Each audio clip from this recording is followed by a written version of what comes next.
One moment, existence ceased abruptly. Everything disintegrated. Structures turned to powder. Individuals started dying one after the other. A plague engulfed the planet. Initially, disbelief overtook all. The financial markets collapsed. Worldwide fear ignited rapidly. Reports circulated everywhere. This was humanity's demise. Conflicts ignited. Countries betrayed each other. Economies fell apart. Hunger devastated the masses. In the midst of deprivation, turmoil escalated. Even a single packet of ramen cost millions of won. Crowds flooded the avenues. They begged. They rioted. It was an apocalypse of incomprehensible proportions. Yet humanity wasn't responsible. Abruptly, mythical beasts invaded Earth. And that marked the end of humanity. Like a fable, as soon as these beasts emerged, people began acquiring extraordinary talents. They transformed into superhumans. Digital alerts started materializing, providing resources to confront these entities. At first glance, it mirrored a recognizable scenario. But here was the deviation. Despite newfound skills, the creatures were pure nightmare fuel. The soul-labeled superhuman abilities were nearly ineffectual. The beasts annihilated humans as if they were insignificant. In under 72 hours, the planet was nearly eradicated.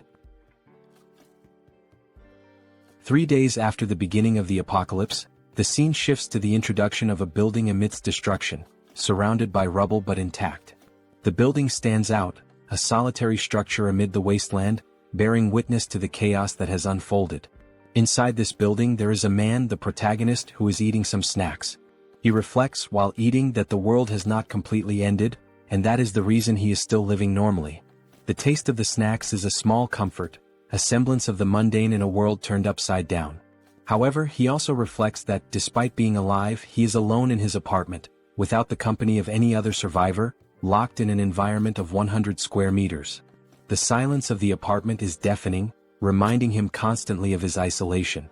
His mother, father, grandfather, and grandmother are all outside, somewhere in the vast expanse of the destroyed world.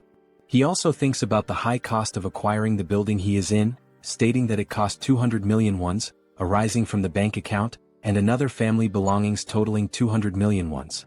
The memories of the sacrifices made to secure this refuge weigh heavily on his mind. The reason he is in this apartment now and alone is explained as being the need for someone to live in the apartment for 2 years to benefit from the purchase taxes. This seemingly trivial bureaucratic requirement now feels like a cruel twist of fate. This is the reason he is living there and ended up being suddenly locked inside due to the apocalypse. While lamenting, he also realizes, to his greater sadness, that his internet connection is very weak. The weak connection is a frustrating barrier, cutting him off from what little interaction he could have had with the outside world. He takes a deep breath, trying to relax, but a strange noise catches his attention.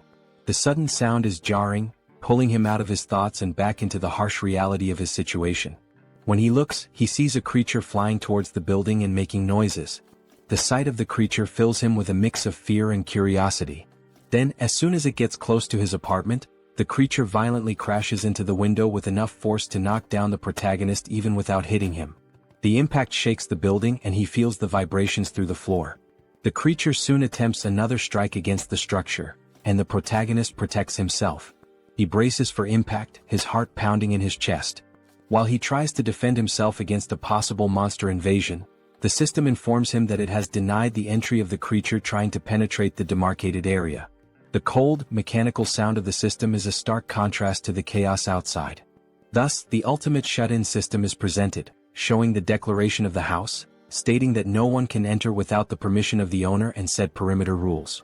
The protagonist, then relieved, remembers that this condition is not new to him. As he gets up, he recalls that this is the reason he is alive and safe. The ability protects him from any creature invasion. The sense of security, however, is fleeting. However, he also remembers, while trying to unlock the door, that not only is the entry blocked but also the exit of anyone within the perimeter of the apartment. The realization hits him like a ton of bricks. Enraged, he tries to open it with brute force, kicking the door. Each kick echoes in the empty apartment, a futile attempt to break free. On this third day, where the world succumbs to destruction, he is grateful for the ability protecting him but also laments being completely trapped inside the apartment. Sometime later, sitting and watching the system window, he continues to reflect on this condition of being trapped. The cold glow of the screen is his only company. Irritated, he laments not having the power to do anything about it. The feeling of helplessness is overwhelming. As he looks to the side, he notices that all his supplies are running out and that his refrigerator has lost power since the previous day. The ticking clock of his survival is a constant reminder of his predicament. His only source of energy is some food cooked in pans, which will not last much longer. The realization sets in, deepening his sense of urgency. Suddenly, the system shows a new notification. The unexpected beep of the notification is a jarring interruption. He has hunted a Calican, level 23, and gained a significant amount of XP and some new skills have been added. The notification is a glimmer of hope in the darkness. His attention is entirely focused on the system as he analyzes the reason for this unexpected notification. The details on the screen are a puzzle he needs to solve. Looking out the window, he sees the ground floor, where the bird that had hit his window is lying on the ground lifeless and being attacked by goblins. This makes him realize that the death, even not caused by the animal's impact on the window, made him gain experience after the monster's life ended. The macabre scene outside is a grim reminder of the new rules of this world. The system continues to notify him, saying that a new skill has been unlocked, and resources have been acquired from the surroundings, and these resources are being calculated. The protagonist also notices a change in the goblin's behavior and wonders why. The shifting dynamics of the creatures are yet another uncertainty to navigate. Now, in desperation, the goblins face the monster's death, while they desperately try to scavenge something else. The system completes the resource calculation and informs him that 2,203 wands have been deposited in his wallet. The number on the screen seems surreal. This generates confusion about how this should work. The new reality of his resources is a puzzle he needs to piece together. Suddenly, the apartment's power returns, to the protagonist's surprise. The sudden return of power is a shock, a small miracle in a world gone mad. Everything was now working normally, and the house declaration evolved to level 3. The sense of normalcy, however fleeting, is a balm to his frayed nerves. With the XP gain, the dignity preservation ability was also unlocked, and this is the reason why all the basic resources of the house have been restored. The acquired money is now in his wallet, and the protagonist reflects on the return of the house functions with joy.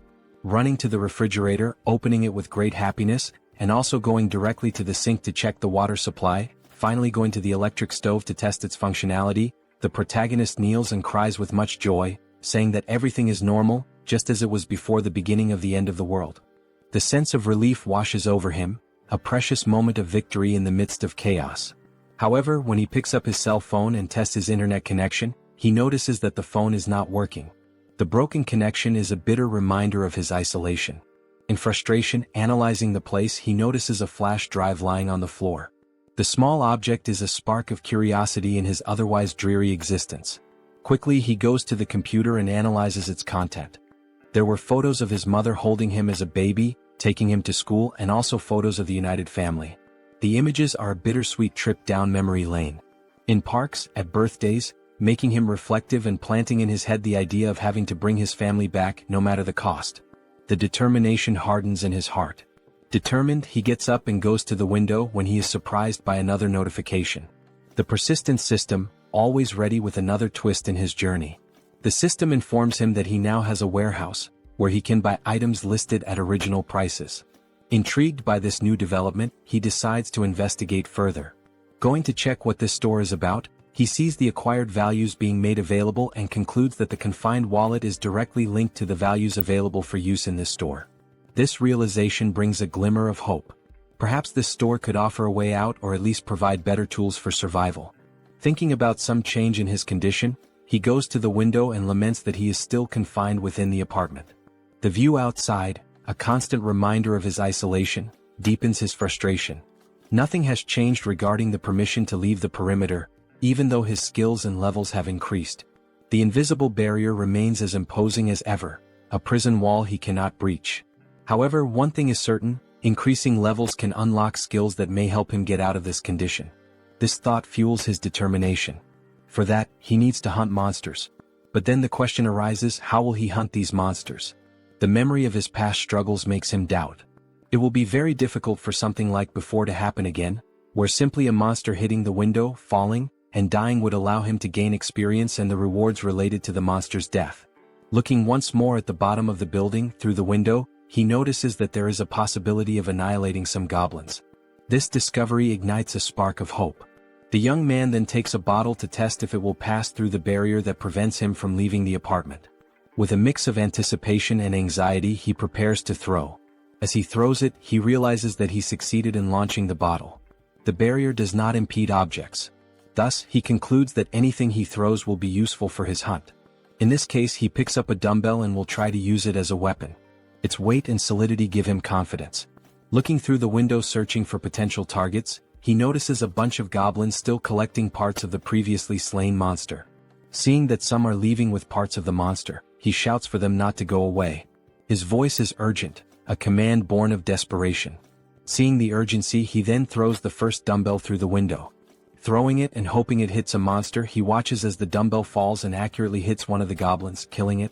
The other goblins around, surprised, cannot comprehend what just happened. The goblins' perception of one of their companions being killed causes the young man to feel frightened, fearing possible retaliation. His heart races, the adrenaline pumping. Realizing that only one dumbbell remains, he reflects on other possible artifacts that can be used in his hunt. He needs to be creative. Artifacts that are strong enough to perform a kill when thrown, even considering throwing the TV or computer. His mind races with possibilities. The goblin screams on the ground floor of the building catch the protagonist's attention, who becomes scared as they howl more and more with the intention of making some kind of counterattack. With the goblins advancing against the building, the protagonist realizes that this may be a good opportunity, as they are now closer, and he will be able to hit his targets more easily. The proximity could be an advantage. To solve the shortage of throwable artifacts, he goes back to the store and activates the function to list items, picking up his last dumbbell and registering it in the store to test the functionality.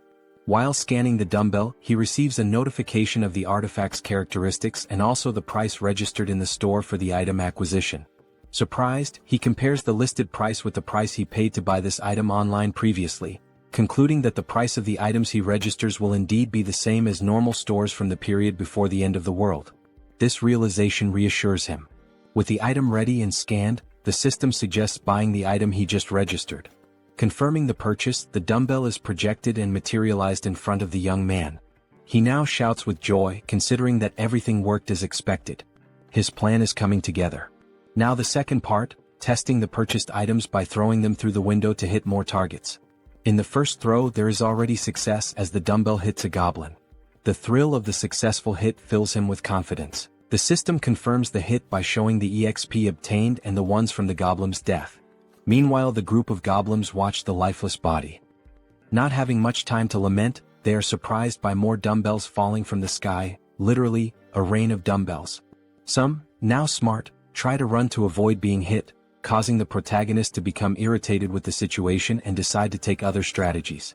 He cannot afford to waste any more time. Buying now 3 dumbbells at once, he quickly uses them, generating more hits and gaining more XP and more one. Now happy, the protagonist is surprised by another notification from the system. The messages keep coming. Now the store would also function as a warehouse, where he can store items for later use. While opening his warehouse, he activates the function to store one of his acquired dumbbells. The ability to store items opens new tactical options. Realizing the perfect functioning of the tool, he rejoices and then thinks of a new strategy to make kills in a more optimized way. His mind races with new ideas. He can now summon items from his warehouse and place them anywhere he wants. Soon, a brilliant idea comes to mind. He will summon the dumbbells outside to fall directly on the goblins. The precision and efficiency of this method are compelling. Opening the warehouse with a large quantity of dumbbells, he watches as all the dumbbells fall towards the goblins, performing an absurd sequence of hits and a flood of system messages with all the kills and ones acquired. The system notifications are a testament to his success. Shortly after finishing his hunt, the protagonist had already acquired and allocated various items in his warehouse. Several of them are food and drinks so that he can stay healthy for as long as needed. Ensuring his survival is paramount. Additionally, he managed to acquire more one by selling the items he used to hit the goblins. The influx of resources is a welcome relief. Suddenly, he realizes that there was a reduction of 1 unit of one. Thus, he begins to reflect on the preservation of dignity ability, questioning if it is responsible for the reduction of someone. He then starts to scan his apartment, meticulously observing the electricity, gas and water expenses. He realizes, with a growing sense of frustration, that the only active thing at the moment is his refrigerator. The thought nags at him, why just the refrigerator?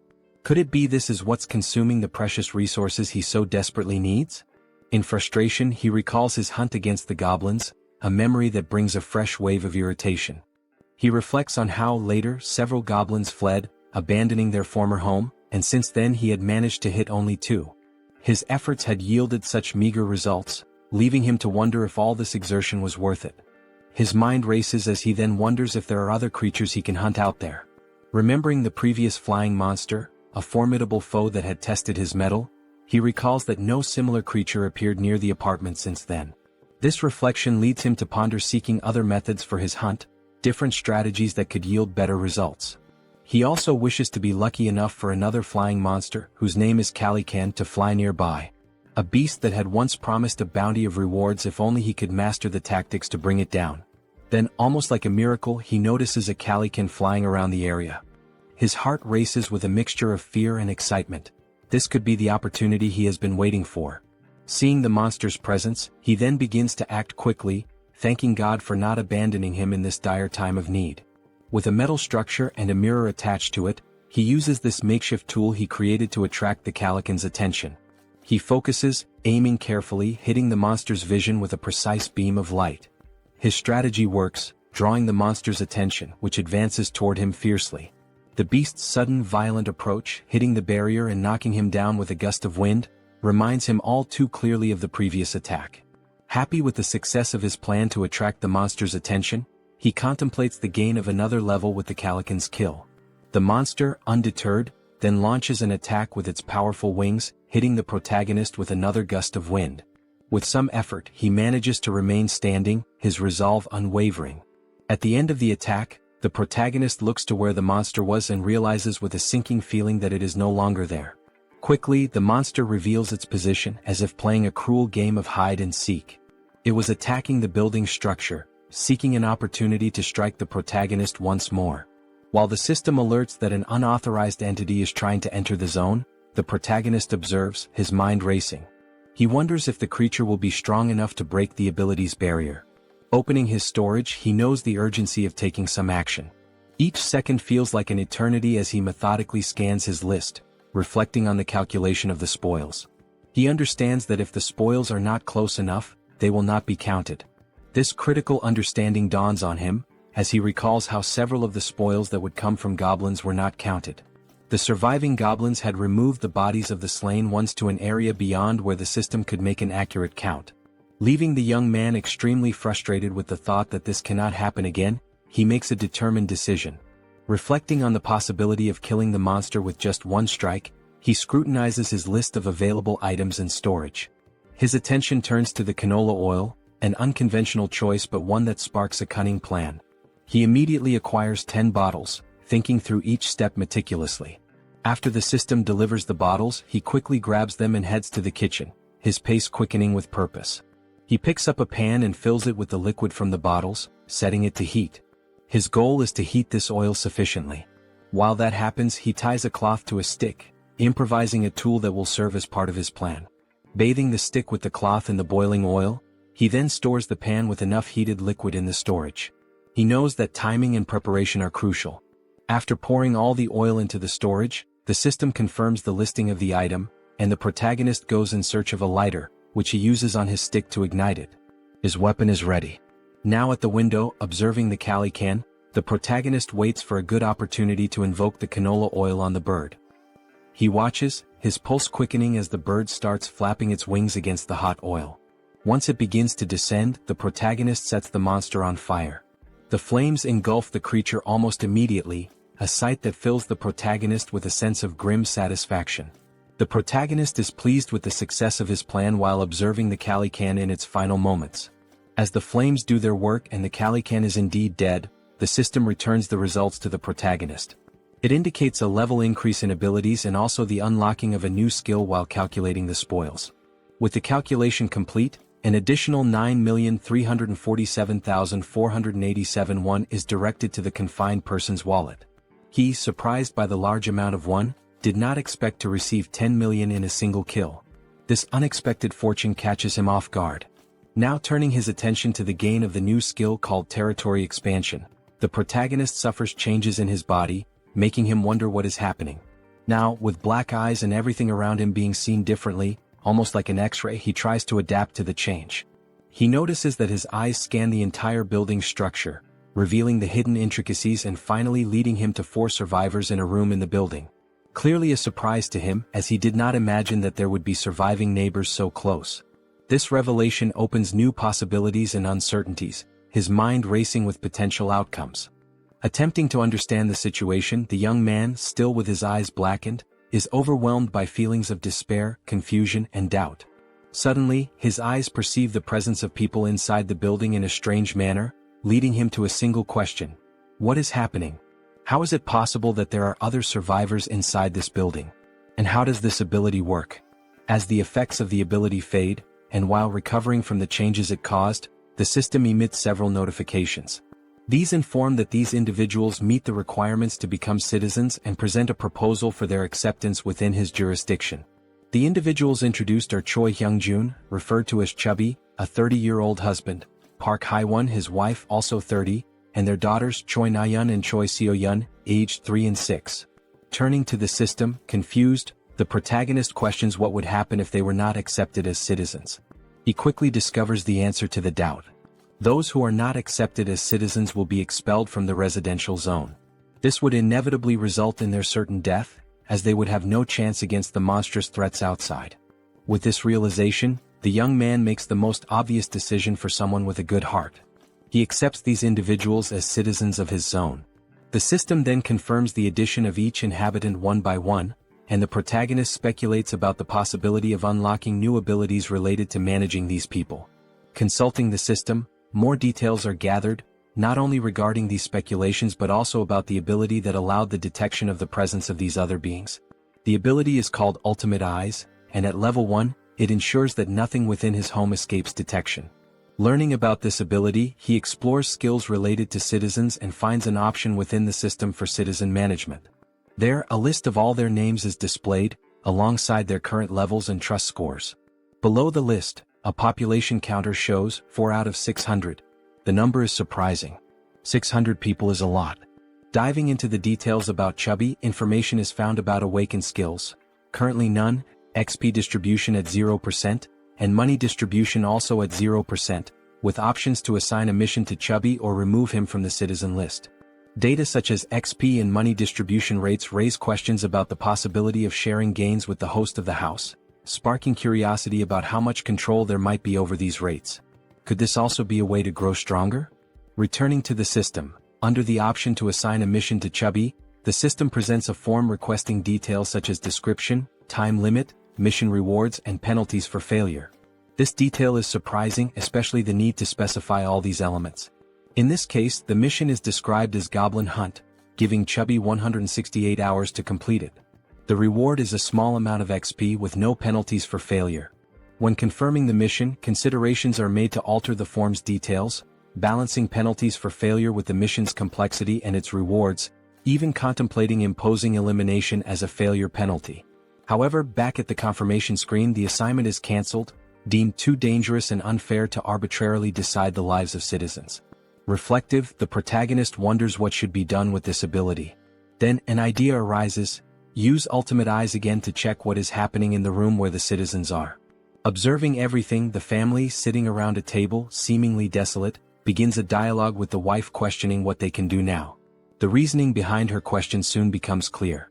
Chubby intends to leave the safe zone to search for basic supplies such as water.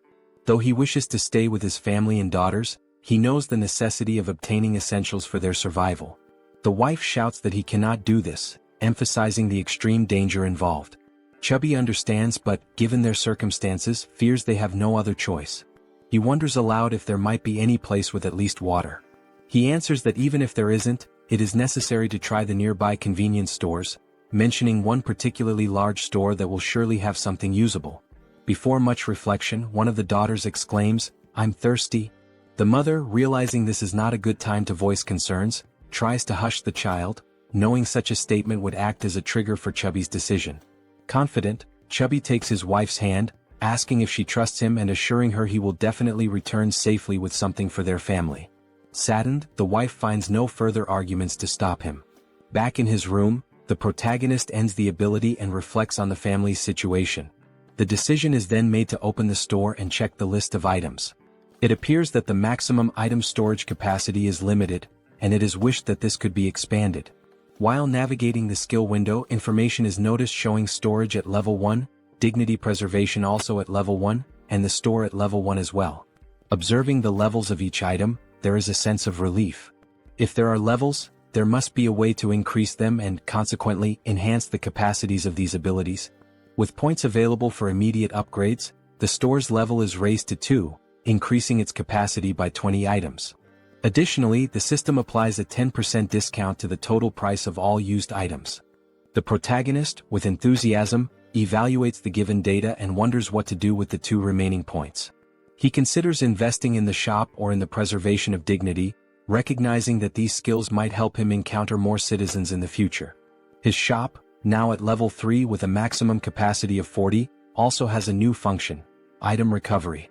This function enables him to restore old items and turn them into new ones. This was undoubtedly an excellent choice. Without further ado, he visits his shop again to acquire water and some fruits. With the remaining points, he decides to allocate them to other skills, particularly the preservation of dignity. Still at level 1, the choice to upgrade is based on the ability to request various things in return if he provides energy and water. With the preservation of dignity skill at level 2, he can now register vassals, leaving the protagonist puzzled about what vassals might be. The scene shifts to the living room where the family is gathered, and Chubby is seen preparing for his journey. Looking back, his wife and daughters appear distressed, wishing he would reconsider before it's too late. However, Chubby responds with a display of affection and protection, promising that he will return and asking the children to protect the house while he is away. The children ask if he really plans to go, and he responds as if it's a simple task, saying he is merely going to fetch some food and water. He also requests that they obey their mother in the meantime. The eldest daughter, however, knows it won't be that simple. She cries and screams about the monsters outside. Her memories take over, revealing details of day 1 of the apocalypse. The children had been playing in a sandbox in a park when monstrous creatures suddenly appeared, catching their attention. Terrified, the children stood up and started running in panic. While running, their father grabbed the youngest in one arm, desperate to survive, while their mother carried the other child so they could all reach safety faster, pursued by goblins. Now determined, the father swallowed his apprehensions, resolute in his decision. The mother tried to comfort the children to stop them from crying, making the father's decision even harder. He reflected on the possibility that this might be the last time he would see his daughters, trying to remain strong in front of his family. Suddenly, the doorbell rang, startling everyone and preparing them for a potential confrontation with monsters. Gathering his courage, the father cautiously checked the situation while hearing someone on the other side of the door asking to be let in. The voice from the other side caused surprise and doubt. Could it really be a person? Chubby wondered, but he didn't rule out the possibility of a cunning monster. As the voice continued from the other side, he prepared for a potential confrontation, noticing a sudden silence. Pondering whether the monster had left, he was startled when the door suddenly opened. Quickly, he turned to his family, holding them in hopes of protecting them from a possible threat. Everyone screamed, and the father begged for mercy for his wife and daughters. Amid the cries, a calm voice asked for permission, completely breaking the tension and prompting everyone to finally look at the one who had knocked. It was the protagonist, holding a bag of items, creating a pleasantly surprising moment for everyone. The question, "Who are you?" arose naturally. Then the protagonist's real name, Kim Jaehyeon, was revealed, although he would henceforth be known as June. After introducing himself, he explained that he lived nearby. Handing over the bag of items, he informed them it contained water and fruits, requesting a small conversation once everyone was settled. Both happy and apprehensive, the father looked at his family, seeing the worry in their eyes, and declared that there was no reason to refuse, given June's sincere demeanor. He then invited June into the house. Once everyone was seated, the children stared at the visitor with a mix of curiosity and suspicion. June wondered if the children were shocked by his arrival but quickly turned his attention to the dark curtains covering the windows. He considered this an intelligent choice, as it significantly reduced the risk of monster attacks. However, the darkness necessitated light. To address this, June activated his skill, restoring power to the room where they were conversing. While organizing items in his bag, the family, still in shock, was astonished by the return of power to their apartment. June then decided to interact with the family by offering water to everyone, starting with the children. Chubby expressed gratitude and distributed the water bottles to his daughters, who eagerly quenched their thirst.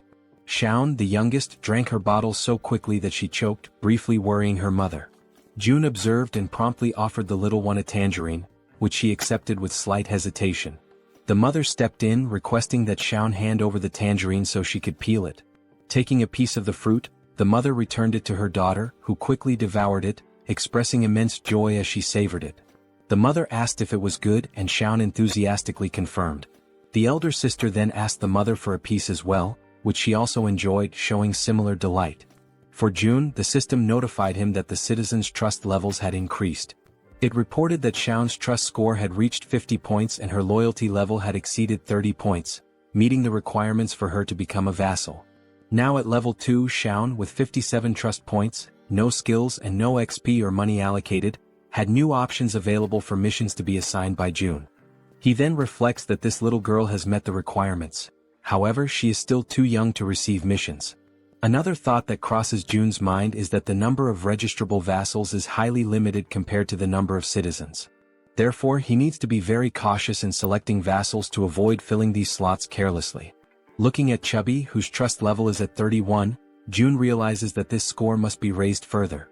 While contemplating, he is interrupted by Chubby, who asks if there is a way to repay June for his actions toward the family. June invites Chubby to talk in the hallway. Surprised, Chubby agrees and both move outside the room. Once outside, June asks Chubby if he received the invitation to become a citizen. Chubby checks his notification window and confirms that the entire family received this notification about 30 minutes ago. June then inquires if anything strange or unusual occurred during that time. Chubby confirms, explaining that they were immobilized for a short period. June understands the situation and assures Chubby that soon his life will return to normal.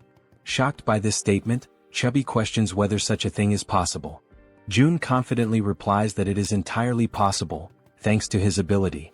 Chubby processes this information and then remarks that he knows such actions would never come without a cost. He asks what he should do. June explains the possibility that while on the mission given to him, Chubby might lose his life, and he asks if Chubby is truly willing to proceed with what is being asked.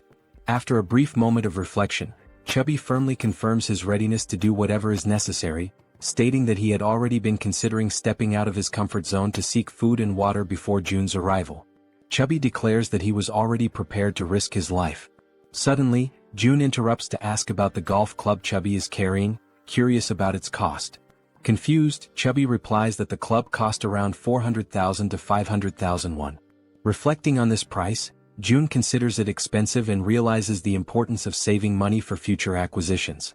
Chubby, still puzzled, questions the abrupt inquiry. June dismisses it as unimportant and shifts the conversation, asking if Chubby remembers the day the monsters first appeared. Chubby recalls the weekend when the monsters emerged, chasing them, and recounts the horror of that moment. June reflects that those who stayed inside their homes might have survived the attack.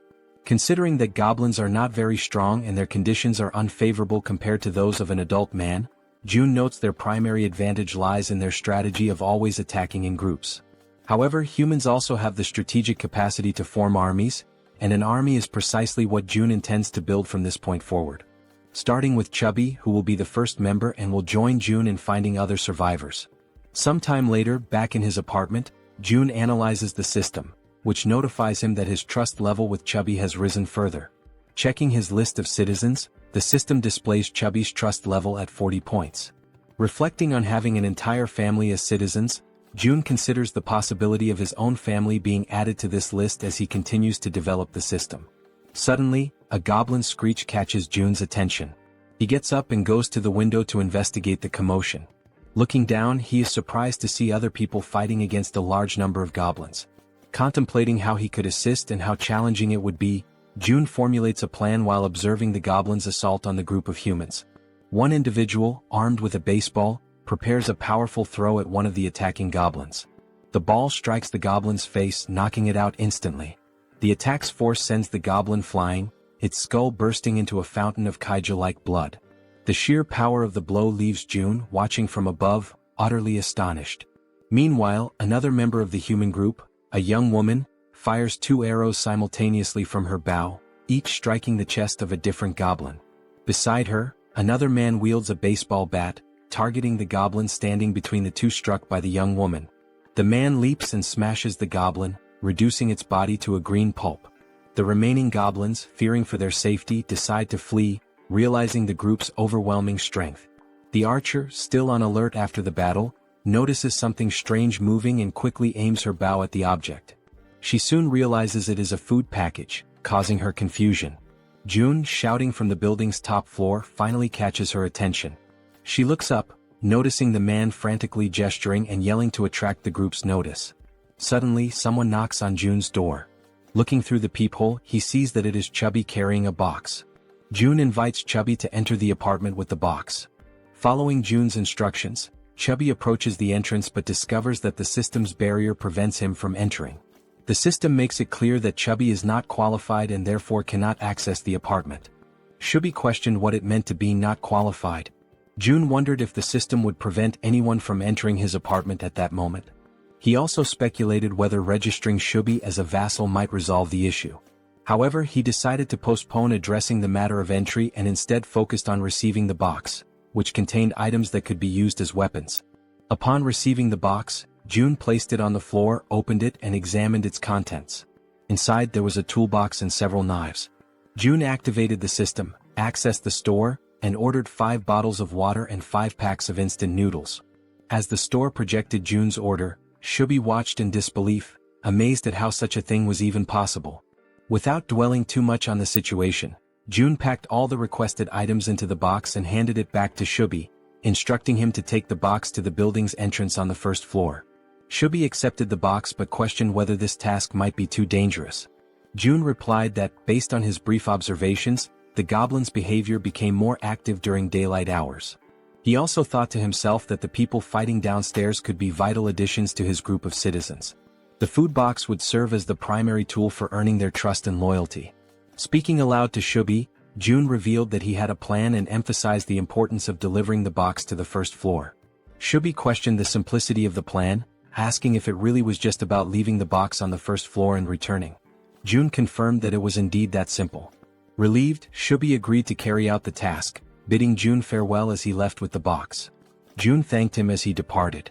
Opening the system's interface, June reflected on the need to reward Chubby's trust generously. The mission menu described the task: delivering the box containing water bottles and instant noodles to the 1st floor and returning within 24 hours. The mission offered a small amount of XP as a reward, with no penalties for failure. Chubby received the notification and realized he would gain experience upon completing the mission. He wondered aloud if this was somehow related to a leveling system like in a game. June confirmed this and revealed that Chubby's current level was 9. If Chubby leveled up, he would receive rewards. June assured Chubby that he was relying on him, and Chubby, understanding his task, promptly made his way toward the 1st floor. Armed with the box and a golf club for protection, he cautiously descended the stairs. Finally reaching the 1st floor, his mission was to place the box on the ground. However, before he could act, he noticed movement nearby. The sudden motion startled him. He suspected it was goblins and grew alarmed as darkness was beginning to set in. Panicked, he decided to flee. Yet, in his haste, he twisted his ankle and fell, causing the box of supplies to spill across the floor. Items scattered everywhere, and Chubby, now lying on the ground, desperately tried to regain his composure. As the creatures drew closer, Chubby instinctively shielded himself with his arms and shut his eyes tightly. Suddenly, a voice called out to him. Opening his eyes, he saw a group of humans approaching, asking if he was okay. While in June's apartment, the system issued an alert about an unauthorized attempt to enter. June began to wonder what it could be, speculating that it might involve an invasion by the group. Activating his ultimate eyes ability, he scanned the building and noticed Chubby with a group of people, leading them as they conversed among themselves. The group questioned how it was possible for someone in the building to throw a package of noodles. This raised their hopes, thinking the building might have an abundance of food while they were on the brink of exhaustion. Deactivating his observational ability, June recognized everyone in the group. The system then notified him that they met the requirements to become citizens and proposed adding them. However, June realized the risks of accepting outsiders as members of his group. He also considered the possibility that these people might reject his offer to join, which made him anxious and stressed. While contemplating the best course of action, June was interrupted by Chubby's voice calling out from nearby, trying to communicate with him. Responding to Chubby, June received a system notification indicating that this citizen had an ongoing mission. The system suggested editing the current mission, which June confirmed. The updated mission now included delivering meals to the newcomers. After confirming the changes, June and Chubby exchanged updates on the situation. June instructed Chubby to immediately gift the newcomers some food, as June had a plan in mind. Chubby agreed and followed the plan. When the group reached the barrier of June's safe zone, they had to wait while Chubby explained the situation. Reporting back to June, Chubby detailed the group's status, which June received positively. He then accessed the system and initiated invitations for the group to become citizens. The system sent invitations to Ha Donggan, Kang Deoksu, Kim Gaeong, Yoo Hyerin, Kim Jeon, and Moon Byung-go. Once permission was granted, all new group members entered the safe zone. The system announced that the citizen count had increased to 10, granting a 10% bonus to XP and monetary rewards. June felt a surge of gratitude toward the newcomers, knowing their presence would be crucial for future monster hunts. The system updated the trust scores and levels for the new members. Dong with 19 trust and level 23, Kang with 28 trust and level 13, Young with 17 trust and level 17, Yu with 30 trust and level 10, Kim with 15 trust and level 15, and Moon with 11 trust and level 10. June noticed Dong's higher level and speculated that he might be stronger than Calican, a foe June had recently defeated. Examining Dong's stats further, the system highlighted a skill called Baseball Throw, ranked at D. This ability consumes stamina to triple the power of thrown objects like baseballs. June concluded that Dong was a metahuman capable of turning baseballs into lethal weapons. He recognized Dong's potential as an indispensable ally for monster hunting. To strengthen their bond, June planned to gradually build Dong's trust. June instructed the system to set the group's XP sharing to 70%, which the system confirmed. He then began assigning hunting missions to help the newcomers gain XP and resources. June likened his strategy to an auto-hunting system in games. Beyond logistics, June acknowledged the importance of establishing personal relationships with the group. He believed a good rapport was essential to eventually locating and reuniting with his family. Unexpectedly, the system notified him that the trust scores of Dong, Young, and Yu had increased, leaving June surprised and curious about the cause. The scene shifted to Chubby's apartment, where he invited the group inside. The archer, Gaeong, expressed her gratitude. Chubby's wife, confused by the situation, questioned what was happening. Chubby reassured her to stay calm and promised to explain soon. He also requested that she prepare food for everyone. Initially startled, Chubby's wife pointed out that there was no food ready and that everything would need to be made from scratch. Chubby urged her to proceed, explaining it was part of June's plan. After some hesitation, she agreed and began cooking. Han, previously referred to as Dong, expressed his gratitude and shifted his focus to Chubby, asking about June. Chubby admitted he didn't know much about June, except that he was their neighbor. Surprised, Han listened as Chubby described June as someone mysterious yet immensely resourceful, providing them with everything they needed. Han concluded that June must be a metahuman, possessing the extraordinary ability to solve everyone's problems with essentials like food and water. Determined to make a good impression on June, Han believed that June's abilities were almost miraculous. Chubby informed the group that they could take a shower while waiting for the food. The female members were stunned by the idea of taking a shower amidst the chaos. Han observed that, given the building's functional resources, such luxuries were indeed possible. Chubby elaborated, mentioning the availability of hot showers, leaving the women speechless. Chubby added that there were 2 showers available for simultaneous use. Another group member, who bore a resemblance to Toji, jokingly suggested challenging June to a fight. Han immediately dismissed the idea, calling it absurd and emphasizing the importance of impressing June instead. The group agreed on the need to prioritize securing food, recognizing this as a rare opportunity that couldn't be wasted. They turned their attention to Moon, who appeared lost in thought. Han gently touched Moon's shoulder, snapping him back to reality. When Han apologized for potentially upsetting him, Moon reassured him that nothing was wrong. Han began expressing regret over a past decision, but Moon interrupted, affirming that every choice had been consensual and there was no need for remorse. The group collectively strategized about obtaining supplies for Moon's grandmother. However, Moon internally lamented that it might already be too late for her. As Han discussed their plan further, the sound of the door opening startled everyone. Han readied a baseball in his hand, prepared for confrontation, but quickly realized it was June. June's presence radiated warmth and reassurance, instilling hope in the group. They felt certain that June was the key to lifting them out of their despair. A few minutes went by and they sat in silence around the table. The atmosphere was tense until Haewon, a fatty's wife, feeling the strain, finally spoke. She apologized for how cramped the room was. Han, striving to be courteous, replied that it was fine. Since they had arrived unannounced, it didn't bother them. Just then, Fatty entered the room and announced that the food was ready. One by one, Fatty placed bowls of rice before them.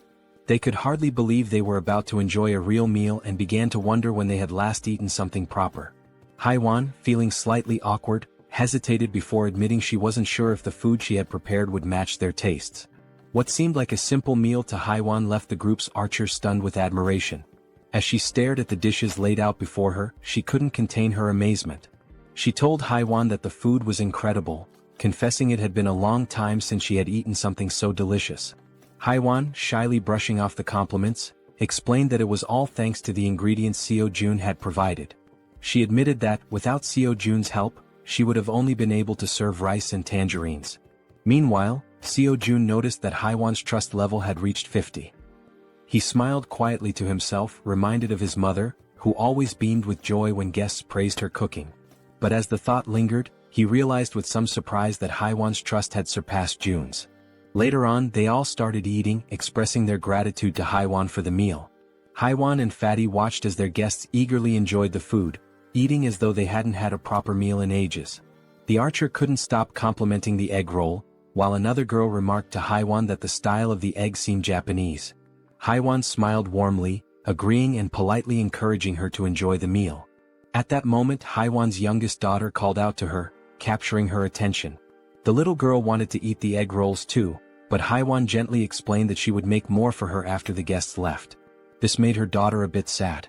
Noticing this, the archer asked Haewon's daughter if she'd like to share the egg rolls with her. The child's face lit up immediately, her excitement brightening the room. She quickly ran over and climbed onto the archer's lap, her happiness obvious. The archer smiled warmly, delighted by the little girl's enthusiasm. The child eagerly announced she was ready, and the archer picked up a piece of egg roll, softly asking Seoyin to open her mouth. As the archer fed her, Seoyin beamed with joy, her smile lighting up the moment. Seo Jun then suggested that Fatty and Haewon join them, assuring them there was enough food for everyone. The two exchanged a hesitant glance, unsure at first, but eventually smiled and agreed, happy to join the gathering. As they all shared the meal together, the room filled with laughter and cheerful conversation. Seo Jun took a quiet moment to reflect on the warmth of the scene. The lively noise reminded him of how long it had been since he had experienced something like this. His thoughts drifted to memories of his mother and the care she had always shown. A soft smile spread across his face as he silently hoped his family was safe and well. Time passed and soon the food was gone, leaving behind only empty dishes. Haewon's youngest daughter, now tired, mentioned she wanted to rest. Haewon gently lifted her and asked her eldest daughter to follow her to their room for bedtime before leaving the table. Moments later, Seo Jun decided it was the right time to get back to business. He turned to the guests and suggested they continue their earlier conversation, questioning why they couldn't reach the grandmother's house despite its close proximity. Han, his expression serious, explained that it was due to the goblins. Seo Jun raised an eyebrow, doubting whether it was truly goblins, recalling his own struggles when he had first encountered them. Han nodded, affirming it was true. He elaborated that the goblins had discovered an underground parking lot and had turned it into their base, hiding there.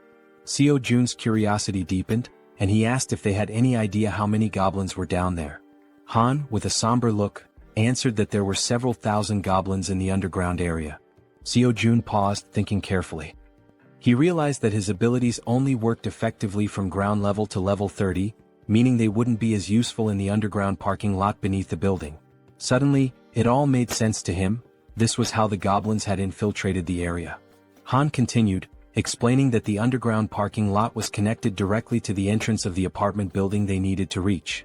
The goblins had turned it into their stronghold and rarely ventured outside. Seo Jun, remembering the nearby side roads, asked Han about them, recalling there were alternative paths they could have taken. Han nodded, admitting that their initial plan was to use the side roads to escape, but they had encountered something far worse than the goblins.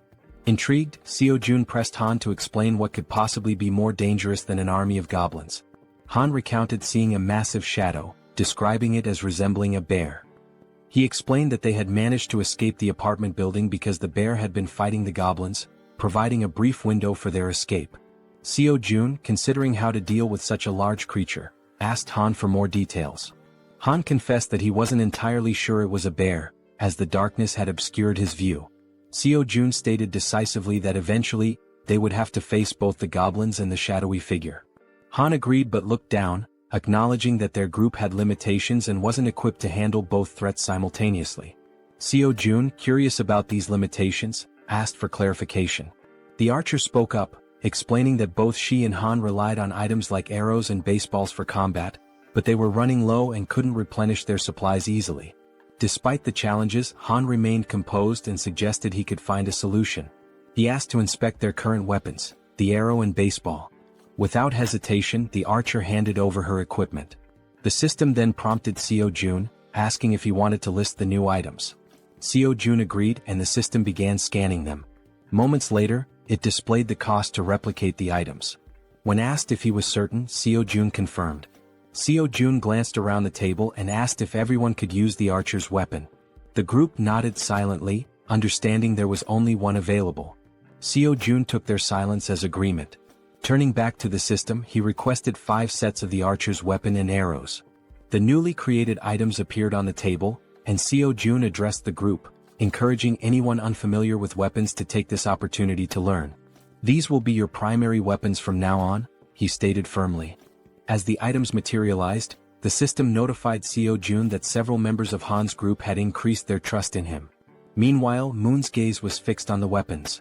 He couldn't help but marvel at Seo-jun's resourcefulness, realizing that with Seo-jun on their side, they might actually save his grandmother. The system confirmed that Moon's trust in Seo-jun had grown significantly.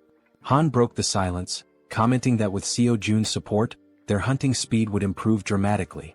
Another girl chimed in, noting that Seo-jun's assistance would make their tasks safer, as they wouldn't have to risk themselves to collect arrows anymore. Seo-jun then gathered everyone's attention and announced that before they could move forward, they needed to reduce the number of goblins in the area. Han agreed and asked when they would begin hunting. Seo-jun replied decisively, "Tomorrow?" Han seemed hesitant, questioning the urgency, but Seo-jun explained that the sooner they acted, the better their chances of success. Han eventually nodded, though he still appeared uncertain. Seo-jun turned to Moon and assured him, "Tomorrow we're going to rescue your grandmother." Moon's face lit up with hope and excitement at the thought of seeing his grandmother again. Han, still wary, voiced his concerns about how they would manage with so many obstacles in their way. Seo-jun smiled confidently and revealed his plan. "We'll use a bait strategy to lure the goblins out." After Seo-jun spoke, everyone at the table turned their attention to him, waiting for more details about his plan. Han and the archer girl remained pensive, wondering if the idea could truly work. The boy with glasses voiced his concern, saying the plan would only succeed if everything went exactly as planned. As they deliberated, the system notified Seo-jun, revealing that the mission previously assigned to Fatty had been completed. Along with the notification came a reward of 30,000 won. Reading the message, Seo-jun was surprised. He hadn't realized that payment was given for every completed mission. To be certain, he read the notification again and it was confirmed. Seo-jun quickly realized that, with money, he could assign missions to his citizens, allowing them to level up. In other words, the more money he had, the more power he could accumulate. Closing his eyes, he thought about how, while this seemed like a strong long-term strategy, he hoped not to rely on it too heavily for now. The system also informed Seo-jun that Jun's trust had increased to a total of 50 points, unlocking a new status, loyalty, which surpassed 30 points. Meeting the minimum requirements, Fatty transitioned from being a simple resident to becoming a vassal. The system displayed Jun's updated stats and attributes. He was now at level 9 with a trust level of 51 points and loyalty at 62. However, he had no awakened skills and 0% shared XP or money. After carefully analyzing the information, Seo-jun decided to register Fatty as his first vassal. As a result, a blue aura began to emanate from Jun, who started feeling sudden changes in his body and broke into a sweat. The system notified that the first vassal registration was successful, unlocking a new skill for Jaehyeon called Summon Vassal. This skill allowed Jaehyeon to summon the vassal within his house, although it came with a cooldown of 2 hours after use. The system updated Jun's stats again, revealing that he had reached level 20 and gained the title of First Servant. Additionally, he awakened his first skill, Gorilla Strength, a Tier C passive ability that granted him superhuman strength. The system further explained that, thanks to the First Servant title, all XP and gold earned by Fatty through hunting would be shared. Lastly, the system revealed that Jaehyeon could use the Ultimate Eyes skill to summon the vassal within a 5-meter radius of his house. Jaehyeon noticed a plus symbol beside Jun's level and wondered what it did. Upon pressing it, he discovered it was a feature to increase the vassal's level at the cost of 1 million won. Shocked by the exorbitant cost, Jaehyeon exclaimed that it was far too expensive for a single vassal skill.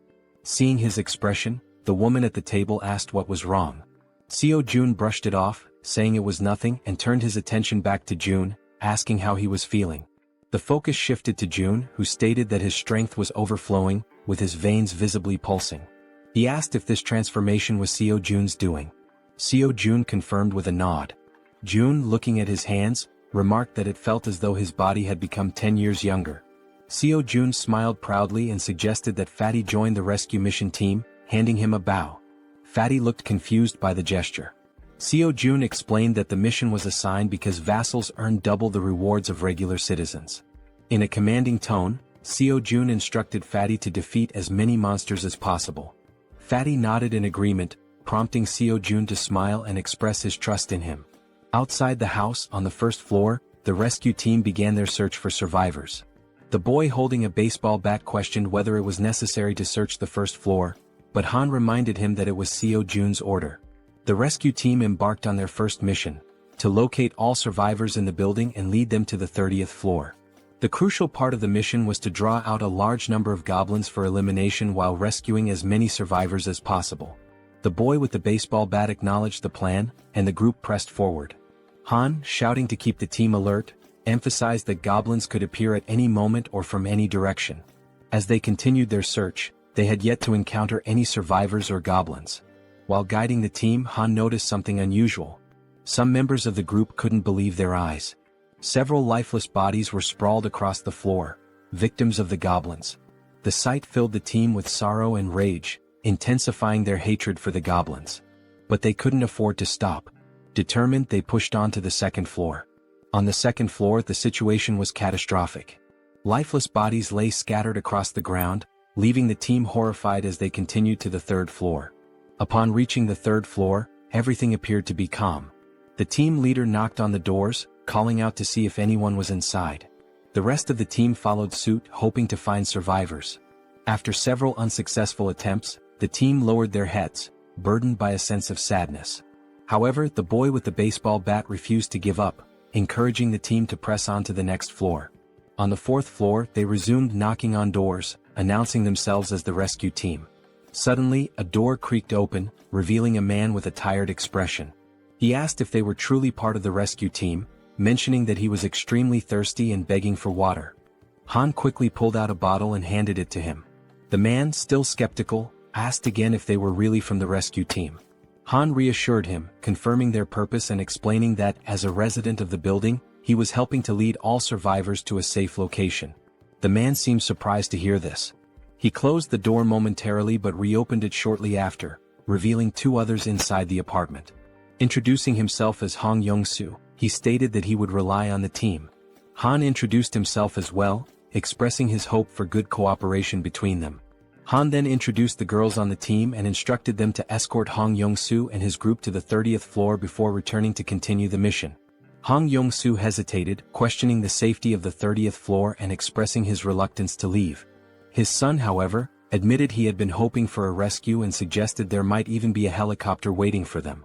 The girl clarified there wasn't a helicopter but assured them there was hot food and the chance to take a bath. Hearing this, Hong Jung-soo's daughter became excited, marveling at the idea of taking a bath even in the midst of the apocalypse. The girl chuckled and confirmed it would be a warm bath. The daughter eagerly turned to her father, urging him to stop hesitating and go with them. Reluctantly, the man gave in to his children's wishes. Shortly afterward, the system notified Jaehyeon that the total number of citizens had increased to 40. Along with this, their XP and gold had increased to 90%. Sometime later, it is shown that the mission was a success, and they managed to rescue several people. The elderly and children were taken to Fatty's house, where everyone seemed happy. The younger members stayed in the hallways. Han confidently confirmed that there were now a total of 40 people, with no one missing from the search. Jaehyeon thanked everyone for their excellent work. Jaehyeon then activated his skill, Absolute Eye, causing his eyes to turn black as he carefully observed every movement his citizens were making. He saw them carrying chairs, working with cables on the stairs, hauling ropes, and even climbing the stairs with a very heavy object. After ending the skill, his eyes returned to normal, and smiling he told Han it was time to begin phase 2 of the goblin hunting operation. Now in the hallway, Han, alongside the other members, called for focus and explained the plan and how it would work. Everyone listened patiently as Han detailed how they would lure out all the goblins hiding in the basement. Initially, they would start on the first underground floor, B1. The group would divide into 2 teams with the goal of attracting and clearing out the goblins on B1. Afterward, they would proceed to B2 to eliminate all the goblins there as well. A boy with glasses raised his hand and voiced a question. He asked what they would do if more goblins appeared than anticipated. He also mentioned that if the goblins counterattacked, the bodies on the floor might obstruct their escape. The archer and Han, confident, assured him they could handle all the goblins on their own since they now had plenty of arrows, unlike before. The boy with glasses nodded in agreement and said he trusted them. Suddenly they heard a strange noise. Turning toward the source of the sound, they noticed a small group of 3 goblins ready to attack. Without giving the goblins a chance to make the first move, the archer drew her bow and with 2 quick shots hit the heads of 2 goblins, leaving only one alive. Without hesitation, the man with the bat charged forward and with a single blow, smashed the remaining goblin's head. The 3 goblins now lay lifeless on the ground. The boy with glasses questioned the man with the bat, asking why he was using the bat when he had previously said he would need a bow to defeat goblins. The senior admitted they were right. Meanwhile, the archer pointed to the goblin bodies, noting that they were disappearing shortly after being defeated. The newcomer wondered if this phenomenon was also a skill of Jaehyeon. Han declared the mission on that floor complete and announced they would now proceed to B1. The newcomer, still lost in thought, remarked that he had expected Jaehyeon to have a solution for dealing with the goblin bodies. The system then alerted the group that the citizens' trust was increasing. The scene shifted to Jaehyeon, sitting calmly and opening a bottle while a series of system windows appeared in front of him. He found the moment quite enjoyable. He remarked that it wasn't intentional but reassured himself that he was still keeping an eye on everyone. The system sent another notification showing that Moon's trust had reached 50, unlocking loyalty. The loyalty stat had surpassed 30, meeting the conditions for registration. Jaehyeon was surprised by how quickly he had achieved these stats. However, he noted that the faster this happened, the better it would be in the long run.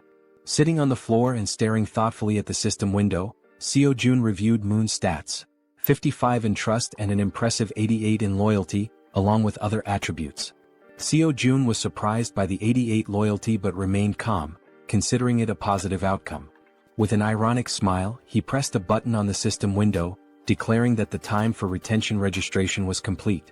Back in the basement on B1, the entire group was fighting fiercely against the goblins. Suddenly, the newcomer began to emit a blue light, similar to what Fatty had done before. Holding his bow, Moon, the newcomer, was stunned as lightning surrounded him. The other group members were equally shocked, questioning what was happening. Even the goblins were confused, unable to see due to the intense glow radiating from Moon. After revealing his red eyes in the darkness, it was also shown that the goblins couldn't withstand the brightness emitted by the newcomer, leaving them momentarily blinded. Han shouted that he didn't know what was happening, but it was an opportunity they couldn't afford to miss. Part of the group quickly ran to create distance, while others stayed behind to eliminate the goblins using their bows from a long distance. Both archers had deadly accuracy, aiming only for the goblins' heads. The archer, visibly furious, performed a swift maneuver that took down several more goblins. Seeing what had just unfolded before them, the goblins became enraged and charged forward to attack. Despite the number of goblins they had already killed, their numbers only seemed to increase. While running, the group realized the sheer aggressiveness of their opponents and remarked how they hadn't expected them to be so relentless. The archer shouted, ordering everyone to retreat to the emergency stairwell, while the man with the baseball bat speculated that all the goblins from the B2 floor had likely converged on their current location. Reaching the emergency stairs, the group ascended frantically without daring to look back. To slow the goblins' advance, Han held the door shut. One of the goblins managed to wedge its hand through the gap and sarcastically asked if Han was holding the door by himself. Hearing this, the boy with glasses and the man with the bat joined Han to push the door shut. The goblins, however, were slowly forcing the door open. While the group struggled, they admitted it was getting increasingly difficult to hold it shut due to the overwhelming number of goblins. Suddenly, a voice from behind reassured them of help. It was Fatty, using the gorilla strength ability Jaehyeon had granted him earlier. As he channeled the ability, Fatty single-handedly held the door and managed to block the goblins' advance. Han asked if he would be okay and Fatty urged them to hurry up the stairs. Despite his superhuman strength, Fatty was sweating and straining to hold the door with all his might. He focused and declared that it was his duty, one he had to fulfill. Finally, Han called out to him, letting him know everyone was safe and telling him to come up the stairs as well. Without hesitation, Fatty turned his back to the door and began running up the stairs. However, midway up, he tripped on a step and fell to the ground, just as the goblins were about to catch up to him. Lying on the ground and almost within the goblins' reach, Fatty shouted at his friends to leave him behind and continue the evacuation. While Han hesitated, trying to decide what to do, someone suddenly and without hesitation rushed down the stairs to help. It was the boy with the baseball bat who, with a single powerful swing, smashed the goblin threatening Fatty. He called out to June, urging him to hurry, and extended a hand to help. Still on the ground, Fatty tried to crawl closer to his rescuer, but one of the goblins managed to grab his leg. Before he could even react, Fatty vanished without a trace, leaving his savior stunned and speechless, unable to comprehend what had just happened. Looking ahead, however, the goblins continued advancing in an unrelenting horde. Suddenly, one of them leaped toward the boy with the bat, but he swung his weapon and struck it down mid-air. Meanwhile, the other group members provided support with their bows, urging Deok-su, the boy with the bat, to move faster. Running in desperation as the goblins closed in, Han and the archer shouted frantically, pleading with him to hurry. Clutching his bat and without looking back, Deok-su pushed forward, racing up the stairs. Meanwhile, outside, under a full moon, the scene unfolds.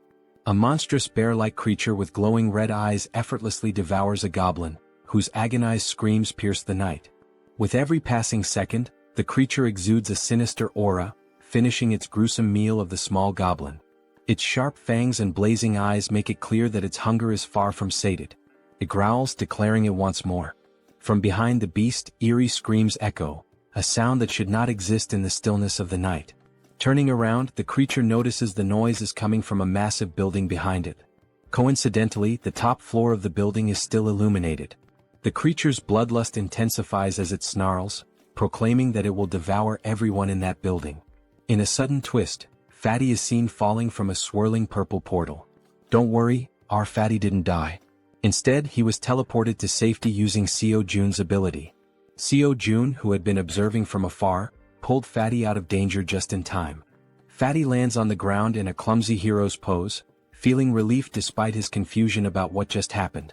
Jaehyeon, standing nearby, remarks, "That was close." Fatty rubs his eyes to make sure he's not imagining things and sees Jaehyeon offering his hand to help him up. Jaehyeon explains that, just in case, he kept an eye on the situation using his absolute eye ability. He's glad to see that the vassal summoning ability worked perfectly. As Fatty tries to stand, he notices a sharp pain in his leg. It's then that he realizes the goblin had managed to cut him when it grabbed hold of him earlier. He hadn't even noticed how fast it happened, given the brief struggle. Jaehyeon immediately asks if Fatty is okay, but Fatty brushes off his concern, insisting that the wound will heal faster than he thinks. Jaehyeon, however, notices a shortage of medical supplies in his inventory and mentions that he should register some medicine to the system as well. He asks Fatty not to overexert himself and to wait for a moment. Though confused, Fatty agrees. Inside, Jaehyeon searches for medical supplies and finds a first aid kit. Looking at it, he recalls how essential medicine is in situations like this. The sight brings back memories of his childhood with his mother, leaving him momentarily deep in thought. Opening the kit, he discovers it contains far more than he expected. Sitting on the floor, he examines the items and mutters that his inventory has only 40 slots left, but there's still so much to register. After a brief moment, he has an idea. he decides to register the entire kit instead of the individual medicines. The system initiates the registration process, scanning the kit. A system notification pops up, confirming that it's a standard first aid kit valued at 77,331. Without hesitation, Seo-jun accepts. Back in the corridor, Seo-jun brings the first aid kit to Fatty, who notices Seo-jun's genuine concern for someone he barely knows. Kneeling down, Seo-jun asks to examine the goblin-inflicted wound. Fatty rolls up his pant leg, revealing a cut near his calf. With a pair of tweezers and a cotton ball in hand, Seo-jun warns that he's going to disinfect the wound first. Carefully dabbing the cotton onto the cut, Seo-jun works meticulously, though Fatty winces in pain. Despite this, Fatty reassures Seo-jun that he can endure it. The system promptly notifies Seo-jun that Choi Hyung-jun's, Fatty's, trust level has increased, along with his loyalty.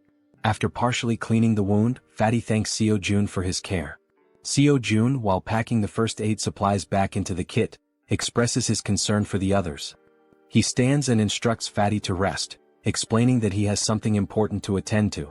Fatty nods and agrees to follow his boss's orders. Seo-jun closes his eyes, focuses, and activates his ultimate eyes ability. His eyes darken as he scans the building, allowing him to see everything happening within. Back at the emergency stairs, Deoksu, also known as Toji the baseball bat wielder, is desperately fleeing from the relentless goblins. The archer, with her impeccable aim, provides support, taking out goblins with perfect headshots that would make anyone envious. Han and the guy with glasses try to help Deoksu create distance from the goblins but shout in frustration that they can only handle one goblin at a time, urging Deoksu to run faster. Toji sprints as fast as he can, but the goblins remain undeterred, chasing him with tireless persistence. From behind an improvised barricade, the support team fires arrows that was dangerously close to Deoksu, but every shot lands perfectly on the pursuing goblins. Deoksu finally reaches the end of the staircase and, with a leap, crosses the barricade. However, in a moment of carelessness, two goblins manage to jump and lunge at his back, catching him off guard. Instinctively, the rookie Moon charges forward with a shout, determined to protect his comrade. With a single powerful blow from his bow at close range, he takes down the two goblins that had pounced. Moon stands with a serious expression, his eyes glowing blue and filled with determination.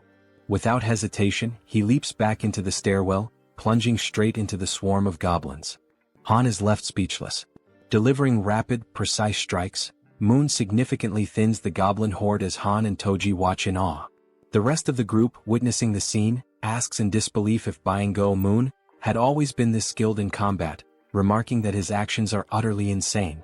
From afar, Seo-jun observes everything and comments that the rookie is doing exceptionally well. The system screen appears, displaying Moon's status. For reference, his full name is Moon Byung-go, and he holds the title of second vassal. His confidence level is 55, and his loyalty is 88. He possesses a teleportation ability that consumes mental energy to move within his line of sight. The mental energy cost increases with the number of companions and the distance traveled. With a sly smile and darkened eyes, Seo-jun remarks that registering Moon as a vassal was a brilliant decision. Back at the stairwell, goblins are being decimated by Moon, each of his blows striking their heads with deadly accuracy.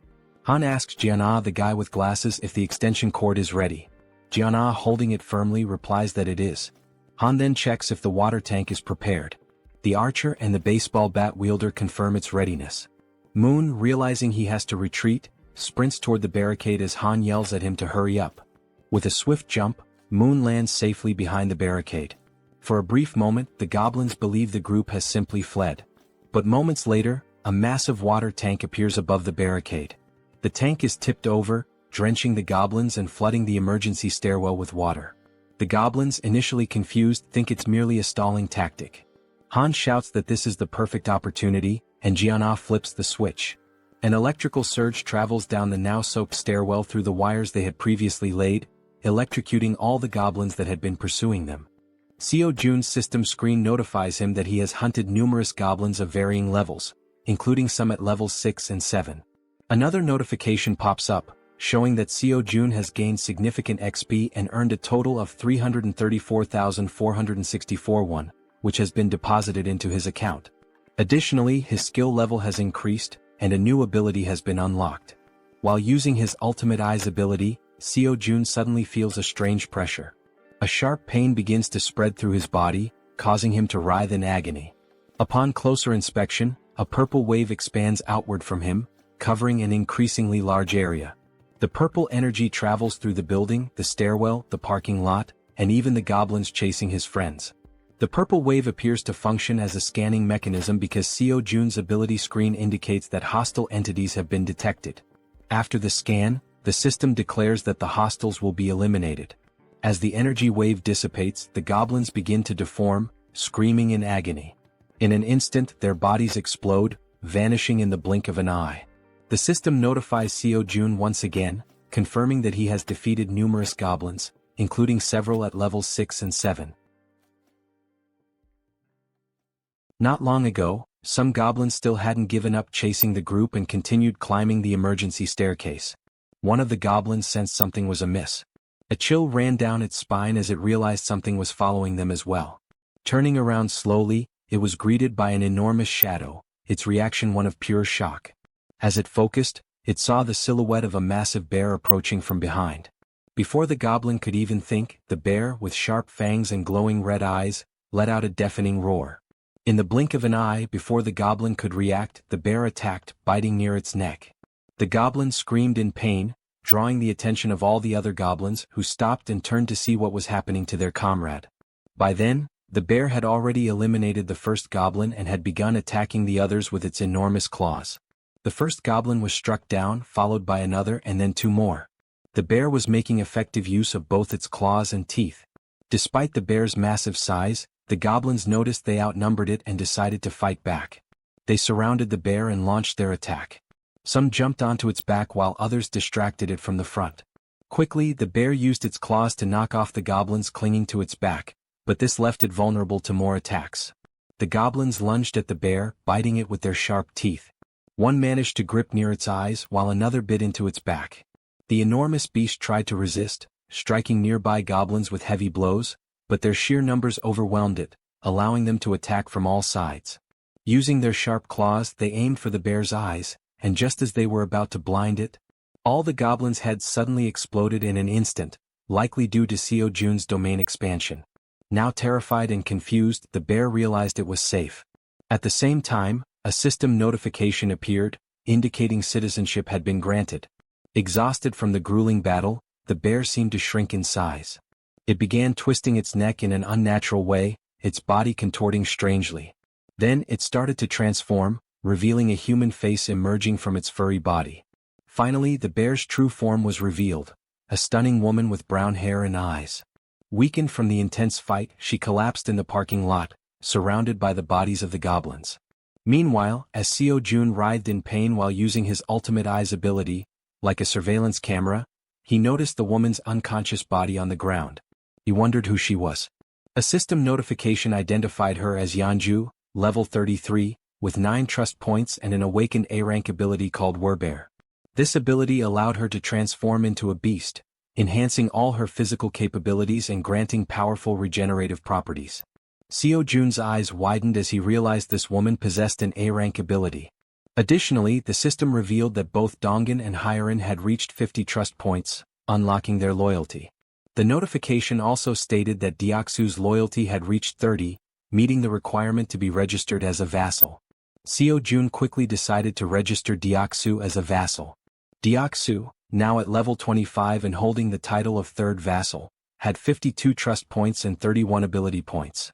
Upon awakening, he gained a B-tier ability called Iron Knight, which allowed him to summon full steel armor and a halberd. Seo Jun, deep in thought, deduced that a vassal's level is determined by the rank of their awakened ability. He recalled that Fatty had awakened the strength of the gorilla, a C-rank ability, and was at level 20. Deoksu's Iron Knight was a B-rank ability, placing him at level 25. Moon's A-rank teleportation ability had placed him at level 30. Seo Jun concluded that when a vassal is registered, their level corresponds to the rank of their awakened ability. Yet, one question lingered: is the ability selection random like a roll of the dice? He wonders if Moon received an A-rank ability due to his loyalty. If that's the case, then Fatty, who has higher loyalty, should have awakened a B-rank ability instead of a C-rank one. This thought becomes even more puzzling considering that Deoksu, the baseball bat wielder, has only 31 loyalty yet already possesses a B-tier ability. Still deep in thought, Seo-jun remarks that understanding the conditions for obtaining higher-ranked abilities is crucial. It's an important question to answer.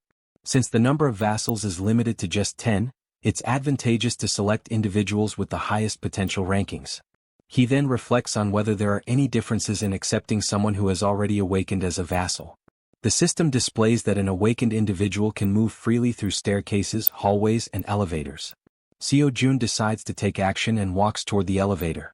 As he approaches, he activates his ultimate eyes, his gaze darkening.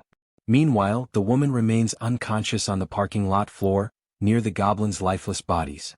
Seo-jun calls Fatty, who arrives quickly, and instructs him to head to the parking lot. He asks Fatty to bring the woman from the second level of the parking structure back to their floor.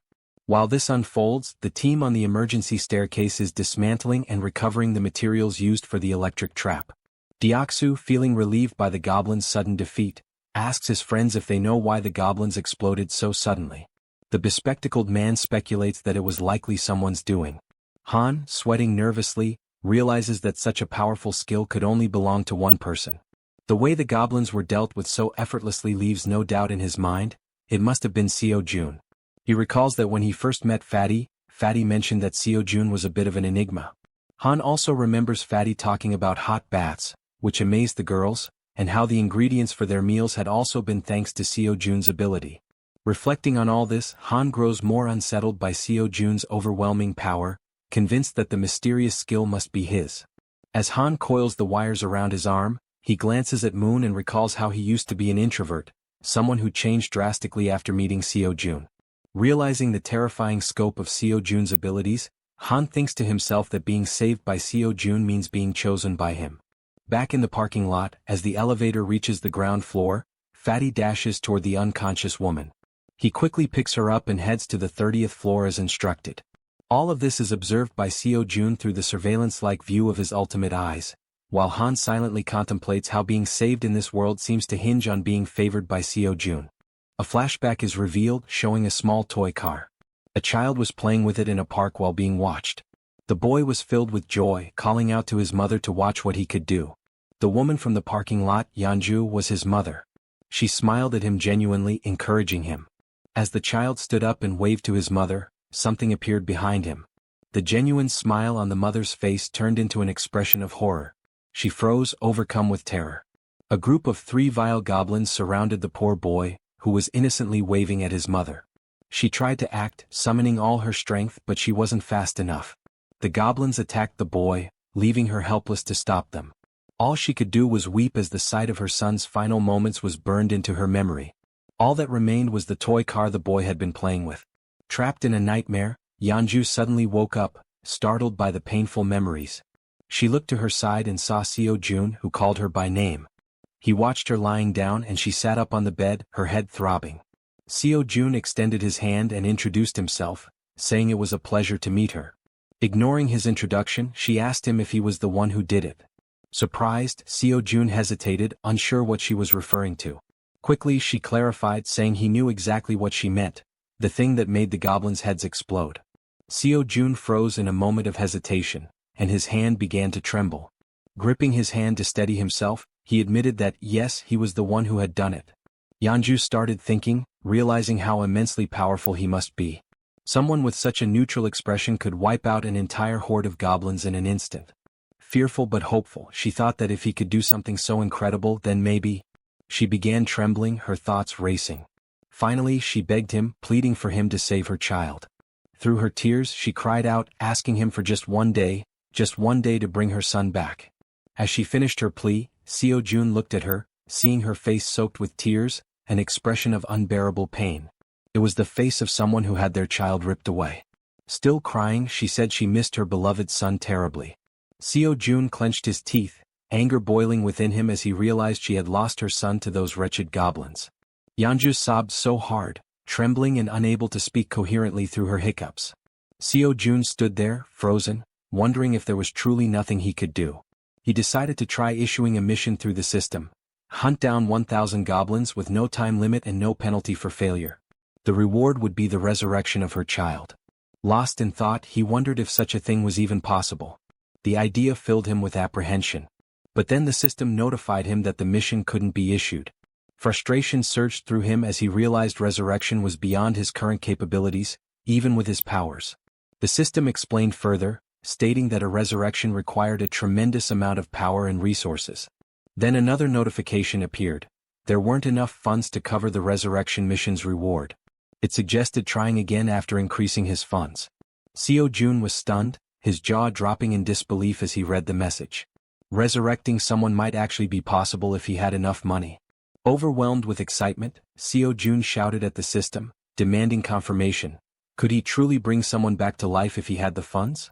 Returning to the room, he saw Yeonju still crying. He realized he had no idea how much it might cost to resurrect someone, nor could he even begin to guess. But knowing the possibility existed, he decided to act. He called out to Yeonju, who quickly looked up, wiping her tear-filled eyes. With a serious expression, Seo-jun told her that he thought he might be able to help her. He explained that there might be a way to bring her son back. Upon hearing this, Yeonju feels a sense of relief. Though not a certainty, the idea that there might still be hope offers her comfort. Still crying, she grips the bedsheet tightly and asks if what he said is truly real or just a cruel joke. Seo-jun reassures her that he would never joke about something so serious. However, he explains that while it is possible, it cannot happen just yet, and she nods in understanding. He adds that he doesn't know exactly how long it will take, but there is definitely a way. Yeonju turns to him, saying she'll do whatever it takes and asks what she should do to make it possible. Seo-jun considers the situation. With Han's group, which now includes Moon, Toji and Fatty with their awakened abilities, they already have a strong team. Adding Yeonju, a level 33 fighter, would make them capable of handling most monsters. He thinks the best course of action is to transform all 7 of his minions. Changing his expression to a smile, he asks Yeonju to get up, saying he'll introduce her to some people. Shortly after, Han introduces himself, and Yeonju politely returns the greeting. She then asks if he's the one who was throwing baseballs to hunt goblins, which startles Han that she knows about that. Yeonju also turns to the archer, saying she recognizes her too since she was shooting arrows at the goblins, leaving the archer equally surprised. Nervous, the archer asks how Yeonju knows her. Yeonju, growling and mimicking claws with her hands and sharp teeth, asks if they really don't recognize her, saying they've met before. Toji, the archer, and Han look confused about her growling while cute bears appear in the background. Deciding to clarify, Yeonju begins transforming. Gradually, fur starts appearing on her body as she focuses. Her bear form becomes evident, complete with a snout and brown fur. The archer, shocked, points at her and asks if this is actually happening. Now a massive bear stands in the room before the group. Still pointing, the archer exclaims that it's the beast they saw in the alley earlier. Yeonju, laughing awkwardly, corrects her, saying it's actually a bear, not a beast, leaving the archer dumbfounded. The bear woman explains that she had helped them deal with the goblins a few times before, though they hadn't realized it until now. Looking at the giant bear in front of him, Han remarks that their meeting wasn't a coincidence after all. The bear woman confirms this, saying that anyone who opposes the goblins is a friend of hers. At that moment, Seo-jun arrives and interrupts their conversation, stating that it's good they're already acquainted. With a serious expression, he says he has something important to announce. Seo-jun explains that after thinking it through, they'll execute the plan to rescue Moon's grandmother tomorrow. The group listens intently as he informs them that the number of goblins has drastically decreased, making this the perfect opportunity for the mission. He adds that Fatty will sit out this mission due to his injuries and mentions that he borrowed Fatty's room, as Fatty lost his bed to the bear woman. Seo-jun then announces that Yeonju, the bear woman, will join them on the mission. She nervously thanks him for the opportunity and says it's a pleasure to meet everyone. Concluding the meeting, Seo-jun tells them to prepare for tomorrow morning. The group, filled with determination, agrees to the mission without question. Afterward, Seo-jun calls Toji and Moon aside for a private conversation in the hallway, leaving them feeling uneasy. He reassures them not to worry, saying it'll only take a moment. Under the full moon in the hallway, Seo-jun asks if they know why he called them there. Both Toji and Moon look startled, unsure of what he's referring to, though deep down they might have an idea. The two were caught off guard by the sudden question and visibly startled. Toji hesitated and admitted he wasn't sure, while Moon spoke up, asking if it had something to do with the powers they had recently acquired. June smirked sarcastically and replied, "Yes, it's about your powers." He went on to explain that both of them had awakened abilities this time, leaving them shocked at how perceptive their leader was. Seo Jun explained further, revealing that Moon's newly obtained ability was teleportation. This excited Moon, who was eager to learn how to use it. As for Toji, his ability was named Knight of Steel, which left him curious about what it could do. Jun's expression shifted to one of seriousness as he considered the situation. He realized he needed to understand how both their abilities worked before they embarked on the mission the next day. Deep in thought, he opened the system screen to analyze their progress. He issued a mission to both of them: demonstrate their newly awakened abilities within 1 hour. The reward for success was increased strength, while the penalty for failure was having to sleep in the corridor. The system confirmed the mission parameters, and Jun found himself intrigued by these team-oriented challenges. As Jun mulled over the situation, Toji, unable to contain his enthusiasm, called out, asking if it was true that he had awakened a new ability. Jun confirmed with a nod. Toji's excitement was palpable. Snorting with exhilaration, he exclaimed how great it was, but then asked about the Knight of Steel ability, curious about its specific capabilities. Jun explained that it allowed Toji to summon a steel suit of armor and a halberd. Before Toji could ask further questions, since he was used to wielding a baseball bat, a blue light suddenly materialized beside him. The light was Moon's teleportation ability activating. In an instant, Moon vanished, leaving Toji stunned by how quickly he had picked up the skill. For a few seconds, Jun and Toji exchanged wide-eyed, speechless glances, both trying to process what had just happened. Moments later, Moon reappeared in the corridor, slightly wobbly as he landed. Looking down at his hands, Moon's face lit up with excitement as he marveled at the functionality of his power. Clenching his fist, he declared, "With this power, rescuing my grandmother will be a breeze." The system notified Seo Jun that Moon's confidence had increased, along with a rise in his loyalty. Overcome with gratitude, Moon bowed deeply to Jun, thanking him for everything he was doing. The gesture took Jun by surprise. After a moment, Jun urged Moon to pause and carefully assess the situation. "Even though you've managed to use your powers," Jun explained, "going to your grandmother's house right now is impossible." Moon, puzzled, asked why that was the case. Jun patiently elaborated that there was no guarantee he could fully control his ability, even though it had worked once. "It's possible you just got lucky," Jun said, causing Moon to lower his head in disappointment at the realization that rescuing his grandmother would have to wait. Jun reassured him, saying, "For now, we'll figure out the maximum range of your teleportation and determine if there's any penalty for using it multiple times." Moon nodded silently in agreement. As the conversation continued, they noticed something unusual happening down the corridor. Turning to investigate, they saw a knight clad in gleaming steel armor wielding an enormous halberd. Toji's eyes widened in amazement as he realized the sheer magnitude of his power. Ecstatic, he couldn't help but comment on how well the ability suited him. The system then notified Jun that Toji's confidence and loyalty had also increased.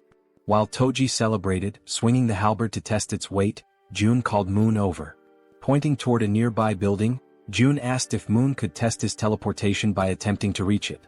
Moon studied the building carefully, gauging the distance and calculating the effort it would take to make such a leap on only his second try. Finally, he turned to his leader and said, "I'm not sure I can make it, but I'll try." The system presented a new mission: teleport to the rooftop of Building 113 within 3 minutes. The reward was an improvement to Moon's teleportation ability, while the penalty for failure was having to sleep outside. While focusing intensely, Moon positioned his hands in a stance resembling a Kamehameha to channel his energy for teleportation. In the background, Toji cheered him on enthusiastically, offering words of encouragement and telling him he could do it. After aligning his thoughts and gathering his energy, Moon opened his eyes. In that instant he vanished once again, enveloped by a burst of blue light.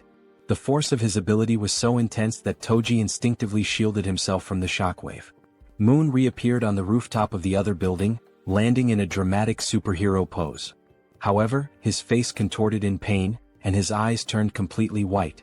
From his new vantage point, Moon felt a wave of relief knowing the teleportation had worked. Looking across at his friends, he waved to ensure they saw him and shouted that everything went as planned. The system notified Jun, confirming that Moon had successfully completed the mission. Seo Jun let out a sigh of relief and smiled, praising Moon for his impressive and quick mastery of the ability. Moon, still waving happily, basked in the moment.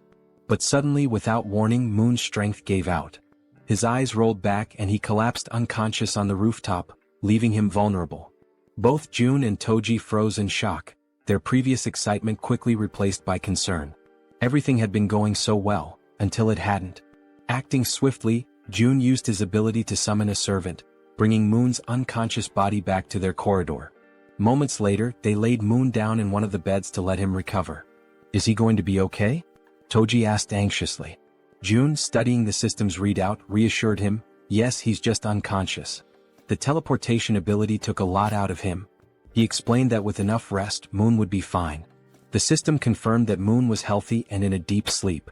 June added, "This probably happened because he's not used to using the ability yet." Relieved, Toji sighed and said he was glad to hear it. June then shifted the focus.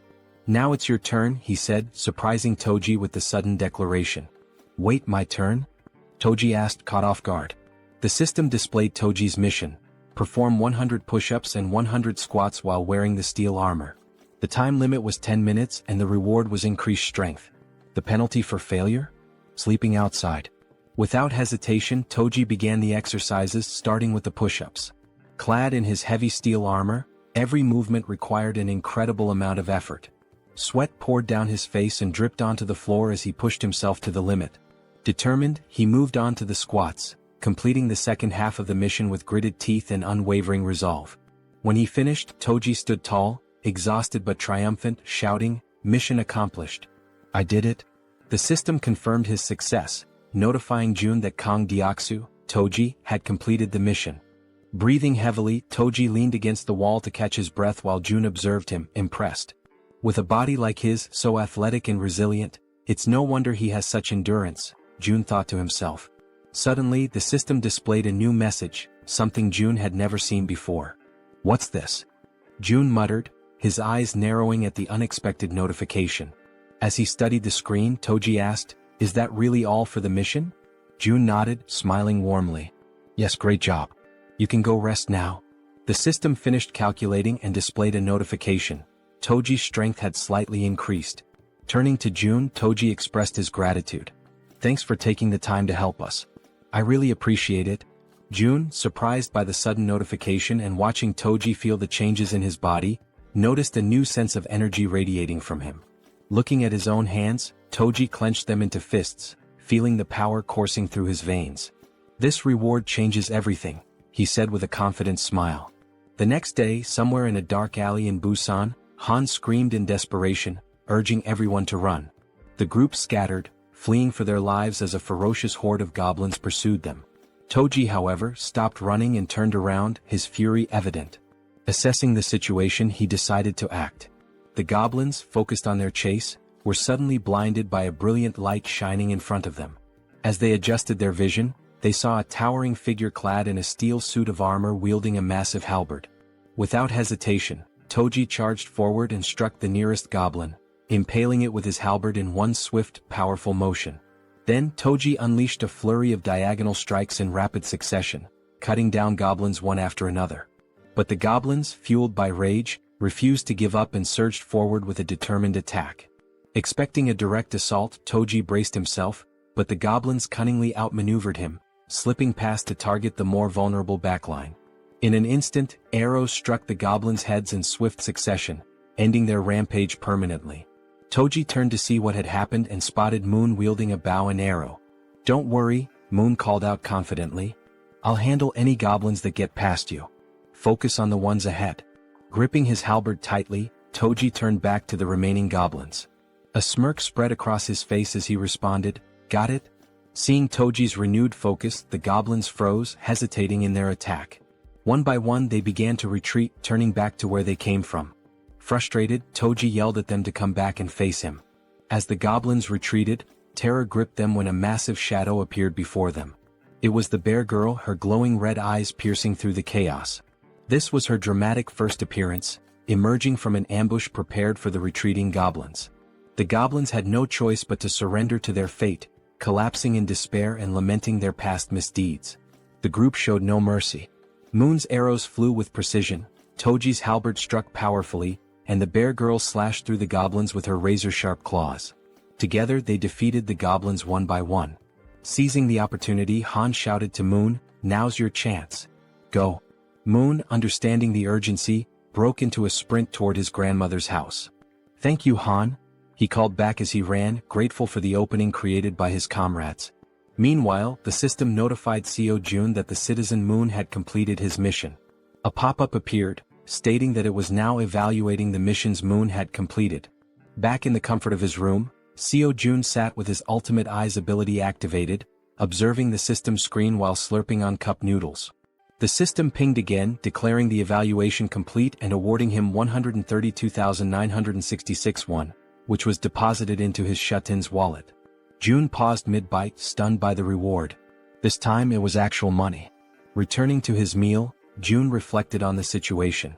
When Toji completed his mission, the reward had been strength, suggesting that additional rewards were now randomized. It makes sense, June thought.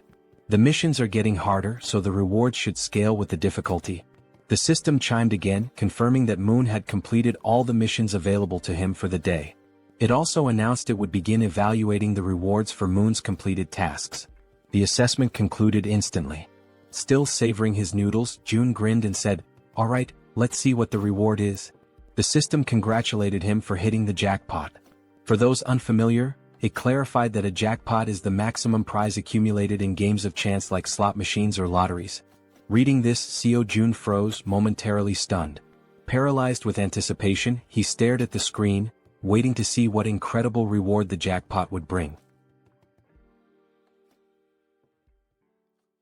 Still staring at the system notification, June remained frozen in shock, his cup noodles stuck in his throat as he tried to process what the jackpot could possibly be. Then the system displayed the reward, a skill point granted as part of the jackpot. Upon reading this, Jaehyeon's lips curled into a satisfied smile. This was perfect.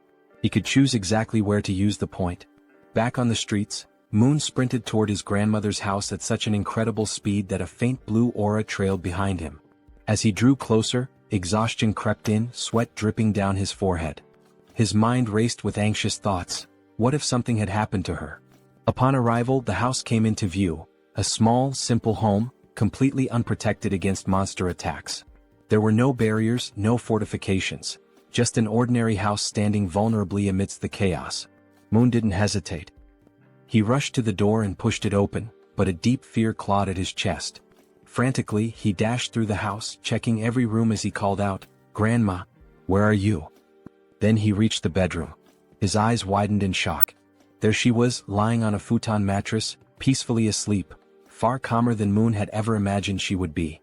Cautiously, he approached, gently placing a hand on her shoulder. "Grandma," he whispered, shaking her lightly, hoping for any sign of response. Slowly, her eyelids fluttered open. Her voice was faint and drowsy as she murmured, "Who is there?" She reached out, her frail fingers brushing against his hand. "Moon, is that you?" And at that moment, ninjas cutting onions must have passed through the room, because Moon's vision blurred as he choked up, his chest tightening with overwhelming relief. Tears streamed down his face. His body trembled as he sobbed uncontrollably, overwhelmed by the sheer relief that she was still alive. Unable to hold back, he threw his arms around her in a warm, desperate embrace, whispering apologies between his sobs. "I'm sorry, Grandma. I'm so sorry it took me so long to come back for you." Despite his tears, the old woman smiled kindly and patted his back. "You're such a brave and kind boy, Moon. I knew you would come for me." At that exact moment, a system notification appeared in front of Jaehyeon. Moon's loyalty had reached 100. Moon was now officially registered as a vassal. The number of available vassal slots had increased. June squinted at the system window in confusion. What's this? Apparently, reaching a certain level of trust unlocked an additional vassal slot. The system then displayed his current vassals. Choi Hyungjin aka Fatty, level 20, Moon level 30, and Kang Deoksu aka Toji level 25. Scratching his chin, June was taken aback. Wait, so I can level them up too? Curious, he decided to check how much it would cost to upgrade Moon's level. He tapped the plus symbol next to Moon's name. A new notification popped up. Insufficient funds to level up. Then another window appeared, showing the required amount. 100 million won is needed to upgrade vassal Moon to the next level. June's jaw nearly hit the floor. His hands clenched into fists. 100 million won? His face twisted in frustration as he rubbed his temples. That's insane. Just for one vassal? With a sigh, he ran a hand through his hair and lightly punched the table. I'm sorry, Moon, he muttered under his breath. I'll make it up to you by assigning you missions every single day. At that moment, a noise snapped June out of his thoughts, his senses going on high alert. The elevator was moving. His brow furrowed. Who the hell could that be? His comrades were still out in the streets, fighting goblins. Narrowing his eyes, he activated Ultimate Eyes. His pupils darkened as his vision extended, scanning the entire building. Two people stood outside one of the apartment doors. A man and a woman. The man carried a box on his shoulder, while the woman knocked on the door, asking if anyone was inside. Something felt off. Their expressions weren't exactly friendly, and their dark under-eye circles hinted at exhaustion or something more sinister. June immediately recognized the apartment. Inside was Fatty's wife. From the other side of the door, she hesitated. Hearing the knocking and voices, she called out cautiously, "Who is it?" Assuming it was urgent, she made a quick decision and opened the door. Standing there was the young woman, who greeted her with a bright smile. "Hello," she said cheerfully. "I'm Kim Dabin." Then she gestured toward the man beside her. "And this is my younger brother, Kim Miho." She continues, mentioning that they live in unit number 1701. Intrigued, Fatty's wife asks what brings them there. The girl sighs, explaining that she only came because she desperately needed help, leaving Fatty's wife wondering what kind of help she could possibly need. Then, with a sudden burst of desperation, the girl blurts out, practically shouting, "Would it be possible for you to let me take a shower?" Fatty's wife is completely caught off guard. Her jaw drops. Of all the things she had expected to hear, this was the absolute last. Still trying to process it, she blinks in disbelief and asks if she heard correctly. "Did you really just ask to take a shower? And that's all you need?" The girl nods eagerly. "Yes, that's all. I just want a shower." Relieved that the request wasn't anything too complicated, Fatty's wife lets out a small chuckle and waves them inside. "Well, that's easy enough. Come in." The two enter, expressing their gratitude. The man, still carrying the box on his shoulder, also thanks her before asking where he should put it. Curious, Fatty's wife asks what's inside. As he places it down on the floor, the girl, still grateful, explains that it's just canned food and some miscellaneous supplies. The man opens the box, revealing various types of canned goods, exactly as she had said. Seeing this, Fatty's wife smiles and thanks them, mentioning that they really didn't have to go through all that trouble. The girl waves it off. "It's nothing really. If you think about it, I just walked into a stranger's house and made a pretty weird request." Just as she finishes speaking, something catches her attention from the corner of her eye. She turns her head slightly, her gaze landing on the collection of bows lined up against the wall, alongside Toji's baseball bat. Curious, she can't help but ask, "Do these bows and that bat belong to the owner of this apartment?" Fatty's wife wasn't expecting that question. Still, after a brief pause, she shakes her head. "No, actually. These don't belong to the apartment's owner. The real owners live in another unit, but it's kind of a complicated situation to explain in just a few words." The girl nods in understanding. "I see." Watching everything unfold, Seo Jun deactivates his ability and thinks to himself that so far they don't seem like bad people. He then shifts his gaze toward the window and murmurs to himself, "I'll go check it out later." After a brief moment of thought, he adds, "I also need to talk to them. I want to ask if they'd be willing to help rescue other survivors from the nearby apartments." Before he can dwell on it further, a sudden system notification pops up. June blinks in surprise as the message appears before him. "You have successfully hunted a red tiger." A second notification follows immediately after. "You have gained a large amount of XP." Then another. 39,783,201 has been deposited into the Ultimate Shatin's wallet. And finally, one last message. "Your skill level has increased and you have acquired a new ability."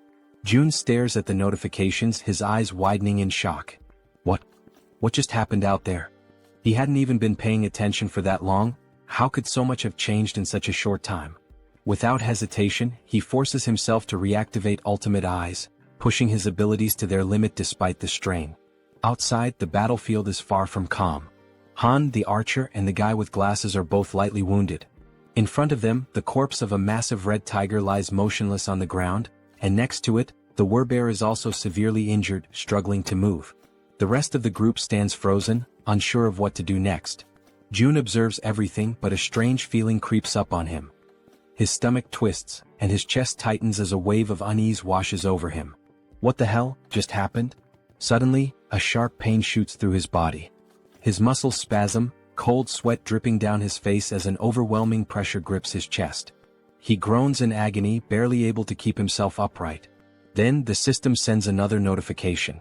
You have discovered individuals who are eligible to receive citizenship. Through the pain, June barely manages to process the message. There are still people who aren't citizens yet?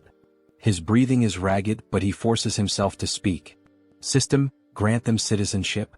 A new notification appears instantly. A list of names flashes across the screen. Citizenship has been granted. And then, another alert. You have officially reached 50 citizens.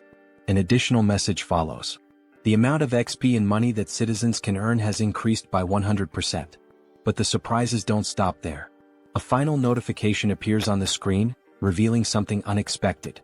As the number of citizens has reached a specific threshold, all citizens have unlocked a new ability, Power of Trust. June stares at the words mind racing. Power of Trust.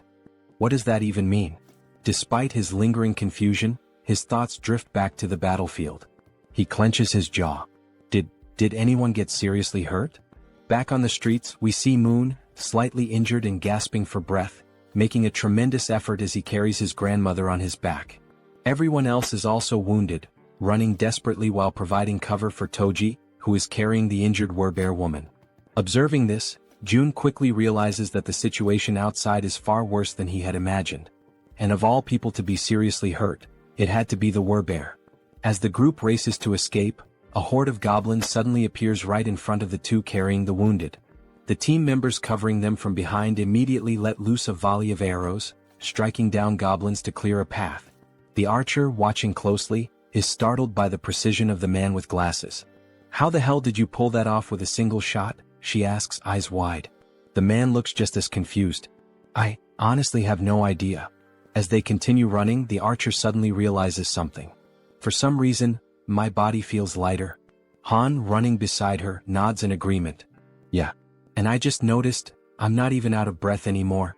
Meanwhile, back with June, the system finally provides an explanation. The ability Power of Trust is a passive skill that increases all stats by X%, where X equals the trust level of each citizen. Seo Jun stares at the message in disbelief. This skill didn't even exist before. How the hell is it so strong? Then, another realization hits him. Every single member of his group has at least 50 trust points or more. This means that all their stats, including stamina, strength, reflexes, and more, have naturally increased by 50%. At that very moment, Moon's expression shifts as if something suddenly clicks in his mind. He has a hunch. This must be another one of June's new abilities. The system then notifies June of something else. Both of the girls have now surpassed 30 loyalty points. As a result, they are now eligible to be registered as vassals. Without hesitation, Kim immediately commands the system to register both of them. The moment it happens, the two women suddenly stop in their tracks, their bodies tingling as an overwhelming power surges through them. The system follows up with an update. Kim Gaeong, now at level 20, has acquired the piercing ability. Yu Hyerin, now at level 25, has awakened the skill Poisonous Mist. Now, brimming with their newfound power, the two turn back, ready to face the goblins chasing them.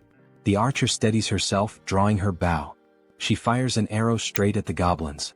Normally, her shots always land as headshots, every single time. But this time, something is different. The arrow doesn't just pierce through one goblin, it ricochets off and strikes several others, piercing through them effortlessly. Confused, the archer furrows her brows. What the hell? What just happened? The system promptly provides an answer. The ability Piercing is a tier C skill that uses mental strength to fire a penetrating arrow. June, standing with his arms crossed, watches as the information unfolds before him. Now that he knows what the ability is, he immediately issues a command to the system. Create a mission. A new quest pops up. The archer must use Piercing to hunt 10 goblins within a 10-minute time limit. Reward: increased piercing proficiency. Penalty for failure: fatigue. As he processes this, June shifts his attention to the other ability. Unlike piercing, this one seems far trickier. Poisonous Mist is a deadly attack, and while it's classified as a B-rank skill, using it incorrectly could endanger the entire team. June exhales sharply, deciding to deal with it later. I'll figure it out when the time comes.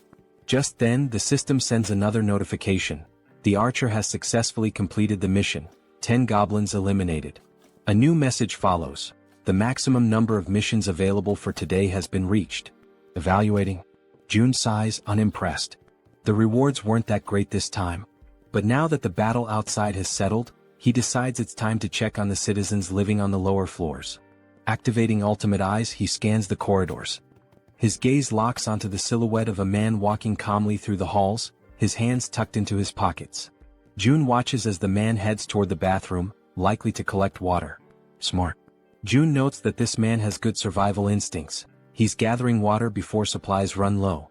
Shifting his focus elsewhere, June spots another pair, a man and a woman sitting together, preparing to eat. He observes them for a moment, realizing something important. They're already capable of gathering food and water on their own. Then, in another part of the building, something unexpected catches his eye. A woman. She's lying motionless on the floor inside a room. Without a second thought, June bolts toward her. The system immediately provides an update. Kim De-jung. Trust level, 18. Ability, healing, awakened. June's heart pounds in his chest. Healing? His eyes dart between the system message and the unconscious woman on the floor. He reads the ability description. She can heal wounds. A surge of urgency floods through him. She's the first healer they've found, and they desperately need her. Without hesitation, June sprints forward. He has to help her, no matter what. After sprinting through the hallways, June finally arrives in front of the door to the room where the woman had collapsed. His breathing is still heavy from the run, but he quickly composes himself and reaches for the doorknob. Slowly, he tries to turn it, hoping to gain access without any trouble. However, to his surprise, the door is locked from the inside. A deep frown settles on his face as he realizes there is no way for him to open it from the outside. The sudden obstacle causes his shoulders to slump slightly, and he takes a step back, frustration creeping into his thoughts. But just as he starts to contemplate another course of action, something unexpected happens. His eyes widen momentarily as a new notification from the system appears before him. By sheer coincidence, or perhaps fate itself, he has just acquired a new skill. The system promptly displays its details.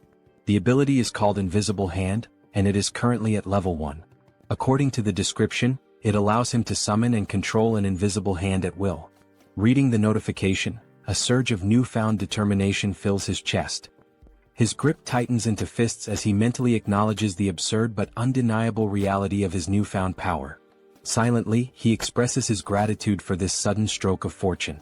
Closing his eyes for a brief moment, June focuses his thoughts entirely on the locked door before him. He visualizes himself breaking the lock, willing it to yield under his command. When he finally opens his eyes, he is met with an unexpected yet welcome sight. Right before him, materialized out of shut-in energy, is a lock-breaking tool, a sturdy bolt cutter formed entirely of the same strange energy he has come to rely on.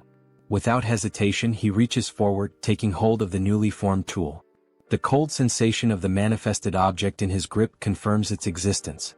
Without wasting another second, he positions it against the lock and applies pressure. A sharp snap echoes through the quiet hallway as the lock gives way effortlessly. With a swift motion, he pushes the door open and rushes inside. The moment he steps into the dimly lit room, his gaze immediately lands on the unmoving woman lying on the floor. Now that he is seeing her up close, the eerie stillness of her body makes the entire scene feel unsettling. June quickly kneels beside her, concern evident in his expression. Reaching out, he gently nudges her shoulder, his voice calm yet firm as he speaks. He asks if she can hear him, if she is all right, urging her to wake up. There is no response. A deep sense of unease washes over him.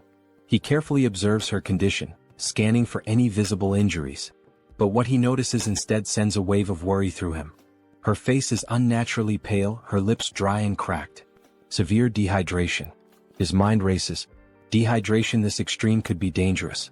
She needs help, immediately.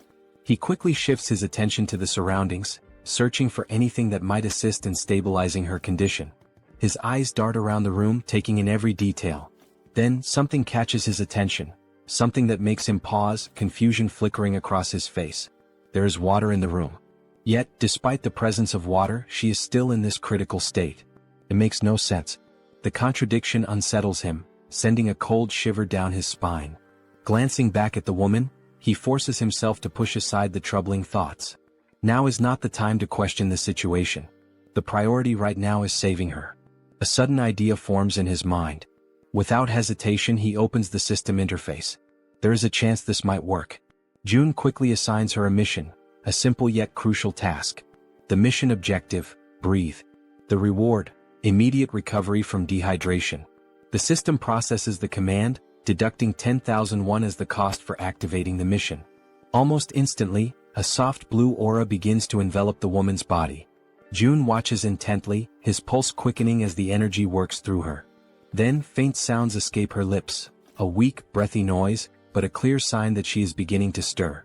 Relief floods through him. It worked. Slowly, her eyelids flutter open, her gaze hazy and unfocused. A blurred silhouette of a figure stands before her, a voice reaching her ears, asking if she is awake. Her mind struggles to process the situation. Her voice, weak but laced with confusion, manages to form a question. Who is he? And why is he in her room? June straightens slightly, meeting her dazed gaze. He introduces himself, explaining that he lives in a unit just above hers in the building. She blinks, her expression still foggy with exhaustion. The information doesn't seem to register right away. Still lying on the floor, she questions him again, her voice laced with uncertainty. How did he get inside? June, seeing no reason to hide the truth, states it plainly. He tells her that he saw she was unwell and decided to enter, by force breaking the door open to reach her. A moment of silence lingers between them. Then her breath hitches. Her expression shifts as realization dawns. Without warning, tears begin streaming down her face. And yet she does not say a word. She simply cries as if the weight of everything she had been enduring had finally caught up with her. She raises her hands to her face, wiping away the tears in an attempt to hide her crying. Her shoulders tremble slightly as she struggles to compose herself. June, watching her closely, immediately senses that something is wrong. There is an uneasiness in the way she reacts, something beyond just exhaustion or confusion. Taking a deep breath, he calls her name, Kim Dae-jung, his voice firm yet gentle. As she slowly pushes herself up from the floor, still visibly shaken, he speaks again. He apologizes for being so abrupt, for barging into her life so suddenly, but he makes it clear that he needs her help.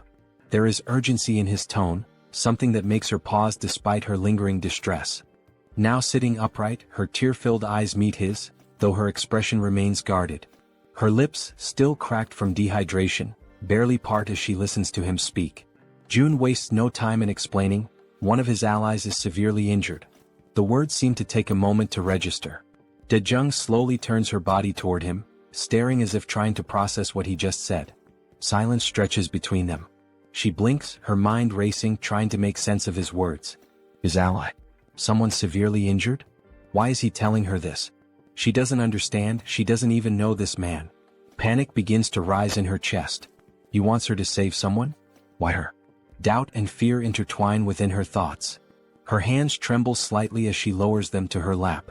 It seems impossible, an absurd request thrown at her out of nowhere. He's putting his faith in the wrong person.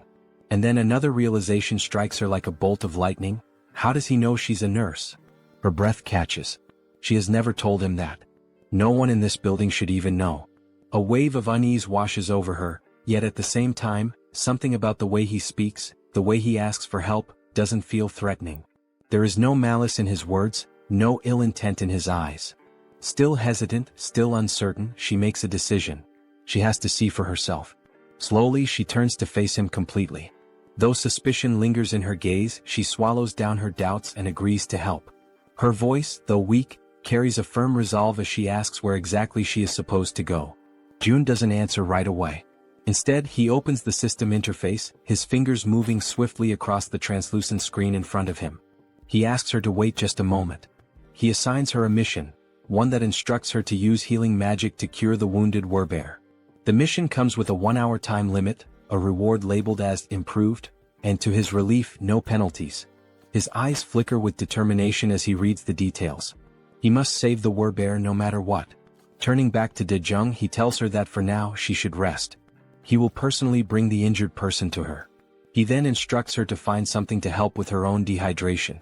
But Dae-jung, already overwhelmed, barely has time to process his words before something utterly impossible happens. From seemingly nowhere, oranges begin to materialize in midair. Her eyes widen in pure shock, her breath hitching as she watches several bright oranges fall from the void and land in front of her. For a long moment she simply stares, her mouth slightly open, completely stunned. Then, snapping out of her daze, she frantically raises a shaking finger, pointing at the fruit on the floor. "What is this?" Her voice trembles as she demands an answer. June, realizing how bizarre this must seem to her, quickly apologizes. But Daejung isn't satisfied. Her heartbeat pounds in her ears as she watches more oranges drop into existence. Where are these coming from? How is this happening? What kind of person is this man? Before she can demand further explanations, June simply turns his back to her. A slight smirk plays on his lips as he tells her, he'll explain everything later, once things have calmed down. And with that he walks away. Leaving her still kneeling on the floor, still staring in disbelief, he exits the room with a final request. He reminds her that she is still weak, that her body needs to recover, and he asks, no, insists, that she prioritize her own rest. As soon as June is gone, Daejung lowers her gaze to the scattered oranges. Slowly she reaches out, picking one up. The texture, the weight, the coolness against her fingertips. It all feels real. She squeezes the fruit gently, expecting it to vanish like an illusion, but it remains solid in her grasp. A shiver runs down her spine. What is this? Still overwhelmed, she hesitantly mutters to herself, wondering if she's dreaming. Because never, in her life has she seen anything like this before. Meanwhile, June wastes no time. He rushes back to his shut-in apartment, moving with quick, determined strides. His mind is already focused on helping his allies outside as fast as possible. The system chimes with a notification. The healer's trust level has increased. He stops for a brief moment, narrowing his eyes at the message. She hadn't trusted him before. That much was obvious. But now, it seems like her perception of him has changed, even if only slightly. Still, it isn't enough for him to let his guard down. Trust takes time. And honestly, he can't blame her. If someone broke into his home out of nowhere, he wouldn't trust them either. Shaking his head, he steps onto the balcony, his gaze drifting downward. His thoughts remain heavy, but as he looks out toward the streets below, something makes his entire body freeze. His blood runs cold. A massive, ferocious red tiger is charging through the streets, its powerful limbs propelling it forward with terrifying speed. And it's chasing his allies. June's breath catches as he sees his companions below, running for their lives. Desperation is evident in the way they scramble to escape, but the monstrous beast closes in on them, its deadly fangs gleaming under the dim light. Then, as if things couldn't get any worse, its piercing eyes fixed on its targets, its muscular body moving in perfect synchrony as it hunts his team. A wave of panic washes over June. This isn't just a dangerous situation. This is a massacre waiting to happen.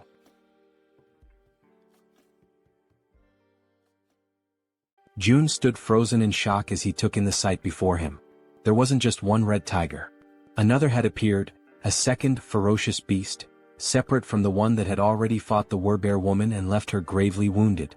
Down below, chaos continued to unfold.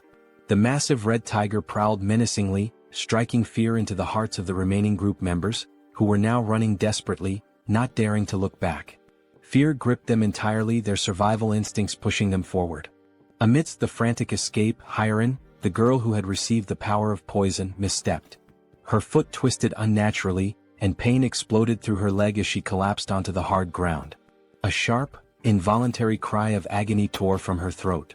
Both the archer woman and Han immediately stopped in their tracks, their faces contorted with panic. Their eyes darted back to her, calling out her name with pure desperation. Gritting her teeth, Jaehyeon struggled to push herself up, trying to fight through the pain. But her body was already beyond exhaustion, her limbs heavy, refusing to obey her will. No matter how much she willed herself to move, she couldn't. The archer's voice rang out through the air, a raw scream of distress. Because the enormous red tiger was already preparing to strike. Its muscles coiled, eyes locked onto Jaehyeon like a predator savoring its helpless prey. It was ready to devour her, its powerful body lunging forward just as she finally managed to stagger back onto her feet. But she had yet to realize how dangerously close the beast truly was. Her mind was occupied by something else, perhaps a last-ditch plan or sheer disbelief at her predicament. Then at last she turned her head. And in that instant she understood.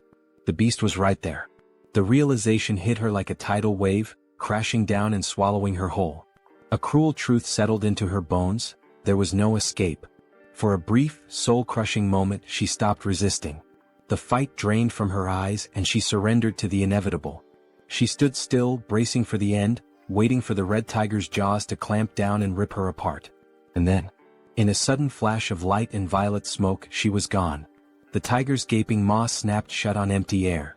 A growl rumbled deep in its throat, confusion flickering through its burning eyes. It didn't understand what had just happened. A heartbeat ago, its prey had been right there. And now, vanished. The frustration of the failed kill sent the beast into a deeper fury. At the same moment, Jaehyeon reappeared, disoriented, drenched in sweat, her breath ragged and uneven. Her mind reeled as she tried to comprehend what had just occurred. Had she died? Was this the afterlife? Pain surged through her limbs, sharp and unrelenting, reminding her that she was still very much alive. That was when she saw him. Jaehyeon. He was standing there watching her closely. It had been too close. A fraction of a second later and she wouldn't have survived. The weight of that realization pressed down on him. Jaehyeon, still trembling, looked up at him, but no words came. She was too exhausted, too overwhelmed to speak. Meanwhile, outside, the others were still running for their lives. Jaehyeon took a deep breath, his mind racing. At the very least, he had bought them some time. One less person in immediate danger meant the group below had a slightly better chance of escaping. Then his system screen flashed with a new notification. He had discovered individuals who met the criteria to be granted citizenship. The system prompted him: did he wish to approve their citizenship? Before he could process this, another sudden movement caught his eye. Moon appeared, using his teleportation ability to warp into the apartment, carrying his grandmother in his arms. As soon as he landed, he turned to Jaehyeon, his expression frantic. His breathing was unsteady, but his grip on the elderly woman remained firm as he pleaded for Jaehyeon to take care of her. Jaehyeon glanced at Moon, then at the frail woman in his arms. The concern in Moon's eyes was unmistakable, but Jaehyeon's mind was already occupied with something far more urgent. Raising a hand, he told Moon to wait. There was a bigger problem right now. Moon parted his lips, ready to argue, ready to demand an explanation. But then he looked at Jaehyeon's face, at the seriousness in his expression, and he understood. Whatever Jaehyeon was dealing with, it was far worse than he had realized. Without another word, Moon nodded. He could tell that, at this moment, his grandmother was not the priority. Down below, the relentless red tiger was still in pursuit, refusing to let up. It chased the remaining group members without mercy, its predatory instincts fully awakened. Jaehyeon clenched his fists, forcing himself to focus. He needed to act. Activating his new ability, Invisible Hand, he made a decision. That tiger needed to die, and he had to find a way to kill it. Down in the streets, the archer, Han, and Togi, who was still carrying the injured werbear, kept running. But no matter how hard they pushed themselves, the red tiger was catching up. Han risked a glance over his shoulder, his stomach twisting with dread. If this continued, they were all going to be devoured. He had to do something. Instinct took over. Without a second thought, Han skidded to a stop, planting his foot firmly on the ground. His fingers tightened around one of his baseballs. His heart pounded in his chest as he raised his arm, channeling everything he had into one throw. A faint blue glow began to radiate around him, intensifying with each passing second. He poured everything into it. Then, he hurled the ball with all the force he could muster. It soared through the air, cutting through the night like a bullet. For a moment, hope flickered. Maybe, just maybe, it would hit. But in the blink of an eye, the tiger dodged. The ball shot past it, colliding uselessly with the ground. A low, guttural growl rumbled through the air. Then, the red tiger threw back its head and roared, a deafening sound that reverberated through the city streets, a declaration of its dominance. The archer's voice rang out in terror as she screamed for Han, begging him to run. But it was too late. The red tiger, eyes gleaming with lethal intent, lunged at him. Teeth bared, claws outstretched. Han gritted his teeth, knowing he was out of time. There was nothing he could do to stop it. But there was one thing he could still do. A single desperate choice. He turned his head and shouted for his friends to keep running. Then, without hesitation, he broke into a full sprint in the opposite direction. If he could lead the tiger away, even if it cost him his life, then at least the others might make it out alive. His chest heaved. His legs burned. Every step was fueled by sheer willpower. But deep down he knew. This could be the end for him. And still he ran. As he approached a parking lot, Hoping against all odds that goblins or some other kind of monster would appear to distract the red tiger, Han continued to run with all the strength he had left. But once again the relentless beast was far too close behind him. It was undeniable now, this was truly the end for him. While sprinting, he risked a glance over his shoulder, his breath catching in his throat as he took in the sight of the enormous glistening fangs of the red tiger. They were massive, sharp, and deadly, a testament to the inevitable doom that awaited him. At that moment, his gaze locked with the tiger's, and an unspoken understanding passed between them. This was it. There was no escape. His fate was sealed. Just when all hope seemed lost, when every fiber of his being prepared to accept his tragic demise, something unexpected happened. A strange, pulsating purple force suddenly materialized and coiled tightly around the red tiger's neck. It appeared out of nowhere, wrapping around the beast with a speed and intensity that defied comprehension. In an instant, the force pulled downward with such overwhelming strength that the tiger's head was violently slammed into the ground. The impact was so powerful that the very pavement beneath them cracked and shattered, sending debris flying in every direction. The tiger let out a guttural snarl of frustration, struggling against the mysterious force. Its powerful limbs instinctively clawed at the ground, attempting to regain stability, but the unseen energy was relentless. Slowly, its paws began to lift off the ground, its body suspended as if an invisible hand were hoisting it up. The purple force continued to constrict, tightening mercilessly around the tiger's throat, squeezing the life out of the monstrous creature. It was unmistakable. This wasn't a natural occurrence. This was someone's doing. And Han, still frozen in shock from witnessing the impossible, knew exactly whose work this was. There was no doubt in his mind, this was Jun's power. Moments later, the archer woman and the bespectacled man arrived at the scene, their breaths ragged from the exhausting chase. They had rushed there, fearing for Han's safety, but what they found left them momentarily speechless. Their eyes widened in disbelief as they beheld the red tiger, still writhing in agony, its body dangling helplessly as the mysterious force continued to choke the life out of it. As the archer took in the scene, a system screen suddenly appeared before her, glowing softly in the dim light.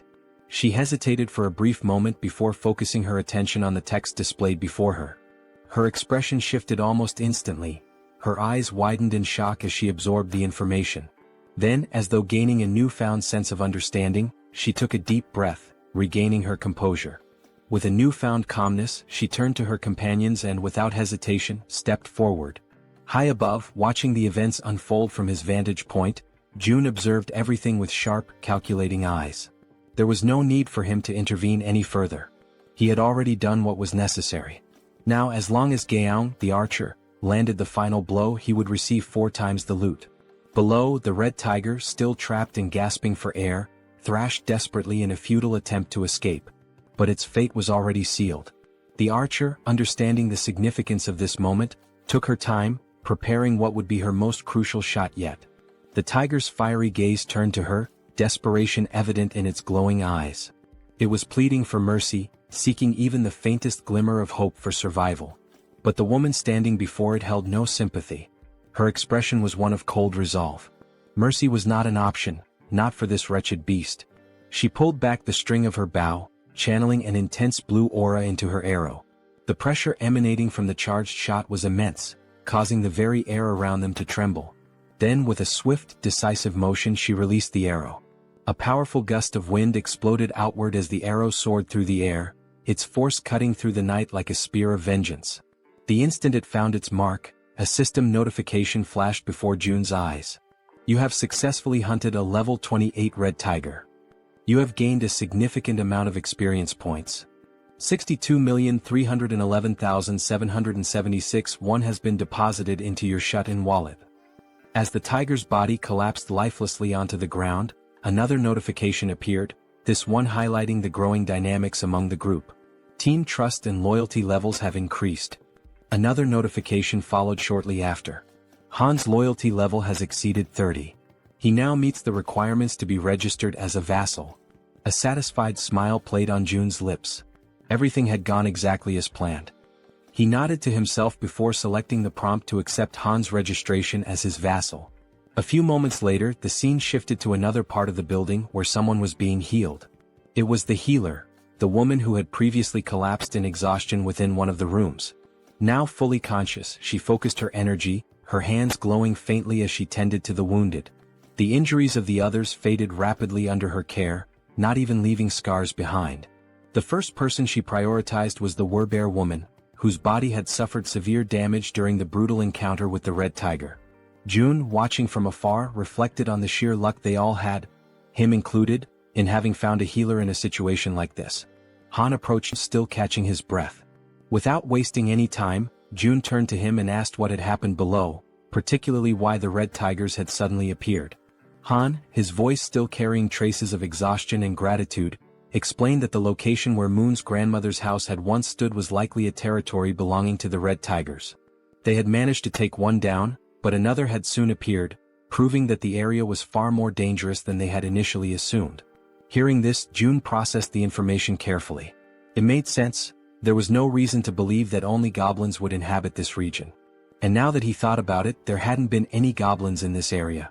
That meant the goblins had probably already invaded the buildings nearby. If that was the case, Moon's grandmother wouldn't have been safe if she had remained inside. Despite everything, the only reason she had survived was that she had unknowingly been within the red tiger's territory. June exhaled slowly, shaking his head. The sheer luck involved in this entire ordeal was truly something extraordinary. Just then, another system notification appeared before him. Healer's performance is being evaluated. 73,312 has been deducted for the mission. The healer let out a relieved sigh upon realizing that her task had been successfully completed. Seeing her reaction, June stepped forward and acknowledged her efforts, telling her that she had done a great job. However, she quickly waved off his praise and instead asked if she could finally return home. Before anyone could respond, a voice interrupted. Wait a moment. It was Fatty, who had finally reappeared after spending some time resting and recovering from the ordeal. Scratching the back of his head, he looked around awkwardly before addressing the group. I know this might not be the best time to bring this up, but are you guys seriously planning on gathering in my apartment all the time? June turned his attention to Fatty and, for the first time, truly took in the number of people currently occupying the space. The realization dawned on him, and at that moment, everyone around them wore equally amused and sheepish expressions. With a small chuckle, June reassured him. There was no need to worry, he had already made arrangements. Unit 2901 was currently unoccupied. Electricity, water, and every other necessity for daily life would be provided, and they were free to live there. Upon hearing this, the entire group erupted in joy. He also calls out to Dabin and informs her that Units 2101 and 2102 are currently unoccupied as well. June states that he will ensure that electricity is supplied to those units and requests that she notify the other survivors, letting them know they can use the bathrooms and showers in those apartments. Upon hearing this, Dabin and her brother exchange glances before nodding in agreement, assuring him that they will take care of it. June then adds that out of the two available units, Dabin and her brother are welcome to claim one for themselves. The unexpected offer leaves both of them stunned, their jaws practically dropping in disbelief. June, however, remains composed and instructs them to inform the other survivors that they may take the remaining unit.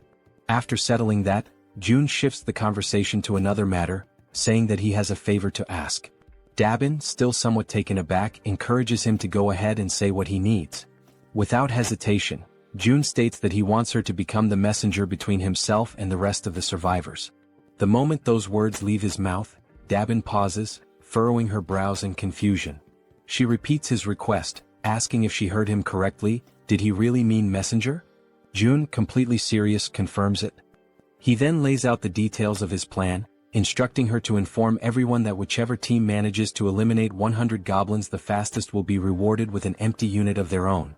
Furthermore, he emphasizes that in addition to securing a place to live, the winning team will also receive essential supplies, unlimited electricity, running water, gas, and food, ensuring their survival and comfort. But there's more. June goes on to clarify that if the team agrees to take in 10 additional survivors, those individuals will also be granted access to the same benefits. For a brief moment, the atmosphere in the room grows heavy with tension. The weight of June's words settles over them, and everyone seems to grasp the implications of what he is proposing. Then, as if anticipating concerns, June adds one final note. He instructs Dabin to make sure she informs them that the distribution of these benefits may take longer depending on which floor their new residence is located. As he watches their reactions, June contemplates his next move. From this point forward, he realizes, every decision will be like moving pieces in a strategic game of chess. Only those who prove their worth will receive the resources they need. At that moment, a system notification appears before him. A new quest materializes, an official mission to hunt down goblins. The quest has a strict time limit of 168 hours, a modest reward of experience points, and a harsh penalty for failure, being barred from using any shared facilities. A final message flashes before his eyes. Will you grant this quest? Yes or no?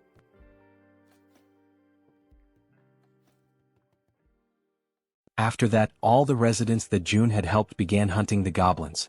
Outside, one of them was desperately running for his life, being chased by an enormous horde of goblins. His breath was ragged and his legs burned with exhaustion, but he had no choice but to keep moving forward. The goblins were enraged, shrieking as they pursued him, their eyes glowing with a savage hunger. The young man in the red jacket was already drained from all the running, and regret started creeping in. He cursed himself for getting into this situation but kept repeating in his mind that he just needed to endure a little longer. As he continued sprinting, his eyes locked onto a door ahead, leading into the parking lot. His last hope of survival. Behind him, the goblins, with their sharp claws outstretched, were closing in rapidly, almost managing to grasp him. But at the last second, the young man threw himself forward, sliding across the ground as if making a desperate soccer tackle. His body barely squeezed through the doorway just before the goblins could reach him. With whatever breath he had left, he screamed in desperation, urging the others to attack immediately. His voice rang with panic as he warned them that the whole thing had been a trap. 3 other members of the group, armed with spears, stepped forward, assessing the situation with calm determination. They acknowledged the red-jacketed man's efforts, commending him for doing a great job in luring in even more goblins than they had initially expected. Without wasting a second, the spear-wielding men began their assault. Their weapons thrust forward in swift, practiced movements, piercing through the goblins before they could force their way through the door. Some of the goblins, already wounded, stumbled back, while others still fought desperately, pushing forward with wild fury. One by one, the goblins were cut down, their bodies being flung backward with every powerful strike.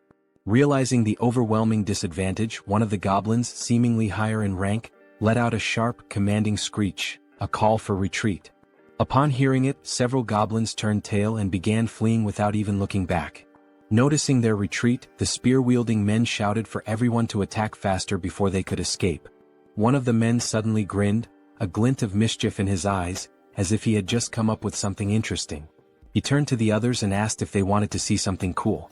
His teammates, unsure of what he was planning but intrigued nonetheless, nodded in agreement. The red-haired man took a deep breath, steadying himself, his focus entirely on his target. Holding his spear tightly, he aimed at the fleeing goblins and, with a force that almost seemed superhuman, hurled it forward. The sheer speed and strength behind the throw made it seem as if he possessed some hidden power. But in reality it was pure brute strength. The spear flew past the twin brothers, slicing through the air at an incredible speed, heading straight for the escaping goblins. One of the goblins, foolishly thinking it had made it to safety, was struck squarely in the back. Its body convulsed for a brief moment before falling lifelessly to the ground. The red-haired man turned back to the twins, a triumphant grin spreading across his face as he asked if they thought that was amazing. The twins, eyes wide in awe, immediately agreed, saying it was absolutely badass. Stretching his arms as if shaking off the tension, the red-haired man then casually asked how many goblins each of them had managed to kill. The twin on the left proudly declared that he had taken down 22. The twin on the right smirked and smugly announced that he had won, having slain 23. Hearing this, the red-haired man grinned even wider and stated that they had officially completed their mission of defeating 100 goblins. After all, between just the 3 of them they had already slain over 100. The twins exchanged glances, surprised at how quickly they had achieved their goal. They had initially thought it would take an eternity to eliminate that many goblins. Just then Min, the man in the red jacket, stormed up to them, clearly irritated. He wasted no time in complaining, reminding the red-haired man that he had said there would be only about 10 goblins. Yet Min had barely escaped with his life. The red-haired man immediately bristled, veins bulging on his forehead in frustration. He snapped back, demanding to know what Min was whining about this time. Min, still seething, shot back that there was no way anyone could have mistaken that many goblins for just 10, and he had nearly died because of it. Rolling his eyes, the red-haired man brushed off his complaints, saying that the results had turned out well. Thanks to their success, they were about to get a brand new place to live, so Min should quit complaining. Irritated, he then told Min to pay attention and called him bro, which suggested they might actually be siblings. Then, with the veins on his face bulging even more, he reminded Min that he had come up with this hunting strategy himself, so there was never any chance of failure. He also pointed out that it was his idea to use the spears, which had been crafted by the twins. All Min had to do was run, something he was already confident in doing.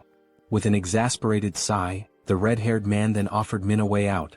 If he was that dissatisfied, he could simply leave the team. At this point, his presence wasn't even making much of a difference anymore. Sensing the tension between the two brothers, the twins quickly intervened to prevent the argument from escalating into an actual fight. One of the twins calmly asked the red-haired man to relax, reminding him that Min had put in effort as well. The other twin turned to Min and, with a playful grin, told him that he had done an excellent job acting as bait, pointing out that he had been running incredibly fast. The red-haired man clicked his tongue in irritation, saying that Min always managed to find a way to get on his nerves. He then demanded to know how Min dared to talk back to him like that. One of the twins, still grinning, urged Min to just apologize and get it over with. Realizing that arguing would get him nowhere, Min let out a sigh and begrudgingly muttered an apology. The red-haired man huffed in response, then turned his back on him. Dismissing the whole ordeal, he stated that it was time to move on, as they needed to head to the 21st floor to claim their new home. However, upon arriving at the 21st floor, ready to receive their reward, they were met with unexpected news. Dabin, looking somewhat apologetic, informed them that another team had already beaten them to it and claimed the reward first. The entire group froze in disbelief, their excitement immediately turning into shock. In their minds, they had been incredibly fast. There was no way another team had completed the mission before them. The red-haired man's face darkened, his irritation flaring up again. He demanded to know if there was really another team that had managed to slay 100 goblins faster than them.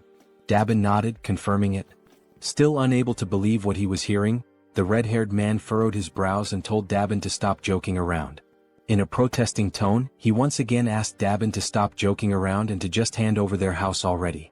Dabin, maintaining a serious expression, insisted that it was no joke, she was telling the truth. Then she revealed that the group who had finished the hunt even faster had just arrived. The group that had killed the goblins first. Seeing who they were made the red-haired man even more irritated. The group consisted of Dabin's brother and an elderly couple, both of whom were smiling cheerfully as if nothing had happened. Dabin turned to her brother and asked how things went with June. In response, her brother explained that they had made a deal. In exchange for giving up the new house, his own home and the elderly couple's home would now have electricity, food, and other necessities. On top of that, their daughters would no longer have to take part in missions. Upon hearing this, Dabin immediately pointed out that the elderly couple's daughters were minors, meaning they should have already been exempt from missions in the first place. The elderly couple continued smiling, unfazed, and corrected her by saying that their daughters were actually adults. Despite their youthful appearance, they were older than they seemed. The elderly woman then added that their daughters were probably quite skilled with bows and arrows, though her husband always worried too much about them. Dabin's brother also mentioned that part of the agreement included providing bows and arrows for their daughters. Dabin frowned, questioning the need for bows and arrows. Were they planning to continue hunting goblins? Her brother nodded, confirming that they were, but specified that June had only requested the goblins in the surrounding areas. Since the goblins were relentless and kept coming no matter how many were killed, it was necessary to keep them under control. Hearing all of this, the red-haired man grew even more irritated and told them to stop with all the useless chatter. Then, in a firm voice, he questioned whether they were giving themselves special privileges simply because they were the ones in charge. Wasn't that unfair? To some extent, Dabin's brother agreed. That's why, to balance things out, he explained that June had ordered the second and third groups to kill 100 goblins and head to the 30th floor to receive their rewards. Upon hearing that, a genuine smile appeared on Dabin's face. She reassured them that everything had worked out and instructed them to head up to the 30th floor. Dabin then added that Seo Jun would be waiting for them there, while the red-haired man, still visibly irritated, remained bitter about not being the first group. As they ascended in the elevator, the red-haired man suddenly asked if the guy's name was really Jun, since he looked younger than all of them. Then, laughing with clear sarcasm, he commented on how ridiculous it had been to hear Dabin speak so respectfully about this June. One of the twins joined in on the sarcasm, joking that maybe Dabin saw June as some kind of god or something. The other twin laughed as well and scoffed, saying, "God my ass. At most he's just the leader of some cult." Then, as if pondering the idea, he questioned whether this Seo Jun guy was even sane in the first place. Min, who had been listening to all of this quietly, murmured under his breath that all of them were being protected thanks to Jun's abilities. Therefore he suggested that maybe they didn't have the right to speak about him like that. The moment those words left his mouth, the atmosphere inside the elevator changed. Everyone else became visibly irritated. The red-haired man, looking more annoyed than ever, questioned if all of them were just trying to get on Jun's good side.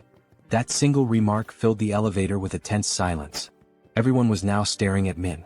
As expected, the red-haired man, frustrated beyond belief, cursed at Min under his breath. Then, glancing over his shoulder with a menacing expression, he warned Min that they would have a little talk later. At that moment the twins noticed something strange. Jun was approaching, walking at a calm and leisurely pace, one hand tucked casually into his pocket. As he neared them, he gave them a small, relaxed smile and simply said, "Hello." That simple greeting, combined with the way Jun carried himself, sent a wave of shock through all four members of the group. Feeling a sudden nervousness creeping over him, the red-haired man extended his hand hesitantly, introducing himself as Baek Sunjeob. Jun shook his hand in a firm yet casual manner, acknowledging him before commenting that he had observed how Sunjeob and his team had hunted. He noted that they had made excellent use of the barrier and that their strategy had been quite effective. Hearing that sent another chill down Sunjeob's spine. His voice slightly unsteady, he asked how Jun could possibly know that. Jun completely ignored the question. Instead, he simply smiled and stated that from now on, he would be providing electricity, water and gas to units 1301 and 1502. Sunjeob, still trying to make sense of what was happening, managed to thank him but couldn't hold back another question. How was any of this possible? Once again, Sunjeob asked how Jun was doing all of this, how exactly he was making it happen. And yet, for the second time, Jun ignored him. Instead, he casually reminded them that since they had successfully hunted 100 goblins, they were now qualified for these benefits. Then, as if the entire situation wasn't unsettling enough, Jun's expression shifted into a disturbingly eerie smile. With a tone that sent chills down their spines, he added, "By the way, I'm not some cult leader." His eyes glinted with amusement as he continued, "And I certainly don't have any intention of becoming a god." The weight of those words left the entire group frozen in place, completely paralyzed with fear and unable to react. Then, with that same eerie and slightly devilish smile, Jun raised his hand near his mouth, as if about to share a secret. "There's just one more thing." His voice carried an unsettling undertone as he announced that he had a request to make of them. Sometime after that, the new group is seen running at full speed, desperately fleeing from something. When the scene shifts to a front view, the four members are revealed to be escaping, but this time, it's not from goblins, it's from massive, bloodthirsty orcs. Their feet move swiftly as they turn a corner, frantically trying to put more distance between themselves and the monsters. As they round another street, they shout desperately for someone to hurry up and throw things at the orcs. Standing in front of them is Han, holding several spears in his hands. With a subtle smirk, Han tells them they did a good job. As the orcs remain distracted by the fleeing group, Han channels his energy into one of his spears, causing a blue aura to radiate from its blade. A system notification appears, displaying Han's stats. Level 33, holding the title of the 6th Knight, with 70 points in trust and 78 in loyalty. His awakened ability is throwing. Han's throws were already powerful, but now, by consuming mental energy, he can amplify his attack power up to 5 times. As he focuses on his throw, energy visibly gathers along the blade of his spear. The system further indicates that his physical abilities increase by a percentage based on his loyalty, that the experience points and money dropped by monsters are tripled, and that knights can grow at an accelerated rate. Then, with immense force, Han hurls the spear, striking one of the leading orcs directly. Upon witnessing its companion fall, another orc becomes enraged. Gripping a massive machete, it lunges forward, ready to strike Han with a devastating blow. Despite facing such a formidable enemy, Han remains completely calm. That's because, from the back line, a well-aimed arrow infused with energy is already soaring toward the orc. The arrow pierces the orc's head, and with that, it's clear who fired the shot. The archer had been providing cover from the rear all along, and that was precisely why Han could remain so composed. As the second orc collapses, Han swiftly draws another spear and hurls it toward the third orc. The moment it lands, Han finally exhales and says that it's all over. At that moment, a notification appears for June, informing him that he has successfully hunted a level 19 orc and earned wands as a reward for the mission to eliminate 100 orcs. With the mission now complete, 3 people who had been hiding from the orcs in that region are rescued. Han approaches them, reassuring them that there is a safe place they can go. As they move toward the main group, the system suddenly issues an alert. Unauthorized individuals are attempting to enter.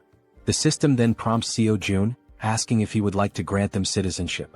Having just deactivated his Ultimate Eyes ability, Jun notices that this time, there are 3 new individuals. When he looks at the system's interface, he realizes that by accepting them, the total number of citizens under his care has now reached 200. A new system notification appears, confirming that citizenship has been granted to the 3 newcomers, bringing the total to 200. The system further reveals that as the number of citizens reaches certain thresholds, new abilities are unlocked. This time the ability Tax Collection has been activated. This newly unlocked ability allows him to collect 10% of all the money his citizens possess. However, it comes with a cooldown period of 30 days. Realizing this, Jun understands that the tax collection ability essentially returns a portion of the citizens' money to him. As he contemplates it, he notes that these kinds of actions are not something he can freely reverse whenever he wants. Biting his finger anxiously, he acknowledges that he will have to wait for a long time before he can actually benefit from it. But time is a luxury he does not have. He is running out of time to save his parents and must send Han's team to where they are as soon as possible. Scrolling through the system, Jun considers redistributing only 30% of the collected funds, seeing it as an investment. Upon executing this command, the system notifies him that the ability's level has increased, reaching level 10 and granting him 3 additional skill points. At that moment, Jun feels a sharp tightness in his chest, accompanied by an intense pain. A deep purple domain expansion begins spreading beyond the building. Another system notification appears, displaying a congratulatory message. It states that with this expansion, an official declaration has been made across every corner of the apartment complex. Additionally, a fund of 1 billion wands has been deposited into his wallet. Furthermore, the construction function has been activated. Still clutching his chest from the lingering pain, Jun looks at the system screen, reading the new notification. His mind immediately starts racing, questioning what exactly this construction function entails. The system then displays a list of available facilities that can be built, along with their respective costs. It also shows the value of the fund and an annual production revenue of 30 million wands. The available construction options include a solar power generator, a store, and a training facility. As he reads through the details, Jun is visibly shocked. The annual revenue is only 30 million wands, yet installing a solar generator alone costs 130 million wands. That means he would need to maintain the solar power system for nearly 5 years just to break even. Following this realization, the system asks if he would like to proceed with installing the solar generator. For now, Jun declines, stating that his current priority lies elsewhere. The money needs to be allocated toward more immediate necessities, such as increasing the levels of his vassals. At that moment, Jun notices something different, something unusual. The system displays the total amount in the fund, exactly 1 billion wands, the same amount he had received upon leveling up. After investigating further, the system clarifies that this amount is exclusively available for construction purposes. Trying to process what he was reading, it takes Jun a moment for everything to click. But when it finally does, he smiles, realizing just how significant this is. This money is entirely separate from the funds in his personal wallet. Seeing this as an extremely positive thing, Jun quickly understands that there's no reason to hold back from using it all. Without hesitation, he accepts the installation of the solar power system. The system then informs him that the process will take 24 hours to complete and updates his remaining balance, which now stands at 867 million wands. Looking at the cost, Jun realizes that it was surprisingly cheap. This leads him to ask whether the system is capable of installing an additional solar generator. The system responds that only 1 solar generator can be installed per apartment building. With that in mind, Jun shifts his attention to the store option. As he selects it, he is met with an unexpected but pleasant surprise. The feature is far more impressive than he had initially thought. This store is directly linked to the one he already owns, allowing him to sell registered items to his citizens. However, what truly makes this ability unique is that it is not a physical store. Instead, the system produces items in real time, and as long as there are funds available, the system itself will handle the transactions. Up until recently, managing and distributing supplies had been a tedious and time-consuming task, with Dabin having to handle most of the distribution. But now, with a system-operated store in place, the citizens will be able to purchase what they need on their own. As he reflects on this, Jun realizes that he can personally set the prices, increasing overall liquidation rates even further. Without hesitation, he issues the command to install the store immediately. The system prompts him to select a location for the store's installation. He carefully considers the available locations before deciding to place it on the 101st floor. The system then displays the remaining construction time, 48 hours until completion. Finally, the third option, the training facility. The system notifies him that this training facility will allow citizens to improve their strength and endurance through basic training exercises, with a 200% efficiency boost. Additionally, for those below level 15, an extra 300% efficiency bonus will apply. Reading this, Jun feels a surge of excitement. He already knew that leveling up through training was possible, but with these additional boosts, progress would be significantly faster, making it even easier to reap mission rewards. The system also prompts him to choose a location for the training facility. Jun decides to install it across the entire second floor, converting the entire level into a dedicated training center. The system then updates, displaying a 72-hour countdown for its completion. Lastly, there are also the 3 skill points he had acquired. However, something new has also been unlocked, the itemization feature. This allows registered products to be purchased in different sizes and quantities. Intrigued, Jun taps on the system interface to learn more details. Until now, package deals were available, but individual purchases had only just become possible. Looking through the list, he sees various liquid-based items and notes that while not everything is there yet, the range of available options has expanded significantly. There are now different types of food and additional product variations. Now, with a slightly mischievous smile and a new plan forming in his mind, Jun realizes just how useful this could be. Meanwhile, back on the battlefield, Toji is clad in his knight armor, engaged in combat against an orc wielding a large knife.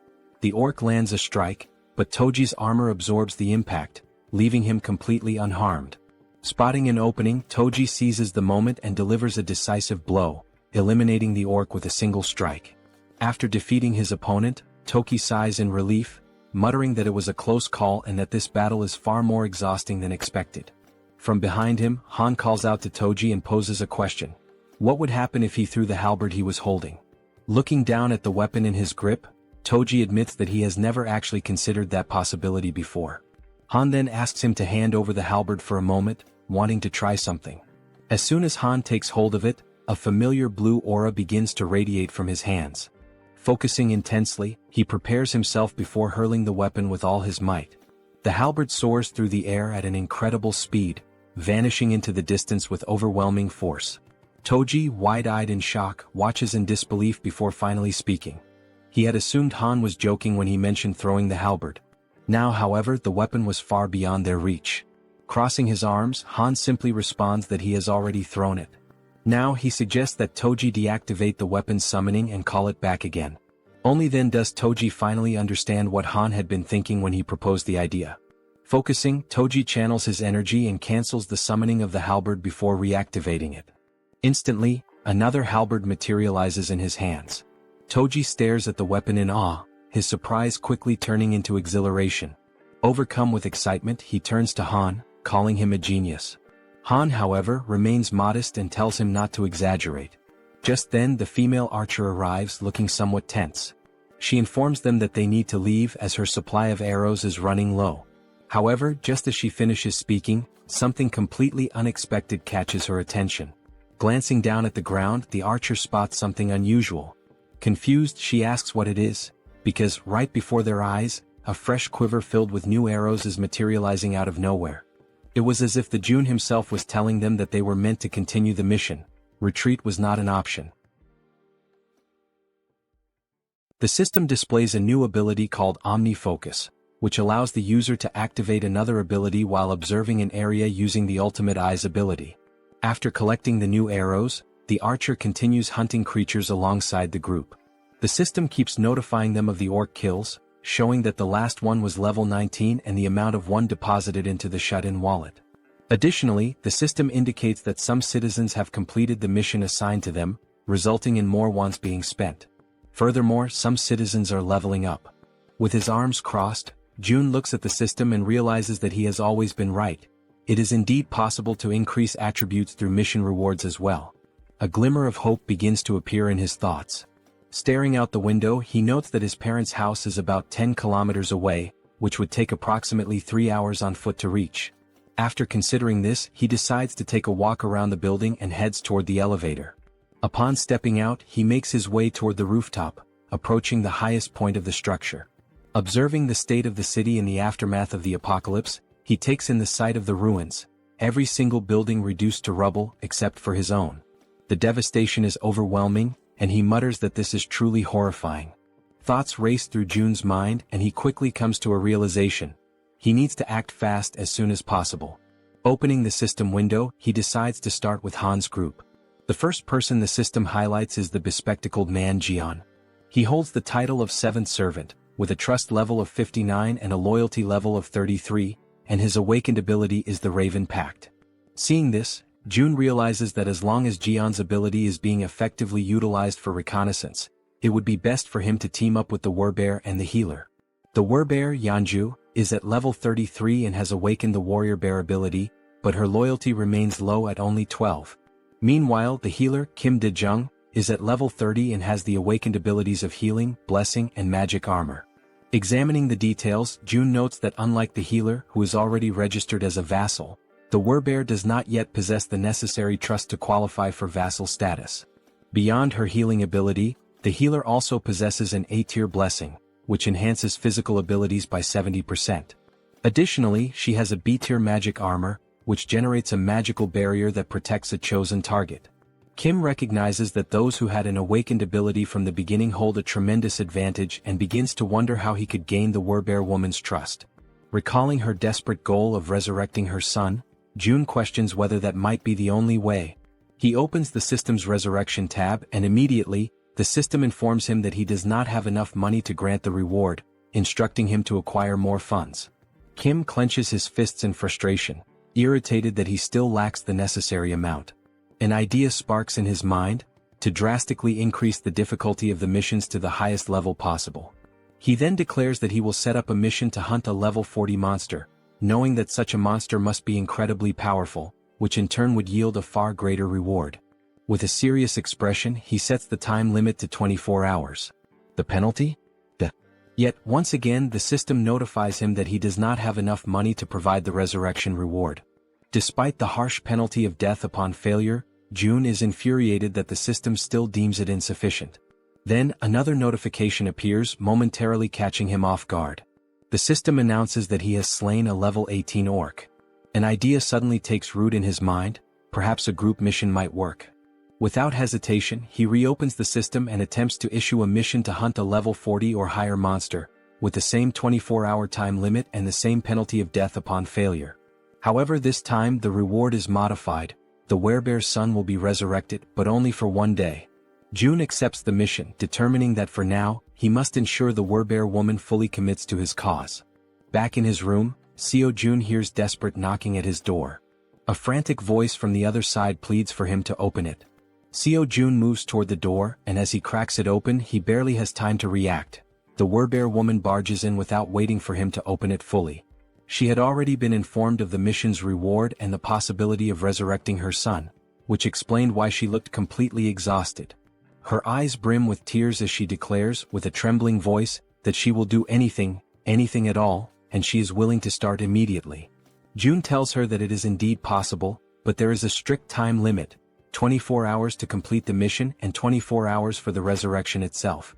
Upon hearing this, the Werebear woman collapses into uncontrollable sobs, overwhelmed by the mere possibility of something she had long believed to be impossible. Tears stream down her face as she expresses her heartfelt gratitude to Jun, telling him that she is truly happy, ecstatic, to have even just 1 day with her son. With unwavering determination, she promises that she will do whatever it takes to make it happen. After that, the system notifies that she has surpassed 30 loyalty points and can now be registered as a vassal. Sometime later, Jun is seen lying in his room, staring at the ceiling. And with nothing but the power of his mind, he manages to turn on the light. Realizing that he succeeded, he shifts his focus to the faucet and attempts to do the same. He concentrates, directing his thoughts toward opening the faucet until water begins to flow. At first, only a few droplets trickle out, barely noticeable. He concentrates a little harder, and this time he manages to fully open the faucet, allowing water to gush out at maximum flow. Feeling somewhat relieved, June comments that this is pretty cool, but at the same time he has already grown somewhat accustomed to it. Now he feels as if he has become a mage, like something straight out of Harry Potter, wielding a wand and controlling electricity, water and gas with precise mastery. The system then displays an update, indicating that the store's earnings are being calculated. A total of 320,981 wons has been deposited into the shut-in wallet. Glancing at the system, June does some quick calculations and realizes that a profit of 320,000 wons suggests that today's total sales have exceeded 1.5 million won. He activates the ultimate eye's ability to check on the people within the building, observing what they are doing on the different floors. On another floor, a man asks how much they need to save. Another man, holding a bow, responds that the bow itself cost 150,000 won, and today they only earn 10,000 won, meaning it will take roughly 15 days. The first man calls the other an idiot, pointing out that he didn't even factor in the cost of water and food for the next 15 days. Frustrated, the man with the bow turns his back and says that since the other is so smart, he should calculate everything on his own. Observing the interactions and dynamics between the people, June notes how much the atmosphere has shifted ever since he started distributing the reward money. He also realizes that ever since the mysterious place known as the store appeared on the first floor of the building, the small amount of money earned from hunting goblins has begun to ignite a growing desire among the people to hunt even more. And now that there are no longer enough goblins left within the apartment complex, people are being forced to venture outside in search of prey. Looking at the system, he feels a certain satisfaction, as level-ups are progressing steadily, and the number of new citizens has grown significantly. The system shows that the current population is 789, with XP and money bonuses now at 100%. Fixated on the system screen, Seo Jun realizes that things are about to expand exponentially from this point forward. Then once again another notification appears. Another level 18 orc has been slain. Sometime later, down below, the Werbear woman, with her immense superhuman strength, is tearing through wave after wave of goblins, crushing them without hesitation. Now she is emitting a golden aura, striking fear into the goblins before they even have a chance to fight back. Without wasting a single second, her thoughts consumed by the possibility of seeing her son again, she charges forward, completely obliterating the remaining goblins. Once no more goblins are left standing, she begins to revert to her human form. The exhaustion catches up with her, and she breathes heavily, struggling to steady herself. From a distance, the healer calls out to her, asking if she is okay and whether she is injured anywhere. The Werbear reassures her that she is fine, stating that even if she were hurt, it wouldn't be enough to stop her. The healer, concerned, urges her not to push herself too hard, mentioning that she is eliminating all the monsters before anyone else even has a chance to fight them. The Werbear apologizes, insisting that she isn't trying to steal anyone's kills. The archer, curious, asks why she is apologizing in the first place, pointing out that by taking down the monsters so quickly, she is making things much easier for everyone. Hearing this, the Werbear feels a sense of relief. Her companions are not upset with her after all. Watching from afar using the ultimate eyes, June acknowledges that forming this team was indeed a good decision. The system then updates, displaying the Werbear woman's status.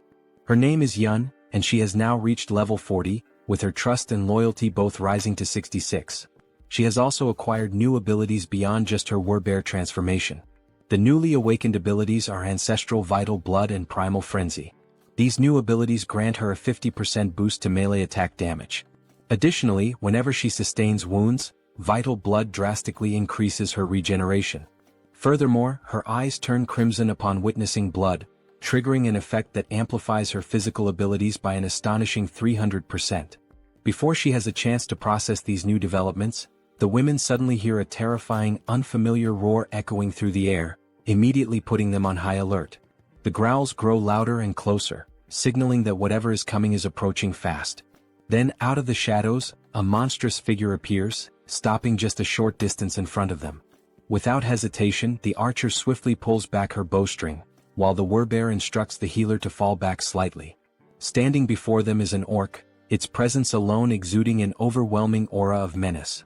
Its crimson eyes gleam ominously, and its body is riddled with deep scars, evidence of countless battles. In its massive hands, it grips a weapon resembling a giant club, and it begins to speak in a language that none of them can understand. Faced with the imminent threat before her, the Werbear woman does not hesitate for a single second and immediately begins her transformation. In an instant she completes the shift into her full beastly form, her massive figure standing in a battle stance directly in front of the orc. Now, enveloped by her golden aura, she lunges forward to attack the enemy, while in the background both the archer and the healer call out, urging her to be careful. As she charges, she lets out a deafening roar in an attempt to intimidate the orc, but he remains unfazed, standing his ground and locking eyes with her. With his club firmly in hand, the orc also assumes a battle-ready posture, prepared to engage the Werbear head-on. At that very moment, the Werbear woman unleashes her first strike. However, the orc reacts swiftly, managing to block the attack with his weapon. Without hesitation, she delivers another blow, but the orc remains solely on the defensive, skillfully withstanding the onslaught of her relentless attacks. Noticing an opening, she quickly shifts her angle, launching a strike from a different direction in an effort to land a clean hit on her opponent. Meanwhile, as the fierce exchange of attacks continues, the archer readies her bow. With unwavering determination in her eyes, she focuses intensely on her target, and a brilliant blue aura begins to radiate from the arrow. Observing the battle closely, she notices a brief moment when the orc becomes slightly distracted while fending off the Werbear's strikes. Seizing the opportunity, she releases her powerful shot with impeccable precision. Catching sight of the incoming arrow, the Werbear woman swiftly retreats a few steps to avoid being hit. The orc, displaying impressive reflexes, swiftly swings his club to deflect the projectile, narrowly avoiding the attack. However, this movement momentarily exposes a weakness, and without wasting a second, the Werbear, fueled by raw fury, surges forward with overwhelming force. With the full weight of her massive body behind her charge, she manages to slam into the orc, sending him crashing to the ground. Not allowing him even a moment to recover, she bares her enormous, razor-sharp fangs. The orc's eyes widen in terror as he realizes that this could very well be his end. And with a single devastating bite, she finishes him off, bringing an abrupt end to his life. At that precise moment, the system notifies June that he has successfully hunted a level 28 orc captain, and as a result, a larger sum of wands has been deposited into the shut-in wallet.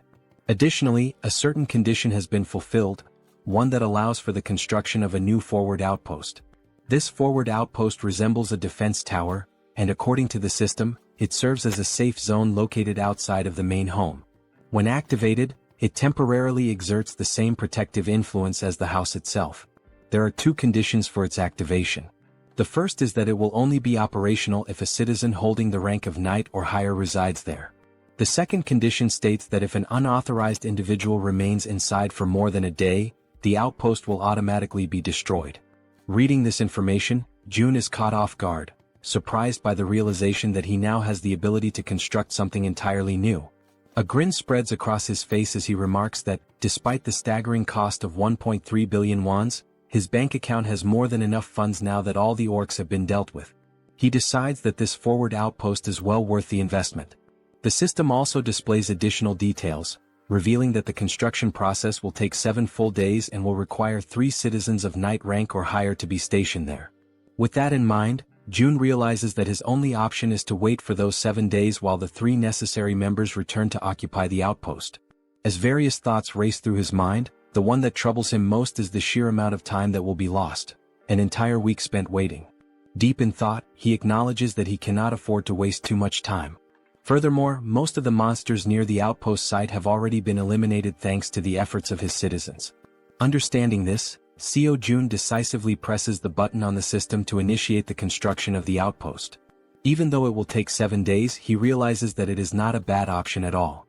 If he can build this within the main house's territory, it will at least provide him with some peace of mind. As these thoughts occupy his mind, he finds himself recalling memories from his childhood, moments of pure happiness spent with his family. And now, by strengthening his domain, he believes he will be able to protect his family more effectively.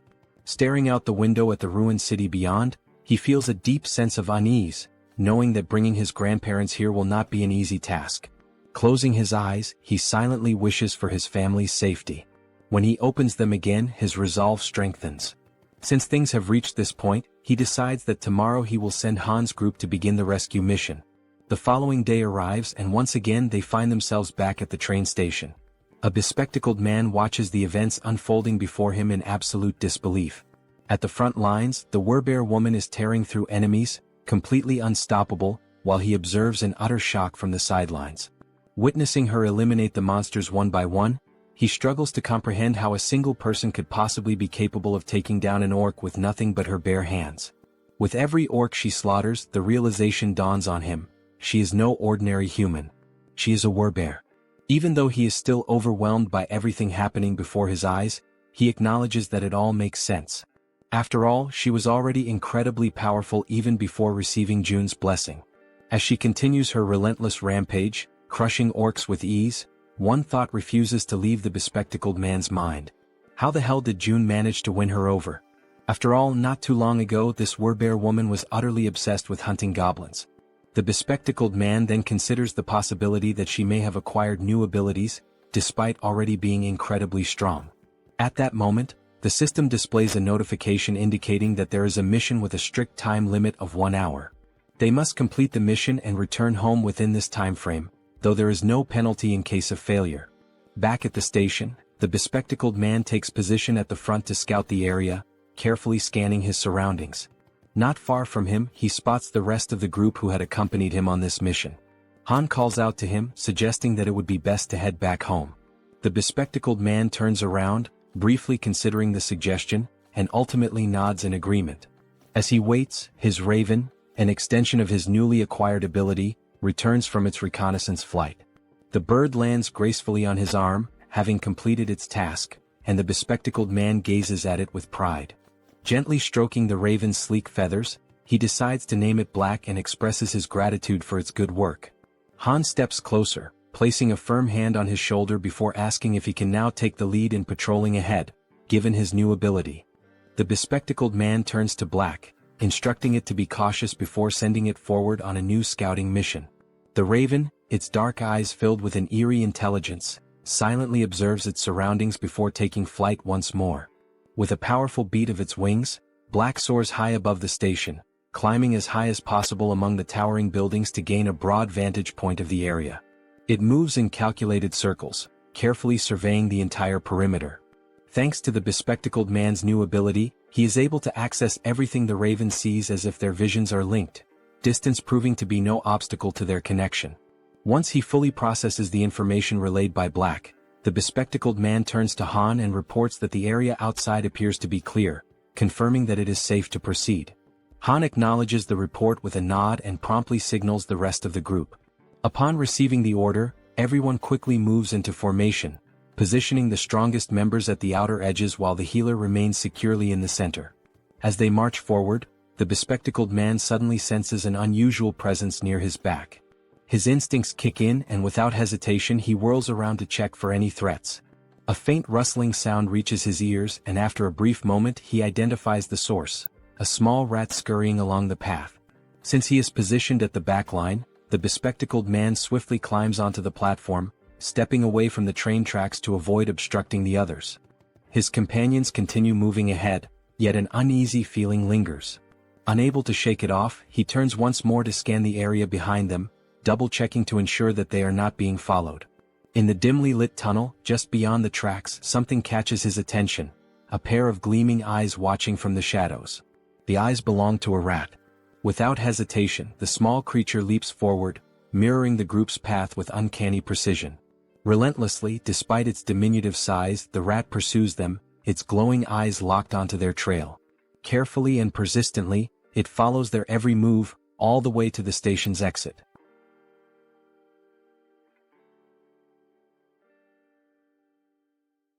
A short while later, back at the apartment, Seo Jun expresses his desire for everyone to help him. Lowering his head slightly, he humbly asks for a favor and begins to explain the situation regarding his family. The other members of the group exchange glances, silently processing his words without uttering a single response. Jun continues, acknowledging that the chances of his family being alive are slim, given the current state of the world. Han then asks if his relatives are also within the apartment complex, to which Jun replies that it is difficult to say for certain. At that moment, Moon steps forward and without hesitation, exclaims that they will help rescue Jun's family. The sudden outburst catches everyone's attention, and all eyes turn to Moon as he fervently insists that they should be allowed to assist with this. Han, with a faint but genuine smile, nods in agreement, stating that all of them have only managed to survive up until now thanks to Jun's efforts. Turning to face Jun directly, Han firmly declares that they will help, but only if Jun provides clear instructions on what needs to be done. Hearing this, Jun lets out a small, relieved smile and expresses his heartfelt gratitude for their willingness to assist him. With everyone watching attentively, he explains that now that they have successfully eliminated all the orcs occupying the station, their next move should be to follow the subway tracks leading to the next station. He then elaborates further, saying that this station is the closest one to his home. However, they can exit through exit number 2, and once outside he will provide them with more specific instructions. Jun reassures them that he is not asking them to go there immediately in one direct mission, as that would be too selfish on his part. Instead, he clarifies that their current objective is simply to secure the station first. Once again, he bows his head slightly in gratitude, asking everyone to rest well for today, as the operation will commence the following day. At that moment, the Werbear woman respectfully asks for permission to speak. She then poses a question, wondering why Jun cannot simply use the abilities he has displayed so far to bring his family to him. A flicker of frustration crosses Jun's face as he admits that he has already tried. He has attempted teleporting a target as a mission reward. Furthermore, he had been excited when Moon awakened his teleportation ability, thinking it might allow them to bring his family back instantly. However, the system immediately indicated that such a reward was impossible, leading to a complete failure. Jun speculates that the reason his abilities do not work might be due to his family being outside of their effective range. Scratching his head in contemplation, he adds that if this truly is the reason, then even if his parents were to die, there would be absolutely nothing he could do to save them, as they remain beyond his reach. As the group listens, Jun acknowledges that, despite his powers, he is not capable of everything. Even with the abilities he has gained, there are still things beyond his control. Turning his gaze toward the Werbear woman, he reassures her not to worry, affirming that the promise he made to her before is one he can still fulfill. At that moment, the system displays a notification indicating that her trust in him has increased even further. She smiles warmly and thanks him for his honesty, appreciating that he has been straightforward from the very beginning. Jun in turn thanks the entire group for their honesty as well, and once more urges them to rest for the day. One by one, they begin dispersing to prepare for the much-needed rest ahead. As Han steps away, he pauses briefly, turning back to remind Jun that he should get some rest as well. At that precise moment, something catches Jun's attention, making him instinctively glance to the side. The system suddenly notifies him that someone is attempting to enter, and that this individual meets the necessary requirements, prompting the system to ask whether he wishes to grant them citizenship. Without hesitation, Jun activates his Ultimate Eyes ability and commands the system to approve the citizenship request. The system displays the name of the individual as Yi Jin, a level 31 being with an awakened ability titled Queen of Rats. Upon using his ability to verify the identity of the applicant, Jun's eyes widen in shock, a wave of disbelief washing over him as he realizes that the one he had just granted citizenship to was, in fact, a rat. 1 hour earlier, while they were still inside the subway station, the rat had been observing the group closely, curiously wondering who these people were. These individuals were so powerful that they had managed to eliminate the orcs with remarkable ease. As the group ascended the stairs, the rat pondered whether their strength was due to the fact that they all had awakened abilities. But at the same time, it questioned if such a thing was even possible. Hiding in the corner of the wall, the rat considered the best course of action. Perhaps it would be wise to simply follow them for now and attempt to make contact later. The thought lingered in its mind that such an endeavor might be challenging, but with its abilities, it should be much easier. Determined, the rat took off in pursuit of the group. Now outside the station, amidst the city's ruined streets, the rat continued tailing them, convincing itself that it was only taking a quick look around. Upon arriving at their destination, the rat's ears twitched as it picked up the sound of human voices, children's laughter and other noises that were incredibly unusual in this world. Looking ahead, it saw children playing carefree, as if untouched by the devastation that plagued the rest of the world. The sight left the rat in complete shock. In a post-apocalyptic world, such a scene was simply unnatural. Turning its gaze to the other side, the rat found itself questioning why so many people were gathered inside that particular building. Fixating on the only structure that remained completely intact, it wondered what in the world that place was. With a deep sense of curiosity, it decided to take a closer look. However, as it attempted to leap up the steps and enter, it slammed its head into something invisible. A dull ache surged through its skull, and a large lump immediately began forming on its tiny head. The sudden pain caused the little rat to let out a pitiful cry. It had collided with a system-generated window that displayed a message stating that entry was prohibited. While rubbing its sore head and trying to make sense of what had just happened, another system window appeared before it, asking whether it wished to acquire citizenship. Still slightly irritated from the unexpected collision, the rat, without much thought, accepted the citizenship offer. Yet, despite agreeing, the system window stubbornly remained in front of it. A flicker of frustration crossed the rat's face as it muttered that such a thing was probably impossible for a mere rat. But in the very next instant, the system confirmed that citizenship had indeed been granted. Overwhelmed with excitement, the rat raised its tiny fist triumphantly, as if celebrating a great victory. A part of it still wondered if this had actually worked. Stepping forward, it entered the building, reassuring itself that everything was fine now. However, the moment it crossed the threshold, panic erupted. The sight of a rat inside sent the people into a frenzy. Instantly, several individuals reacted, attempting to stomp on the small creature to eliminate it. The rat, realizing the danger, frantically dodged their feet, twisting and leaping in desperate evasive maneuvers. It barely managed to escape the chaotic scene, but in the process, it lost its balance, tumbled forward, and ended up rolling into another area entirely. The new location was a training facility, where the group's members were actively working out. Han and Togi were lifting dumbbells, training their biceps. Moon and the glasses-wearing man were performing bench presses. The archer and the poison-wielding woman were working out on the other side of the room. Meanwhile, the healer and the werbear woman were taking turns using the lat pull-down machine. Observing the sheer intensity of the training, the little rat found itself in awe, its tiny mind racing as it marveled at the sight.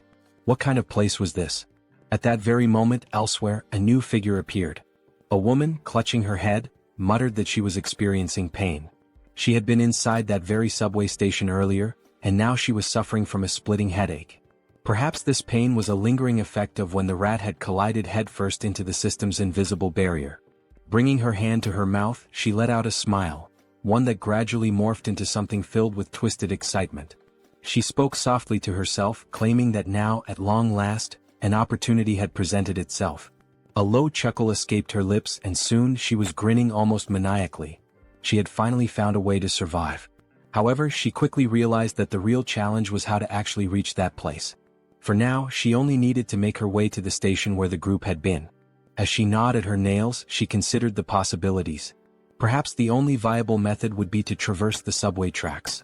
But there was a major obstacle in the way, the monster that currently occupied the station, blocking the path forward.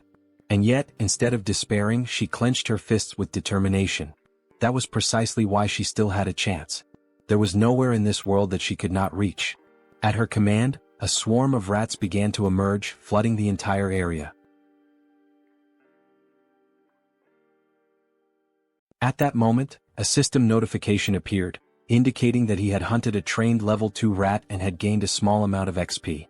The woman's ability was called Queen of Rats, a skill that compelled any rat she encountered to swear loyalty to her, allowing her to share their senses. Observing the notification, June, deep in thought, quickly realized that this woman was controlling the rat's spirit. Without hesitation, he activated his ability, Ultimate Eyes. Someone with an awakened Tirei ability had arrived on their own, so no matter the circumstances, he had to accept them. He carefully examined each room, searching for any sign of her, but there was nothing to be found. Turning his gaze outside, he scanned the surroundings, yet there was no trace of her there either. June then considered summoning her through a mission, as she had already been accepted as a citizen. The mission he devised was simple: visit the apartment within a 48-hour time limit, with a reward of cola and a choco bar. However, just before confirming the mission, June paused, realizing he was forgetting something. A memory resurfaced, the conversation he had with the werbear woman, where she had asked if he simply couldn't bring someone there using his abilities. June had tried multiple times before and had never succeeded. But perhaps that was because those people had been outside his sphere of influence at the time. Now, however, things were different. Everyone who had obtained citizenship was undoubtedly under his influence. No matter how far away they were, the system still registered the bodies of the monsters they hunted, calculating them accordingly. This proved Jun's theory. With this realization, he ordered the system to modify the mission. The new objective remained the same: visit the apartment. However, the time limit was now only 10 seconds, and the penalty for failure was immediate summoning to the location. After confirming the changes, Jun felt a hint of surprise that the system had allowed it to proceed without imposing any restrictions or additional penalties. Deep in thought, he considered that this was a worthwhile attempt. If he could successfully summon a citizen from the outside just once, then he could safely bring his own family there in the future. Once the forward base was activated, he would temporarily gain the same authority as his original territory. Only then would Han's group be dispatched. The forward base would be constructed, citizenship would be granted to his entire family, and using the mission system he would finally be able to summon them there. Jun realized that this plan had a real chance of working. However, the real issue was how much it would cost. But ultimately, the cost didn't matter as long as he could save his family. With unwavering determination, he declared that he would begin, pressing the button to start the mission. The countdown started, 10 seconds. The only thing on Jun's mind at that moment was that he hoped this wouldn't cost $1 billion. When the 10 seconds elapsed, the system notification appeared. Mission failed. However, to Jun's relief, the cost was nowhere near what he had feared. Feeling the weight lift off his chest, he placed a hand over his heart, relieved that it had only cost 30 million won. But now, standing at the entrance of the apartment, was Jaehyeon, the Queen of Rats. She was on her knees, trembling, her face filled with terror as she frantically questioned where she was. Jun immediately deactivated Ultimate Eyes, confirming that the penalty had indeed worked as intended. Slowly, he began walking toward the woman. The sight of him approaching sent her into full panic mode, her entire body trembling with fear. The monarch of isolation finally spoke, calling her by name. Hearing her name from his lips only deepened her confusion. Without wasting a second, she hastily demanded to know who he was and how he knew her. Jun's response was simple: he was the one who had granted her citizenship. Jaehyeon took a moment to process this information, trying to make sense of the situation. Still in shock, she questioned whether this place was the same location where her little rat had been. Jun, retrieving a can of soda from the system, confirmed that yes, this was the top floor of the apartment she had previously seen through the rat's eyes. As he offered her a chocolate bar and a soda, he apologized for summoning her so suddenly, fully aware that she was overwhelmed and terrified. Then, in a calm and composed manner, Jun introduced himself, stating his name and expressing that it was a pleasure to meet her. Still wary, Jaehyeon hesitated for a moment before extending her hand to accept the chocolate and soda. She took a deep breath, gathering herself, before asking if he was the one who had summoned her here and if he was also the one responsible for that strange search at the subway station earlier. Jun confirmed both. Without warning, her expression shifted completely, excitement flashing across her face. Her sudden change in demeanor left Jun puzzled. Then, as if she had just remembered something urgent, Jaehyeon began to speak. She knew it was asking for a lot, but there were people under her care and she wanted to know if he could bring them here as well. Continuing, she explained that she had tried to do it herself, but it had been extremely difficult to bring everyone here. She had been so close to taking a huge gamble to make it happen. Jun, maintaining his composure, asked her how many people she needed him to bring. Without hesitation, Jaehyeon answered, 35 people. Realizing the high number of people involved, Jun hadn't expected that there would be so many others with her. He sighed and apologized, explaining that this would be difficult to accomplish. Jaehyeon, clearly distressed, immediately questioned why. Without hesitation, he stated plainly that with his current power, he simply couldn't bring that many people there. Hearing this, the girl panicked. She grabbed onto his clothes, her fingers trembling as she desperately pleaded with him. Her mother and younger sister were among those people, and she swore she would do anything to save them. Jun observed her carefully, realizing that she needed help too. After a moment of silence, he asked her to give him some time to think. As his mind raced for a solution, he recalled something. Jaehyeon hadn't needed to interact with him directly to receive citizenship. That meant the system had recognized her rat as an extension of herself. If that was the case, perhaps something similar could work again. A system window appeared before Jun, displaying Jaehyeon's current stats. Her trust level was at 37, and she was at level 31. Seeing this, he noted that her trust had already increased, and given her situation and everything she had just said, it was only natural for her to trust him even more. Still kneeling in front of him, her eyes full of desperation, she listened as he called her name. She immediately asked if she really could do anything. Without hesitation, Jaehyeon confirmed that she would, She would do absolutely anything. June took a deep breath before finally speaking. There was a way to make what she wanted possible. But first she had to trust him completely, 100%. He asked her if she understood. Then, speaking in a calm and steady voice, he told her that if she placed her absolute trust in him, he would undoubtedly save them. Hearing those words, the girl's eyes lit up with hope. She clasped her hands together, almost as if in prayer, and shouted that she truly trusted him. With unwavering determination, she declared once more that she would do anything if it meant saving her family. At that moment, the system notification appeared. Yi-jin's trust level had reached 50, and her loyalty had surpassed 30. This fulfilled the conditions for her to be registered as a vassal. June grinned. This was good, very good. And what came next would be even better. Without hesitation, he pressed the system window, selecting the option to register her as his vassal. At that exact moment, a blue aura surged forth, enveloping Yi-jin's entire body. For a brief instant, the unexpected sensation startled her. Then another system window appeared. Yi-jin was now officially recognized as 10th Seed, Knight and Tamer. Her awakened abilities were listed as Queen of Rats, Evolution. June read through the details carefully. The Tamer title granted her the ability to enhance the stats of her tamed creatures based on their loyalty. Additionally, their growth speed would accelerate according to her trust level. On top of that, the evolution ability was classified as Tier A+. It allowed her tamed creatures to continuously grow, and once they reached a certain threshold, they would evolve. As he watched the glowing energy flow through her body, June asked her a critical question. Were there tamed rats near where her family was located? Yi-jin, still feeling the power coursing through her, nodded quickly. June immediately issued an order. She was to send those rats to where her family was right now. Without hesitation, the Rat Queen confirmed she would do it. She sat down cross-legged, closing her eyes in deep concentration. She needed to direct her consciousness to her rats, guiding them to her family's location. June seized the moment and activated Ultimate Eyes. As soon as he did, his vision expanded and he was able to see through the eyes of the rat. The system recognized it as an extension of Yi-jin herself. A system window popped up, identifying the creature. Tame Mouse, Level 2. The small rat scurried forward, stopping in front of a group of people. They watched it carefully, recognizing it almost immediately. Whispers spread among them. Was this one of Yi-jin's rats? Then, to their surprise, a system window appeared above the rat. The unexpected sight made the people uneasy. And then, something even more shocking happened. One after another, various supplies began to materialize from the system.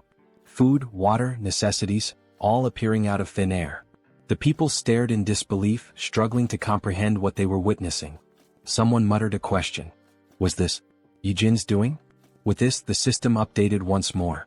Yi-jin's trust level skyrocketed, increasing several times over.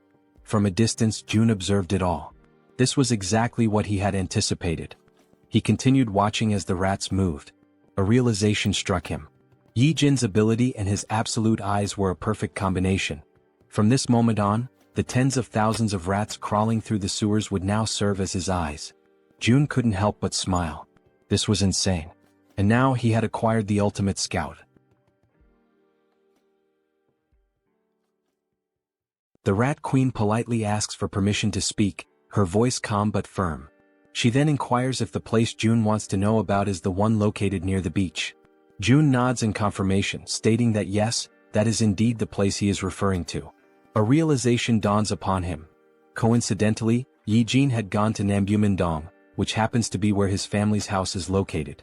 Naturally, this puts her in a far better position than Han's team, who are still unfamiliar with the area. On top of that, all she needs to do is send a single rat. Even just one rat alone makes it possible to confirm his family's survival, and now with her abilities, it will also be much easier to send supplies.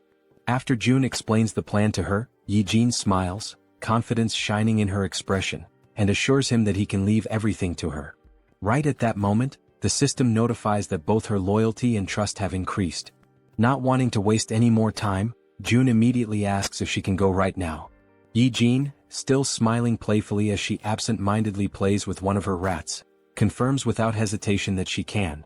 June then gives her a specific request. He asks if she could follow the subway tracks on her way. Her expression shifts slightly, and she asks if he is seriously suggesting that. June confirms without hesitation. His plan is to use that route for the rescue mission later. However, Yijin's expression changes drastically. A look of sheer panic washes over her face as she quickly exclaims that this will not work. June is momentarily taken aback by her sudden reaction and questions why his plan would fail. Yijin, still visibly shaken, explains that a monster lives inside Siamayan Station. June freezes for a moment, completely caught off guard by the unexpected information. In disbelief, he asks her if she is serious. Yijin simply nods, her expression grim. June raises a hand to his chin, deep in thought. After several seconds of contemplation, an idea forms in his mind. He then asks Yijin if she can send just one rat to where the monster is. Though she is visibly hesitant, no doubt because of her traumatic experiences, she steadies herself, takes a deep breath, and focuses. As the blue aura flows through her body, she confirms that she can do it. The perspective shifts, and now it is through the eyes of a rat inside the subway. The tiny creature scurries forward, navigating the abandoned station. Then, it suddenly stops, completely frozen in place. Something up ahead catches its attention. As its gaze slowly rises, it sees a massive figure lifting the lifeless body of an orc as if it were nothing but a rag doll. The rat's vision continues to rise, revealing the true form of the creature. It is a gigantic snake. The monstrous serpent effortlessly takes the life of the orc, devouring it with frightening ease. Despite being small and trying to remain hidden, the rat's subtle movements attract the snake's attention. The giant serpent's head snaps in its direction, instantly recognizing something unusual in the surroundings. It swiftly swallows the orc, and without wasting a second, it shifts its focus entirely to the rat. Realizing it has been discovered, the rat trembles in fear, its tiny body shaking as it scurries behind a pillar, desperately trying to stay out of sight. For a brief moment, it feels safe, believing it has managed to hide successfully. But its relief is short-lived. The gigantic snake moves with terrifying speed, heading directly toward the spot where the rat is hiding. The serpent's enormous mouth opens, revealing its razor-sharp fangs, poised and ready to end the tiny creature's life. As the attack closes in, the rat is paralyzed with fear, a cold chill running through its entire body. At the very last second, it manages to leap away, barely escaping the deadly strike. Now, its only chance of survival is to run as far and as fast as possible. However, the snake does not relent. It hunts mercilessly, pursuing the rat with unstoppable determination. For a brief moment, the gigantic serpent appears to hesitate, and the rat uses that single opportunity to flee for its life. Back in the apartment, June watches in complete silence, his ultimate eyes ability fully activated. After seeing just how massive and powerful the snake is, June wonders what level the monster could be. He has a strong suspicion that it is at least above level 40. Yijin, her voice trembling slightly, asks June if he saw that thing. Then, without waiting for a response, she states firmly that this is exactly why they cannot use Siamayan Station. She then offers an alternative plan. They should skip that station entirely and move on to the next one instead. Yijin adds that she has seen the strength of June's companions firsthand.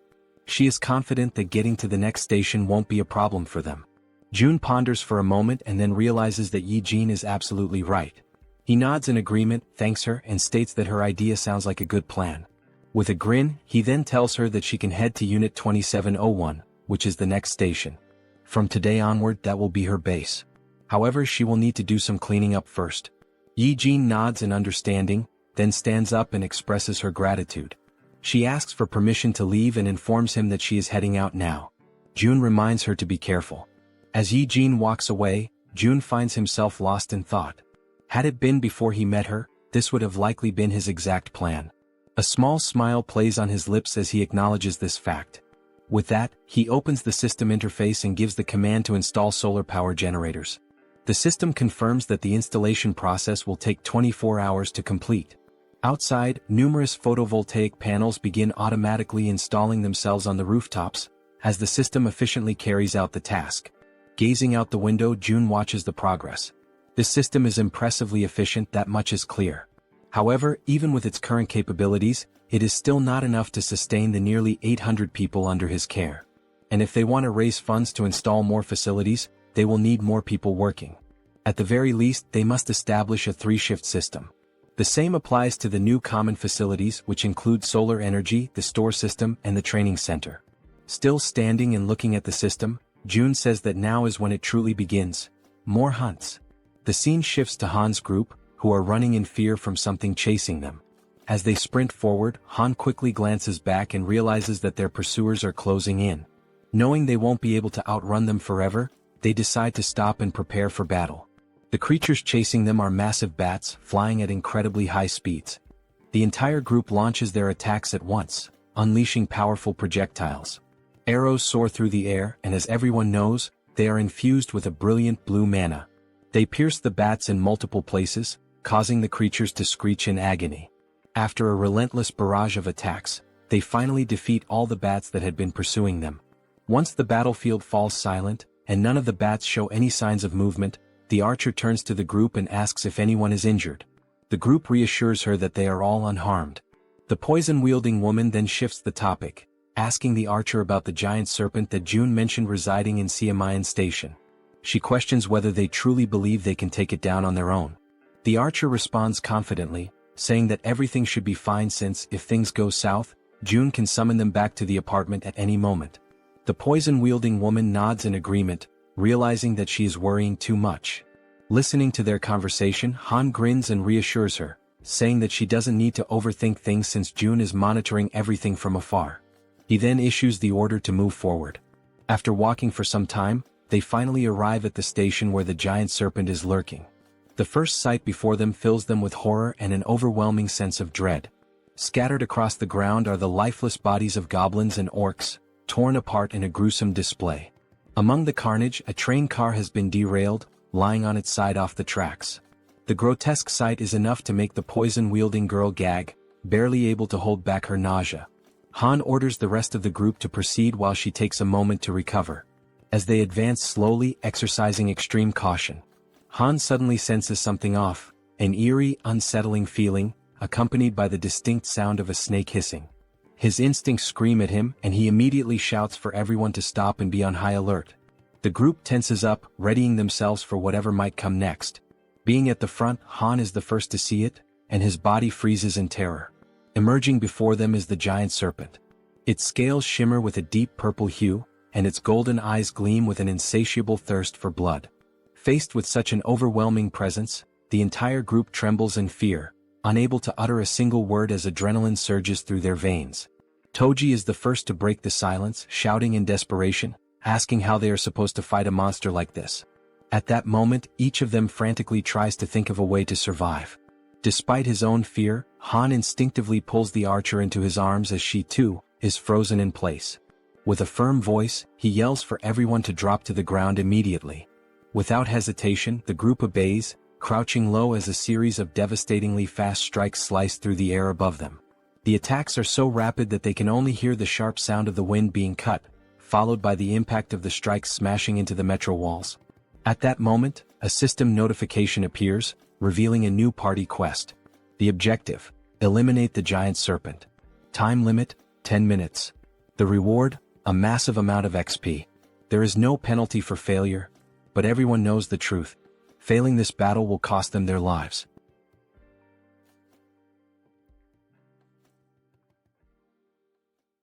After the possible attack, while still shielding the archer with his body, Han realizes, deep down and with absolute certainty, that this might truly be the end for them.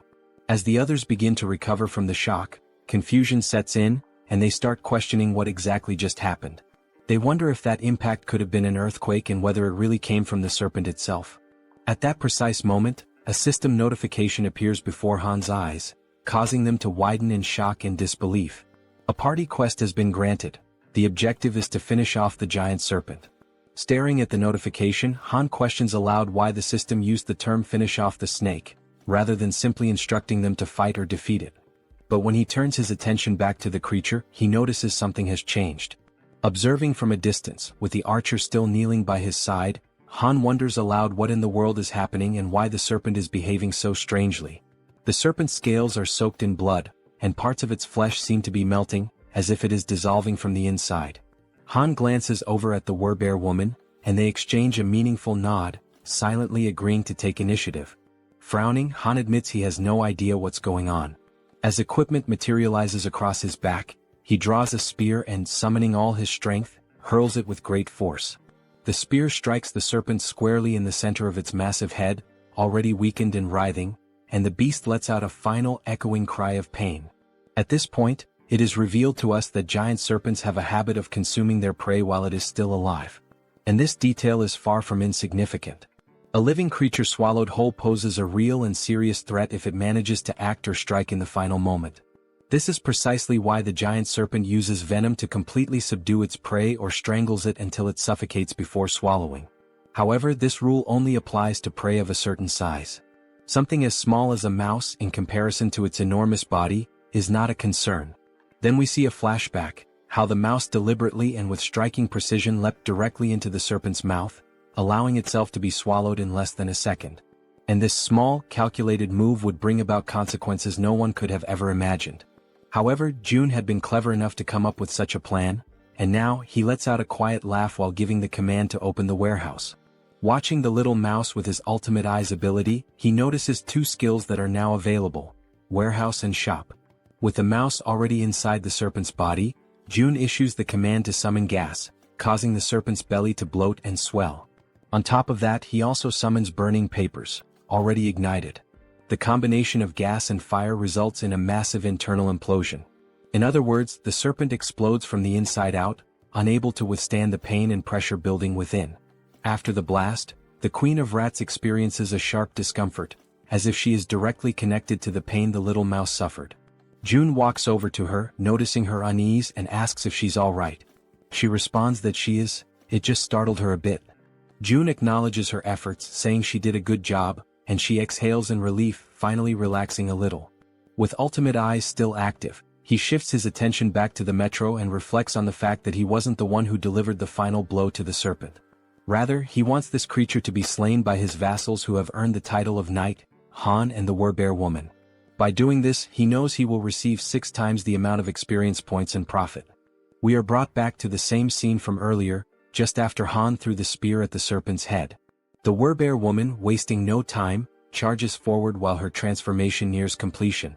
With her powerful claws, she delivers a series of fierce slashes against the serpent, who still struggles to fight back despite its injuries. Finally, the Werbear focuses her strength, leaps into the air, and strikes down with tremendous force, landing a blow directly to the serpent's head. The impact creates a large crater, and once she lands back on the ground, now almost fully transformed, she turns to look over her shoulder, just to confirm that the giant serpent has truly been defeated. Right then, the system notifies them that the king snake has been vanquished, and a substantial amount of experience has been granted. Additionally, since it was a level 40 monster, a large quantity of one has also been deposited into the Shutin's wallet.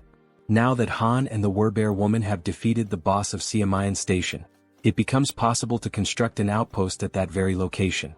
System messages continue to flood in, showing that multiple skills have leveled up. Among them, a domestic domain declaration has reached level 15, granting Jun 3 additional skill points.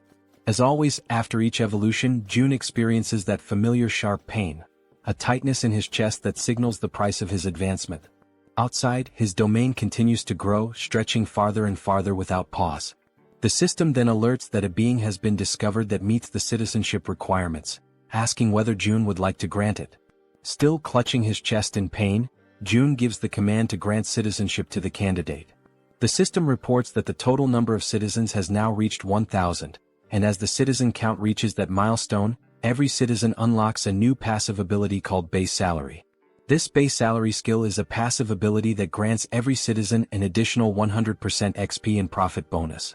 Reading the message, Jun's eyes widen in astonishment, hardly able to believe what he's seeing. He opens the status window of one of the citizens and confirms it with his own eyes. A 100% bonus to both experience gain and profit share is now in effect.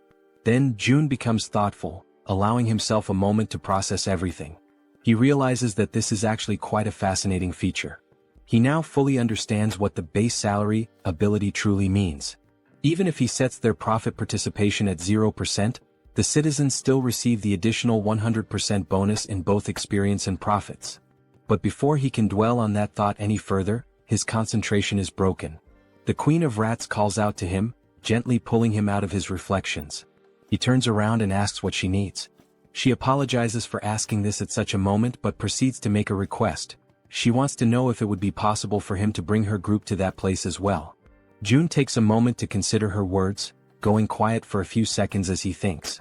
Then a soft smile forms on his face and he answers that of course he will make that happen. The Queen of Rats lights up with excitement the moment she hears his response. She lifts her hands near her mouth in a gesture of pure emotion, nearly blushing, while her eyes shine with a joy she cannot hide. June then asks her whether she is able to control another rat again at this point. Now full of energy and determination, she confidently answers that yes, she can absolutely do it without any problems. June says that he will inform the group to follow the rat while she guides them from here. Back at the metro station, the giant serpent's lifeless body still lies across the ground, unmoving. From within that very scene, a tiny mouse emerges, now acting as the guide for the group, leading them toward their new destination. The mouse scurries ahead, while the rest of the group follows closely, walking past the corpse of the giant snake and making sure not to stray too far behind their small guide. Han is once again left in shock by the sight unfolding before him. The Werbear woman urges him to compose himself and asks whether it was his group that defeated all of the orcs lying lifeless across the floor. He immediately denies it and turns the question back to her. But she also says that she didn't do it either. When she arrived, the orcs were already in that state. That leads them to conclude that this must be an orc territory, and whoever defeated them must be far more powerful than they are. As they keep walking, all the group can see are orc corpses and splashes of blood staining the ground, while they continue following the mouse that is showing them the way. Han points out that now that the giant serpent has been dealt with, the major threat is gone. However, he warns that they must not lower their guard just yet. The archer agrees with his assessment, noting that there could still be hidden groups of monsters lurking in the shadows nearby. At that moment, the little mouse turns back to the group, squeaks, and gestures with its tiny paws as if to say, "Come on, hurry up." Seeing this action, Toji comments that this mouse is actually pretty clever, and Moon asks whether the mouse is part of June's skill set.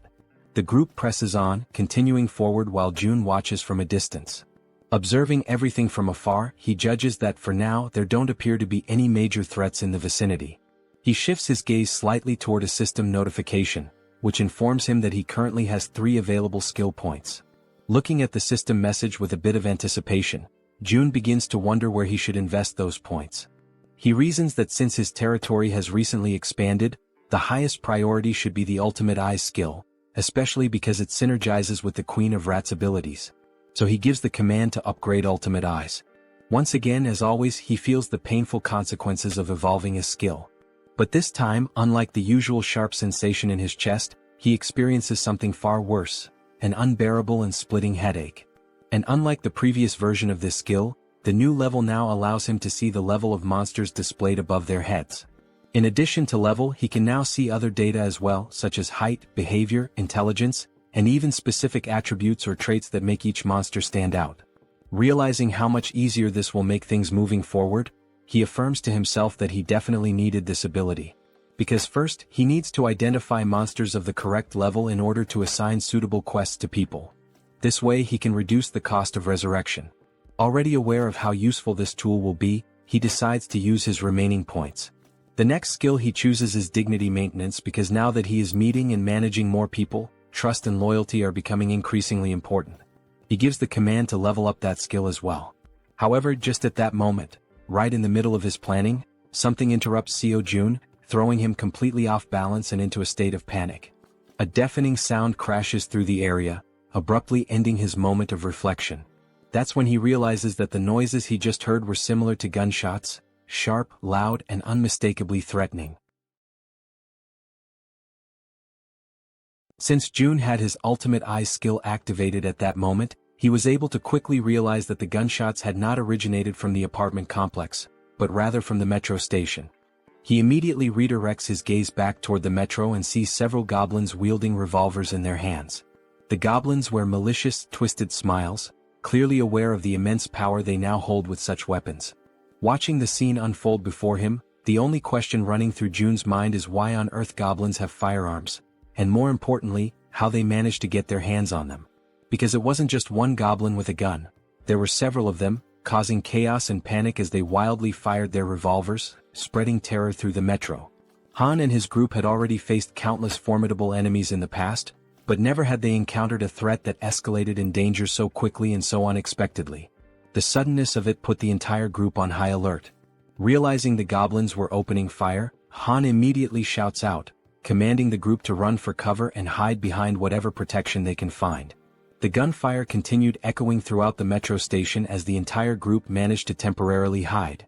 From their cover, Han and the archer peek out cautiously, watching the scene unfold. Clearly frightened, the archer asks how the hell those damned goblins got their hands on firearms. Han responds grimly, saying the only thing he knows for certain is that it's not possible to fight them head-on under these conditions. But then Han allows a small smile to appear on his face, because he suddenly remembers, Moon is on their team. Without hesitation, Moon uses his teleportation ability, aiming to catch the goblins completely off guard and not give them a single second to react. His expression is fierce, filled with anger, and his eyes radiate pure determination. Without the slightest bit of remorse, he pierces the back of one of the armed goblins with his spear, driving it through the creature and silencing it with one final scream. That agonized cry is enough to alert the rest of the goblins, who immediately turn their attention to Moon, now fully aware that he's standing in the middle of them. But Moon is far from weak, certainly not as weak as the goblins had imagined. Using his close-range combat skills, he manages to decapitate every single goblin that tries to strike him, cutting them down one by one in rapid succession. Watching this from a distance, the goblins still wielding revolvers quickly realize that this is their best chance to shoot the boy before he closes in. But just as they prepare to pull the trigger, arrows suddenly strike their hands, forcing them to drop their guns in pain. The shots had come from the archer, who had been carefully observing the fight and saw the perfect opportunity to act. And she wasn't the only one. Toji, dressed in his heavy knight's armor, and the Werbear woman also launched themselves into the fray, charging forward to eliminate the remaining goblins. Both of them begin to attack fiercely, not giving the goblins a single moment to breathe or retaliate. From a distance, the man with glasses and the poison-wielding woman watch everything unfold in disbelief, clearly impressed by the strength and coordination of their companions. Toji and the Werbear continue pushing forward, relentlessly attacking the goblins, while in the background the archer and Moon provide cover from a distance to ensure their success. After the battle, Jun shifts his attention back to the revolver and ammunition, inspecting them carefully with the help of his ultimate eyes ability. He then gives the system the command to register both items. The system promptly displays a confirmation that the revolver and its specific ammunition have now been successfully registered. Realizing what he just did, Jun stands silent for a moment, stunned by the fact that he has now added a firearm to the system's inventory. He quickly recognizes that he cannot display this item in the store for the general public to purchase. On the other hand, offering firearms in the shop would come with clear advantages. People would instantly become more active in hunting monsters, and even ordinary individuals below level 10 might start regularly hunting orcs. That means the citizens would bring in significantly more XP and profits overall. However, Jun is also aware of one major problem. He cannot trust all the citizens yet. At this point, he's still welcoming people indiscriminately. In other words, there's no real standard, no vetting process. He's been accepting everyone and providing them with supplies without screening them first, operating under the belief that he can control everyone, no matter what might happen. Of course, the rapid growth of the citizen population has brought many benefits. But everyone knows that things change drastically when firearms are involved. There's no guarantee that someone among this growing crowd won't turn out to be a serious problem. Beyond the obvious issue of supply shortages in the midst of an apocalypse, there are also the feelings of envy, resentment, and jealousy that could easily escalate into something dangerous once firearms are introduced into the equation. Regardless of motive, accidents happen, and in the worst-case scenario, someone could die. That's when Jun concludes that firearms will indeed be incredibly helpful, but they must only be handed out to verified individuals. As he opens the system menu once again, he notes that, on top of verification, firearms will also be made available only to those with high loyalty levels. With that decision made, Jun already knows who the first person will be to receive one. Back at the metro station, the group now stands among the lifeless bodies of goblins scattered across the ground. Suddenly and without warning, a gun begins to materialize, forming in midair before dropping right in front of Moon, startling him with how sudden and unexpected it was. Cautiously, he begins to approach the weapon, taking slow and deliberate steps as he draws nearer. Then, with a faint smile appearing on his face and his finger already resting gently on the trigger, Moon picks up the gun, clearly aware of who had orchestrated this. Without needing to see him, he offers a silent thank you to Jun, already knowing it was his doing. After that, the group resumes their journey through the metro tunnels, continuing to follow the little mouse that was guiding them toward the Rat Queen's group. After walking for a while through the underground passageways, they finally arrive at a place that seemed to be the destination the mouse had in mind. They hesitate briefly upon arrival, as the location is closed off by a heavy door that clearly separates and isolates the inside from any outside threats or creatures. Then, as the leader of the group, Han steps forward without hesitation and makes the decision to open the door himself. As the door slowly creaks open, they immediately spot several people inside. The first ones to lay eyes on the newly arrived group begin trembling in fear, uncertain of who these newcomers are. For all they knew, it could easily be goblins or another kind of terrifying monster. Sometime later, the day turns out to be perfect for a walk. Apparently, June notices this and decides to get some fresh air. As he strolls along the sidewalks, he reflects on how nice it is that the territory now includes the walking trail just outside the apartment complex. He thinks to himself that it's been quite a while since he's gone out for a proper walk, and he quietly expresses his gratitude to Jaehyeon for coming along with him. While enjoying the peaceful moment, the system suddenly notifies him that an unauthorized entity is attempting to enter. Upon seeing that notification, June smiles and casually remarks that it seems they have arrived. Jaehyeon, intrigued, becomes curious to know who they are. The system then shows that a being who meets the requirements for citizenship is approaching the shelter, and it asks June whether he would like to grant citizenship. Without hesitation, he accepts. Moments later, Jaehyeon hears someone calling out her name and is met with a heartwarming surprise. In the distance, her mother and her sister Yeojin are excitedly calling out to her, waving with joy. In a moment of pure euphoria, the three of them run into each other's arms, embracing in a tight, emotional group hug. Their mother, overwhelmed with emotion, asks where she had gone without saying a word and tells her how worried she had been all this time. Jaehyeon sincerely apologizes for everything. After the hug, Yeojin's eyes sparkle with joy as she exclaims how good her sister smells and asks if she had taken a bath. Jaehyeon replies with a smile, saying yes, and not only that, they even have hot water here, and now her mother and sister will also be able to enjoy a warm bath. From a short distance away, June watches the heartfelt scene unfold, happy to hear them chatting about how the place has beds and hot meals as well. Then June calls out to the Rat Queen, and she quickly turns around, asking if something has happened. June informs her that Unit 2701 has now been assigned to her, and she is completely free to use it however she wishes. However, he warns that it might feel a bit cramped for 30 people. Upon hearing this, the girl turns back toward her mother and sister again. But they were not alone. All 30 individuals who had been trapped in the metro were rescued and brought safely to the shelter. Jaehyeon lowers her head for a moment, visibly deep in thought as she tries to come up with a solution to accommodate everyone. Interrupting her train of thought, June steps in and says that he'll provide 3 extra rooms for her, because she is more than worth it and truly deserves it. Hearing this makes her feel a little flustered and she offers a heartfelt thank you. June adds that she can also use units 2402, 2301, and 1902, all within the same building. Hearing that causes her eyes to fill with tears, and in the background her mother and sister smile with happiness and relief. Jaehyeon expresses her gratitude and says she will always do her best. After this emotional moment, the system displays a notification showing that the loyalty and trust levels of many citizens have significantly increased in an instant. Seeing this on the interface, June feels a small spark of excitement, pleased with the outcome. However, something soon catches his attention. He remembers a system feature that was unlocked when he leveled up, but he had never taken the time to check it. The feature is called Guardian Beast Management, and it has a usage limit of 10 times. Just from the name alone, June gets a vague idea of what this skill might involve.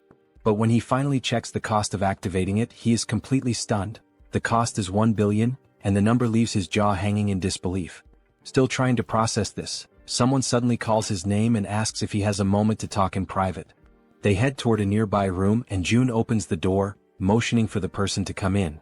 The person in question is none other than Jaehyeon, the girl known for using poisons, and she appears hesitant, clearly uncomfortable about what she's about to say.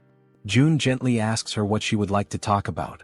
With an anxious expression and a hint of fear in her voice, she says that there's something she needs to confess to him. Noticing her fear, June smiles softly and tells her to take a deep breath and feel free to speak comfortably, assuring her there's no pressure. Seeing his kind and calm reaction, Jaehyeon gathers the courage to finally speak her mind. She bows slightly and thanks him before saying, with visible difficulty, that she's truly sorry, but she wants to leave the team. Hearing that shocks June to the core. He had never experienced anything like this before. So, with disbelief he asks if she really just said what he thinks she said. With an expression filled with guilt, the poison girl once again says she is very sorry, but insists that she needs to leave the party. June hears her words, but remains silent for a moment, as it was all so sudden that he is still struggling to fully process the situation. The girl then begins to explain herself, saying that her ability is one of the reasons she feels so useless within the team. She confesses that she often thinks that her presence doesn't make any real difference. Whether she is there or not, things would likely remain the same. June gently tells her to stay calm and to speak freely, reassuring her that she can always be honest with him about anything. The girl then clenches her teeth tightly, as if she is bracing herself with fear and hesitation. Gathering her courage, she finally admits that she is afraid. The way she says it, the trembling in her voice, leaves June momentarily speechless. She goes on, repeating that she really is scared, truly terrified. The goblins were terrifying, the orcs were just as frightening, and the giant snake they faced had been utterly horrifying. She even recalls the terrifying moment when they were being chased by that red tiger. There were so many instances when she could have lost her life, that just thinking about it brings tears to her eyes and she starts to cry. Once again she apologizes to June, saying she knows he saved her many times, while she could only watch helplessly, remaining silent. Wiping the tears from her face with trembling hands, she continues, saying that she is nothing but a useless person, someone who has failed to live up to June's expectations. June, quietly listening, reflects that deep down, he had already started to notice this before. He remembers the time when they went to rescue Moon's grandmother. She had been clearly afraid then. He also recalls how fearful she was when they were hunting orcs, and especially during the confrontation with the giant snake. And he remembers vividly that during the chase involving the red tiger, she had nearly lost her life. June knows that, in truth, she hadn't had much impact on the group's overall efforts. But even so, he also understands that none of this is something she should be blamed for. After all, her ability, Poison Mist, is extremely risky to use. If handled incorrectly, it could harm her own teammates, making it difficult for her to use it effectively in battle. And despite not being able to use her ability to its full potential, she had still risked her life countless times alongside everyone else. When results turn out poorly, of course, disappointment can arise, but it doesn't diminish her bravery. Watching Hyerin crying and sobbing in front of him, June decides to speak up, telling her that this is actually perfect, because he has something he needs help with. Hearing that, the girl wipes her tears and looks at him, asking what he means. June then asks her if she knows Dabin, who is currently living on the 21st floor of the shared facility. He explains that Dabin has been struggling to handle everything alone, burdened with an overwhelming amount of responsibilities. June further mentions that he plans to create and manage shared facilities on every floor, not just the 21st, and that he's looking for someone trustworthy to help manage them. Stepping closer, he asks if he can entrust this task to her, assuring her that she would be a huge help if she agrees to accept it. When he notices that no immediate answer comes from her, he simply scratches his cheek awkwardly. He then continues, saying that if someone is willing to move and help even in small ways, he could never see them as useless. Seeing that Hyerin is still looking downcast, June reflects internally on how powerful her ability actually is. And because it is a control-type poison ability, June feels certain that someday her true value will shine brightly. He tells her that if stepping outside the apartment complex is too overwhelming for her right now, there is absolutely no problem with her working indoors for a while. And when the day comes when her power is truly needed again. June leans forward slightly and tells her that when that moment arrives, he will absolutely count on her. This sudden show of trust and reassurance causes her to momentarily stop crying. Then she gives a small, timid smile. At that very moment, the system sends a notification showing that her loyalty has increased to 100. It also notes that she has now been officially registered as a retainer, and the retainer limit has been expanded as well. As Hyerin wipes her face once more, she apologizes again, her voice trembling. But now, she gives a genuine smile, saying that she showed him a weak side of herself, but promises that she will do her best to help from now on. Hearing this lifts June's spirits as well, as he realizes that she has been working hard all this time and that he can continue to count on her. Sometime later, still inside the room, June's attention is again drawn back to a lingering system notification. The option to summon a guardian beast, at the exorbitant cost of 1 billion won. Looking at this possible new ability, June thinks that maybe, just maybe, it's worth giving it a shot, no matter how ridiculously expensive it seems. So, throwing caution to the wind, he presses the confirmation button and requests the system to summon the guardian beast. The system promptly notifies him that 1 billion won has been deducted. Then at that very moment, a brilliant light bursts forth, startling June. The light emerges directly from the ground, which makes the whole situation feel even stranger and leaves him frozen in place. It quickly becomes clear that this light is coming from a magical circle, glowing with a powerful yellow hue. The magic was so intense that it forced June to close his eyes for a moment, just to avoid being blinded. And then, from the center of the magical circle, something unexpected appears. A large egg, leaving June wondering in amazement. What kind of guardian beast could possibly hatch from that? Even after the magical circle stops radiating light, the magical egg continues to emit a strong and vivid glow. Unlike the usual situation where a magic egg would take an eternity to hatch, this time the egg immediately begins to crack open. All the while, it continues to shine so brightly that June has to shield his eyes with his hand to protect his vision. Very quickly, the egg finishes breaking apart, and what emerges from within leaves June absolutely stunned. The creature that appears is covered in black feathers, with large, expressive eyes, a sharp beak and sleek plumage. It is clearly a bird. A small black bird with strikingly large eyes and a stylish crest on top of its head has just emerged from that magical circle. Without hesitation, June activates his ultimate eyes ability to inspect the status and details of his new guardian beast. The system immediately displays information. The creature's name is Samjoko and it is a level 1 crow. The system further explains that this crow is a divine beast with 3 legs, born with the power of the sun itself.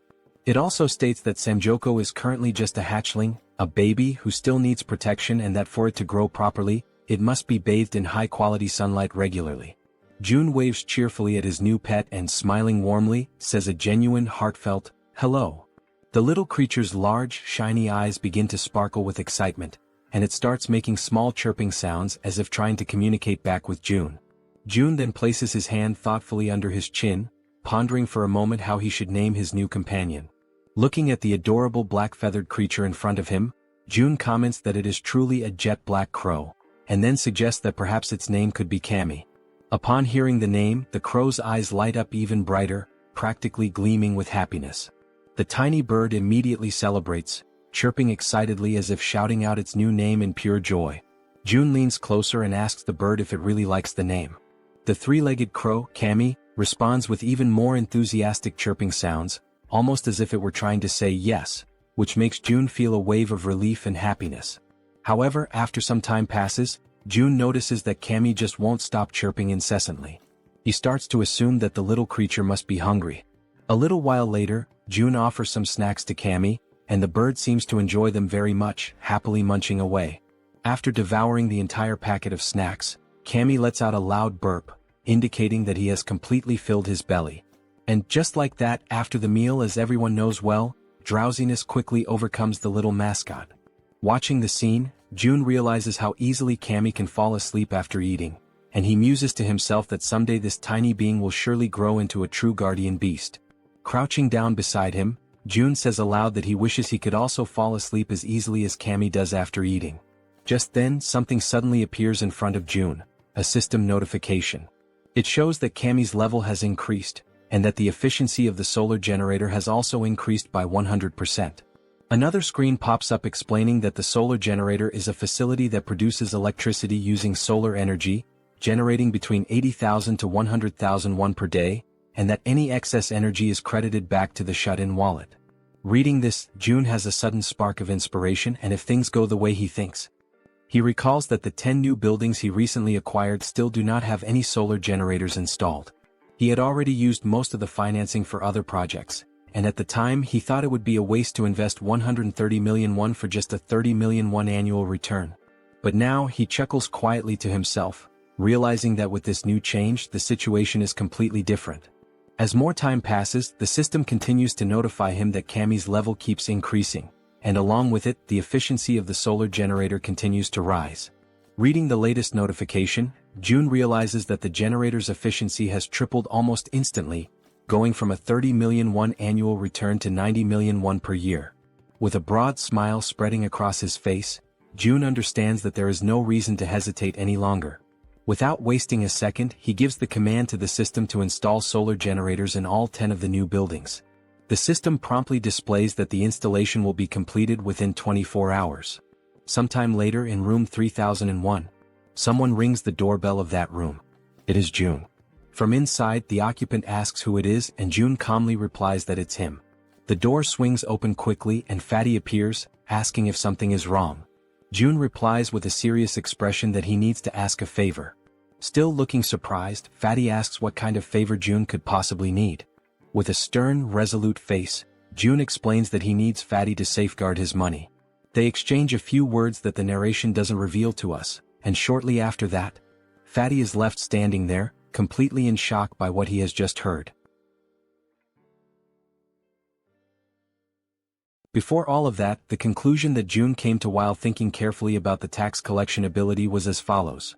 If he entrusts a sum of money to a trustworthy citizen and simply lets it sit idle, it will generate profit for him over time. There is an initial 10% tax fee when he donates the money for the first time, but after that, the money starts to produce a 10% profit every month. So, June began to consider carefully whom he could trust enough to handle that money.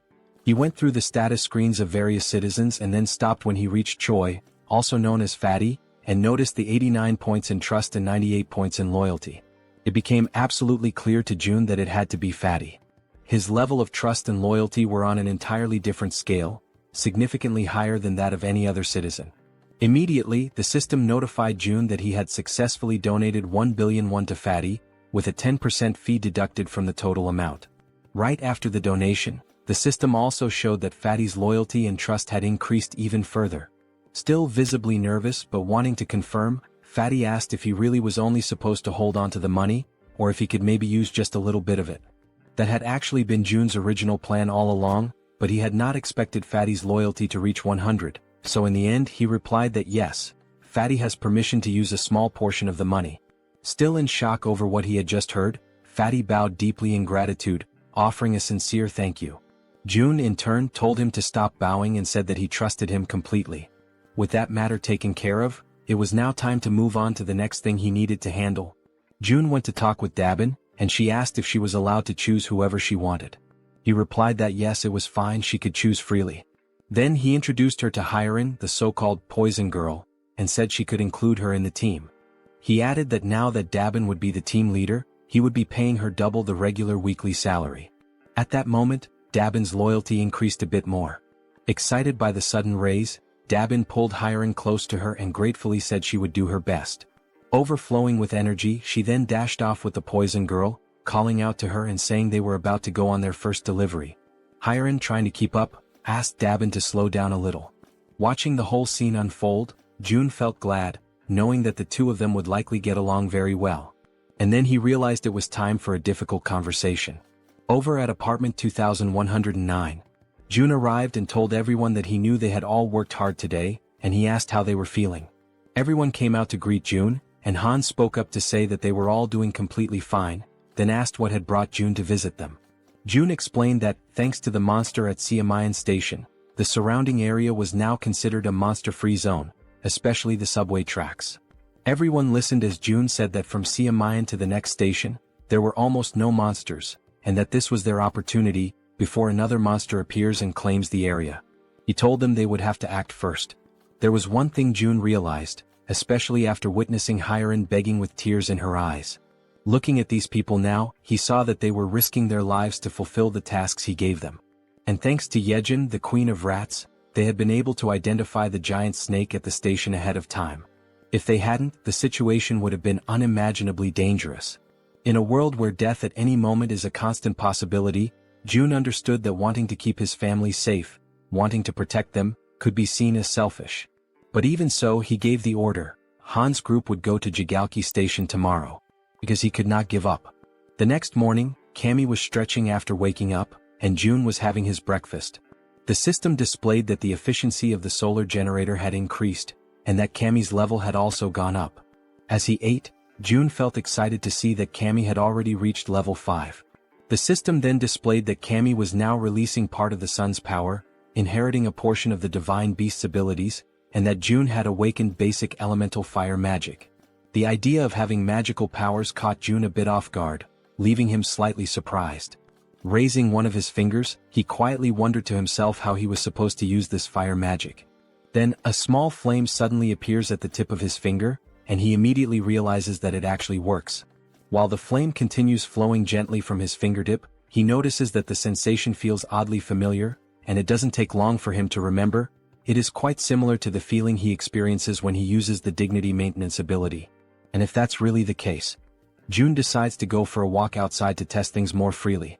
As he walks around, he notices that there's no one nearby, and the area is completely quiet. He closes his eyes slowly and begins to use his imagination. He starts to picture a massive flame, one so powerful that it could engulf and burn the entire area around him. Soon, a flame begins to form and grow in the palm of his hand. The flame starts expanding and he can feel the power coursing through his body, spreading from his hand to the rest of him. Then, with a determined movement, he throws the fireball forward. However, this action leaves him disappointed, to the point that all of Jun's earlier enthusiasm seems to vanish in an instant. He stares at the tiny, underwhelming fireball floating in the air, and still feeling let down, he questions to himself whether this small result is really his current limit. It becomes clear to him that this is not a particularly powerful ability, at least not at this stage. But even so, he acknowledges that some things can already be done with it. He summons his gas and then it hits him. If he combines this fire ability with the gas produced by the dignity maintenance skill, it could become a truly threatening force. For now, that is the current level of what he can do, but the potential is absolutely limitless. With this, he can now fuel everything he needs, still have electricity left over, and eventually this surplus can be converted into money, which will then be deposited directly into his shut-in wallet. At that moment, someone arrives singing some kind of tune, and catches the attention of our secluded monarch. It's Jaehyeon, the Queen of Rats, and she's expressing her gratitude for the rest period he allowed her. She says that thanks to him she was able to rest well. Jun replies that he simply gave her the treatment her ability deserved. And besides that, thanks to her help, the range of his own abilities had expanded significantly. Of course he should support her. Smiling, he says that he'll be counting on her again today. He informs her that Han's group is currently waiting at Siamayan Station, and that she should go guide them as soon as possible. Jaehyeon responds that she has already sent rats along the subway tracks, since the rats are capable of reaching Koryang Station without any trouble. Hearing that, Jun's eyes widen as he asks her if something happened beyond Koryang Station. She confirms that yes, something did happen, specifically at Busan Station. She says she thinks it would be better if he saw it for himself. She sits down on the ground and begins to concentrate deeply, activating her ability to control one of her rats over there. Through the rat's vision, they can see that the station is completely destroyed, with debris and rubble possibly blocking access. And on top of that, the area appears to be flooded with water. Seeing this through his ultimate eyes, Jun quickly realizes that there's no way to get through that place in its current condition. Jaehyeon comments that now that he has seen how the tracks are, that's precisely why she sent rats ahead. But then, she saw something far more alarming, a scene of chaos and total destruction. Using his own abilities, Jun sees the same thing. Not a single building remains standing over there. Everything is destroyed. He asks himself, stunned, what on earth happened in that place. One of the rats moves closer to a hole in the ground, which turns out to be some kind of crater. Jun wonders what that thing could possibly be. Then the rat adjusts its position, and only at that moment does it become clear. That crater is actually a footprint, likely left behind by some kind of giant. Only then does Jun understand that the problem in that area is far more serious than he had imagined. That explains why there are no intact buildings and why even the roads are completely destroyed. Then suddenly, Jun feels a tremor at that exact moment. Something that resembles an earthquake. Both he and Jaehyeon are startled and immediately on alert as everything begins to shake violently, just like during a real earthquake. The Queen of Rats drops to the ground, crouching in fear and screaming from terror. Jun quickly moves closer, trying to reach her in order to calm her down. But at that moment he begins to feel deep discomfort, realizing that if this continues with the tremors growing stronger, all the buildings will eventually collapse. The earthquake continues to grow stronger, shaking the buildings more violently with each passing moment. Still visibly shaken, Jun turns to Jaehyeon and asks if she is alright. Jaehyeon reassures him that she is, but then with a worried expression, she asks what is really happening. Jun starts to explain that it is a tremor, but before he can finish, he is interrupted by a loud, booming voice shouting his name. Both Jun and Jaehyeon, still caught in a state of panic, hear that they need to go check what is going on. After a moment, Jaehyeon glances at her companion, and he gestures for her to follow him outside. Meanwhile, Fatty, visibly shaken and fearful, mutters in disbelief, questioning what all this chaos could be about. He adds that June needs to head to his house first. Without a second thought, both of them dash towards Fatty's house, despite the obvious danger all around. As they run, Fatty explains that from his place in Siamayan, they can get a clear view of the station area and assess the situation better. As they move swiftly through the quaking streets, June can't help but recall the loud crash from earlier, wondering why Fatty is dragging him to his place with such urgency. After some time they finally reach the destination. Upon opening the door, June is met with the sight of Fatty and his wife, both overwhelmed with fear and anxiety. Fatty quickly points towards the balcony, urging June to take a look. As June steps out onto the balcony and takes in the view, he becomes utterly shocked and paralyzed, his mind racing as he wonders why it always has to be some kind of madness. Outside, a gigantic, fearsome cyclops looms over the city, with sharp fangs and imposing horns, mercilessly destroying everything in its path. As the monstrous creature continues to demolish buildings with sheer brute force, June, still in a state of disbelief, summons everyone back to regroup. The group, now gathered, looks at one another in confusion, uncertain about the reason behind June's sudden call. When they reach Fatty's house, Han and Moon speculate about whether the earthquake from earlier might be linked to what's happening now. But suddenly when they glance ahead, they are all left frozen in terror as they spot the terrifying Cyclops approaching. While they helplessly watch the giant creature crush and topple massive buildings, the group can only question in disbelief what that monstrous being in front of them could possibly be. The Cyclops, consumed by unbridled rage, continues to smash and pulverize everything in its vicinity with its powerful fists. Then Han shouts out, desperately wondering what on earth is going on, while Fatty points out that the Cyclops is moving closer to their location, urging June to take a look. Feeling overwhelmed, June, in a state of panic, acknowledges that they have to do something, but he has no idea where to even begin. From the balcony, June glances down at his hands, unsure whether his abilities would be enough to withstand the Cyclops' attack. Nervous and trembling, June clenches his teeth, trying to keep his composure despite the dread creeping in. Suddenly, June hears someone calling his name and he freezes. Turning around, he sees the Werbear woman, her expression resolute and unwavering. With fierce determination, she requests a chance to take on the Cyclops. Hearing her words, June is initially taken aback and a bit fearful, unsure of what to think. However, the Werbear woman remains focused, her fiery resolve to battle the gigantic beast evident in her eyes. June, still anxious, manages to muster a faint smile after hearing her confident plea. Then he turns to her and asks if she is truly willing to confront the Cyclops. With unwavering courage, the Werbear woman firmly declares that she will make it happen right away. Just then, the system interface pops up, displaying that a mission has been granted. The objective is to hunt the Cyclops within a 24-hour time limit. If the mission succeeds, the reward will be 1 day of resurrection for the sun. However, if they fail, the penalty will be a full day of excruciating pain. June immediately calls for the group to assemble, stating that he will give a quick rundown of the plan. Standing before them, June asks everyone to pay close attention. To begin, he divides the group into 3 teams. The first team consists of Han, the Werbear woman, the healer, and Toji. The second team includes Moon, the archer woman, and Jaehyeon, the guy with glasses. The third team consists of June himself and Jaehyeon. June states that he will take charge of their current area, while the others must quickly move to their designated positions, emphasizing that he is counting on their effort and bravery. Following this, the group members race through the streets, each heading to their respective locations with a determined focus. Somewhere else, June hears his name being called again. When he turns around, he sees Hyeon, who, after surveying the area, confirms that June was right. The individuals with military experience are positioned at the main gate, while the other residents are gathered in the underground parking lot.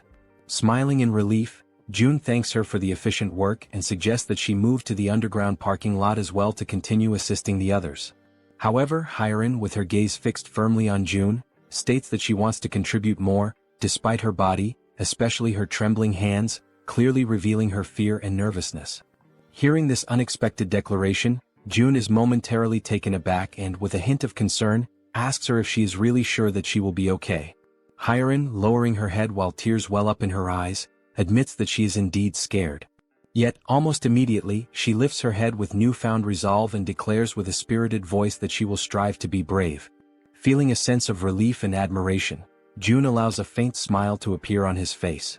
He then turns around and calls for Jaehyeon and Hyeon to accompany him to the main gate. Upon arriving at the designated location, June promptly begins a quick survey to assess how many residents have previously completed military service. After gathering the necessary information, he discovers that out of more than 1,200 residents, only 101 people have that experience, which he concludes is ridiculously low given the circumstances. Suddenly, one of the residents, a man wearing a red jacket, raises his hand and hesitantly asks what they are supposed to do. Before addressing the question, June inquires about the twins and the red-haired man, wanting to know their whereabouts.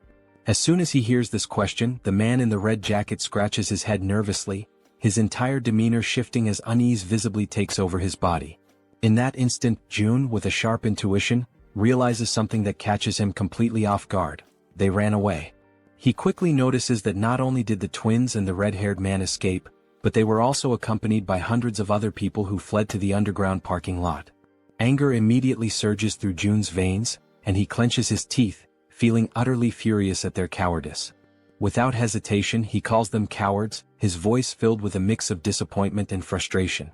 With every pair of eyes now focused intently on him, June raises his voice to address everyone present. He declares that those who have chosen to stay behind and fight did not risk their lives out of foolishness. They made this choice because they know that if they do not stand their ground and fight, everyone will die. He emphasizes that each one of them is not only protecting themselves but, more importantly, defending their precious families. June continues, recalling something he once heard: courage is not the absence of fear, but the decision to act despite it. It is a choice, a conscious decision to face danger despite being afraid. He then concludes by stating that in a world overtaken by fear, survival depends on the brave. And these people standing here today are precisely those brave individuals. Finally, he thanks everyone for their presence and willingness to stand their ground. After finishing his speech, June opens the system window and proceeds to purchase 101 weapons and ammunition. As soon as the transaction is completed, the weapons and ammo begin to materialize right in front of everyone, leaving the crowd stunned and wide-eyed with disbelief. At that moment, the system promptly notifies that XP and participation in the liquefaction process have increased by 100%, indicating that their efforts and willingness to fight have been recognized. June instructs the residents to pick up the weapons and ammunition that have appeared before them. One by one, they cautiously reach out and take the weapons, their expressions reflecting a mix of shock and awe as they hold the newly acquired firearms in their hands. Then, with a firm and resolute tone, June assures them that those who have chosen to face their fears will be duly rewarded. Turning around sharply, he activates his absolute eyes ability, his gaze now burning with unwavering determination. In a calm yet commanding voice, he declares that the chaos is only just beginning. Meanwhile, the Cyclops, with his fangs bared and overflowing with uncontainable fury, charged forward into the attack without a moment's hesitation, driven entirely by instinct and rage. At the same time, Han, positioned carefully outside the Cyclops' field of vision, was holding a solid iron bar, waiting silently and patiently for the perfect moment to strike. With a fierce and determined expression etched across his face, Han gripped the iron bar tightly and raised it with both hands, initiating his carefully calculated attack. In one swift and precise motion, he hurled the iron bar directly toward the Cyclops with all the strength he could muster. The projectile hit its mark, violently piercing through the creature's leg and immediately causing blood to gush out in a gruesome display. Caught off guard by the unexpected assault, the Cyclops turned around sharply, his monstrous body twisting as he directed his gaze toward the source of the attack. His fiery red eyes locked onto Han, the one who had dared to wound him, and for a moment, time seemed to stand still as Han remained frozen, paralyzed with fear in the face of the towering monster. Han clenched his teeth and furrowed his brow, panic flooding his senses as he struggled to process the overwhelming danger standing directly before him. Despite the deep wound in his leg and the blood dripping down, the Cyclops began marching forward with a steady and terrifying resolve, determined to make Han suffer the most excruciating pain of all, death. But at that very instant, unexpectedly, the Werbear woman came rushing in, already fully transformed into her fierce beast form. She was driven by her mission, resolute in her goal to stop the Cyclops at any cost and earn the reward that awaited her. With her razor-sharp claws extended, she lunged at the Cyclops and slashed through his thick flesh, unleashing a brutal impact that sent her hurtling backward, crashing to the ground with crushing force. However, the attack wasn't nearly enough to bring the Cyclops down.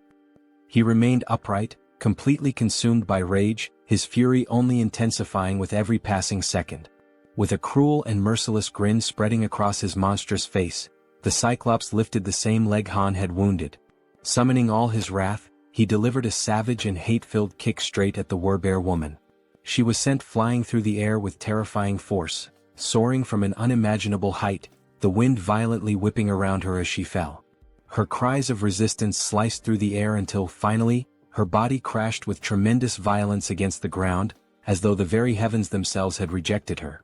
The Cyclops' brutal attack left the Werbear woman lying motionless on the floor, her body shattered and completely drained of strength, now utterly defenseless. Even from a distance, the Cyclops kept his piercing eyes fixed on her broken figure. Determined to annihilate everything and everyone that dared to stand in his way, he began preparing for the final blow. He swiftly raised his arm, ready to strike and end her once and for all, but then a loud shout echoed through the air, grabbing his attention and halting his motion. The shout, amplified by a white megaphone, rang out clearly, calling him an idiot and stopping him mid-attack. It was Toji who held the megaphone, and he continued to shout, insulting the Cyclops by calling him a lard-faced monster, pushing the creature's rage to new heights. In response, the Cyclops turned his massive head. His burning eyes widened, filled with both confusion and fury, as he tried to comprehend what was going on around him. But suddenly his attention was drawn downward, to his own leg. The cold metal of the iron bar was still embedded deep in his flesh, and his blood continued to pour from the wound, soaking the ground around him. At the same time, Toji, overwhelmed by terror, lowered the megaphone and ceased his insults, fear gripping him tightly as he whispered to himself, trying to understand what kind of monster he was truly looking at. The Cyclops narrowed his dark eyes and locked them onto Toji. His gaze moved slowly, methodically, studying every inch of the weapons Toji carried, carefully evaluating their offensive capabilities. He looked like a wounded beast, still bleeding, still in pain, but mentally calculating the perfect moment to strike back with devastating precision. Suddenly, Toji found himself standing still, completely frozen, and tried to plead for a moment of time, but it was already too late. Without a second of hesitation, the Cyclops lunged toward him, driven by a single overwhelming purpose: to obliterate everything in his path. Toji screamed in desperation, his voice trembling uncontrollably. His eyes, wide with fear, gleamed with pure terror, and his entire body shuddered under the crushing pressure of the moment. Without thinking twice, he turned and sprinted with all the speed and desperation his legs could muster, running as though his life depended on it, because it did. Elsewhere, Jun was watching the entire scene unfold using his ultimate eyes ability. Observing Toji's desperate situation, he stated that Toji was approaching, and that the Cyclops was coming with him. Immediately, he turned to the group around him and instructed them to prepare without delay. Once more, Jun activated ultimate eyes, clenched his teeth tightly, and warned that the moment was near. Toji was almost at their location, and behind him was the largest creature any of them had ever seen. Toji was completely frantic, running out of control and screaming at the top of his lungs that he was arriving. After a few tense seconds, he stumbled past the edge of the barrier, where everyone was already waiting for him, alert and filled with tension. Outside the protective barrier, the Cyclops loomed, his eyes watching everything. And then, without warning, Black, the crow belonging to the man with glasses, appeared in the sky and began flying straight toward the Cyclops. The bird flapped erratically in the Cyclops' line of sight, pecking and disrupting his vision non-stop, refusing to let up for even a moment. Eventually, overwhelmed and disoriented, the Cyclops shut his eyes tightly in frustration. Without wasting a second, the archer woman was already in position, her body firm, unwavering, and fully prepared for the perfect moment to strike. Then, with unwavering focus, she aimed her bow with precise calculation, her eyes locked on the monstrous figure ahead, while Black, the intelligent crow, gracefully landed on the arm of his master, perching with familiarity and calm. Without a single trace of hesitation, the exact moment had finally arrived. The archer woman pulled back the bowstring with strength and confidence and released her arrow in one swift and fluid motion. The arrow shot forth with incredible speed and force. The Cyclops, in a desperate attempt to defend himself, raised his massive hand to shield his face, but it was in vain. The arrow not only pierced straight through his outstretched hand but also struck directly and with perfect accuracy into the very center of his head. Immediately after, Moon appeared, soaring high above the Cyclops with steady flight. Without wasting any time, he reached into his clothes and retrieved 4 rats, each one alive and squirming.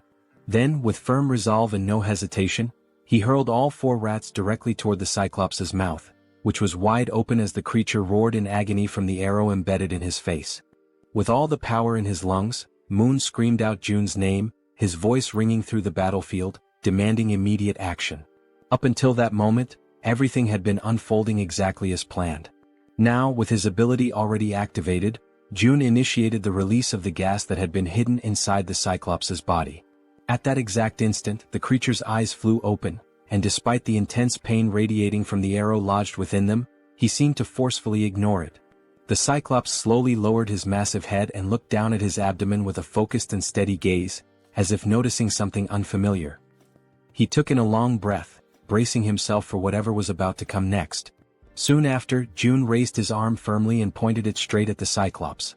His face remained calm, composed, entirely devoid of fear. In his mind, there was an unshakable conviction. When the opportunity to end that terrible battle finally came, there would be no room for doubt, only the resolve to bring everything to a close decisively and completely. He activated a magical attribute, conjuring flames that danced around his hand and crackled with energy. After a tense heartbeat of silence, a massive explosion erupted from within the Cyclops' body, sending thick, dark smoke billowing into the sky and spreading outward like a storm cloud. Within the suffocating haze, the Cyclops appeared to be unconscious, his body stunned and overwhelmed by the force of the explosion. His gigantic form remained completely still, unmoving, while the entire atmosphere became heavy with tension and anticipation. The townspeople stood frozen, stunned, their mouths hanging open in disbelief, until one among them noticed that the towering giant was beginning to lean more and more over the barrier. Meanwhile, Jun stood his ground and insisted, with a strong and commanding voice, that everyone remain in position. He encouraged them to hold on to hope, even as the danger loomed right before them. Quickly analyzing the situation, he realized that almost everything was proceeding according to the plan. The next phase, however, would depend entirely on the citizens. They would need to concentrate all their strength and aim their firearms with absolute precision at the Cyclops' head, which was now visibly drooping and hanging heavy over the barrier. With one hand thoughtfully resting on his chin, Jun continued reviewing the details of his strategy in his mind. Deep down, he wished that, if possible, the final blow could be delivered by one of his loyal subordinates. His train of thought, however, was abruptly interrupted when Fatty approached, visibly nervous and trembling all over. Unable to speak a single word, Fatty simply pointed frantically behind Jun, urging him with urgency to look. Trying to calm him down, Jun replied that the Cyclops was going to fall onto the barrier no matter what. But when Jun turned fully around and saw for himself, his entire expression changed in an instant. To his shock and horror, the explosion had not been powerful enough to bring the Cyclops down. The massive creature was still standing, firm and steady, his terrifying eyes locked directly onto Jun. Paralyzed by fear, Jun struggled to comprehend the horrifying reality unfolding before him. His wide eyes were filled with pure panic, unable to believe what he was seeing. Beyond the safety of the protective barrier, the Cyclops remained upright and unshaken, exuding an aura of dominance as if daring anyone to try and stop him. Without a moment's pause, the Cyclops lifted his arm with merciless strength and brutal determination. His fists clenched tightly, as if they bore the weight of a final decision that could not be reversed. And then, in one explosive movement, he brought his massive arm crashing down with devastating force. The very air around him trembled from the impact. The collision reverberated like thunder against the protective wall, shaking everything around it and sending a shockwave through the surroundings that echoed with raw power. After the violent impact against the shield, the system immediately issued an alert, indicating that an unauthorized entity was attempting to enter the protected zone. For a brief and tense moment, Jun and all the people around him were overwhelmed with fear and uncertainty. However, as the seconds passed and they realized they were still alive, Jun understood that he had, in fact, managed to block the devastating attack from the towering Cyclops. At that very moment, Fatty cried out, urging everyone to begin opening fire. Though still visibly shaken, the group quickly prepared themselves, raising their weapons and firing at the colossal enemy looming before them. Most of the gunfire struck the Cyclops directly in the eye, causing him to howl in unbearable pain. Meanwhile, Jun began to sense that although he had successfully blocked this latest attack, they would not be able to withstand repeated blows of the same magnitude. He knew all too well that even a single unblocked strike could prove to be fatal. Realizing this, he also decided it was time to act. He activated his invisible hand ability, combining it with gigantification attributes, understanding that he, too, had to intervene using one of the powerful skills he had unlocked by spending ability points.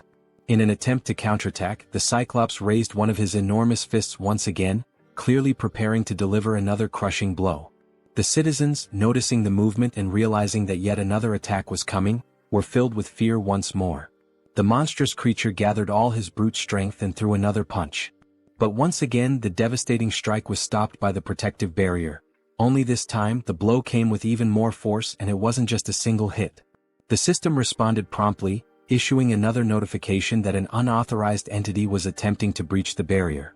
Upon seeing that the Cyclops had failed yet again, the people cheered and felt a surge of relief.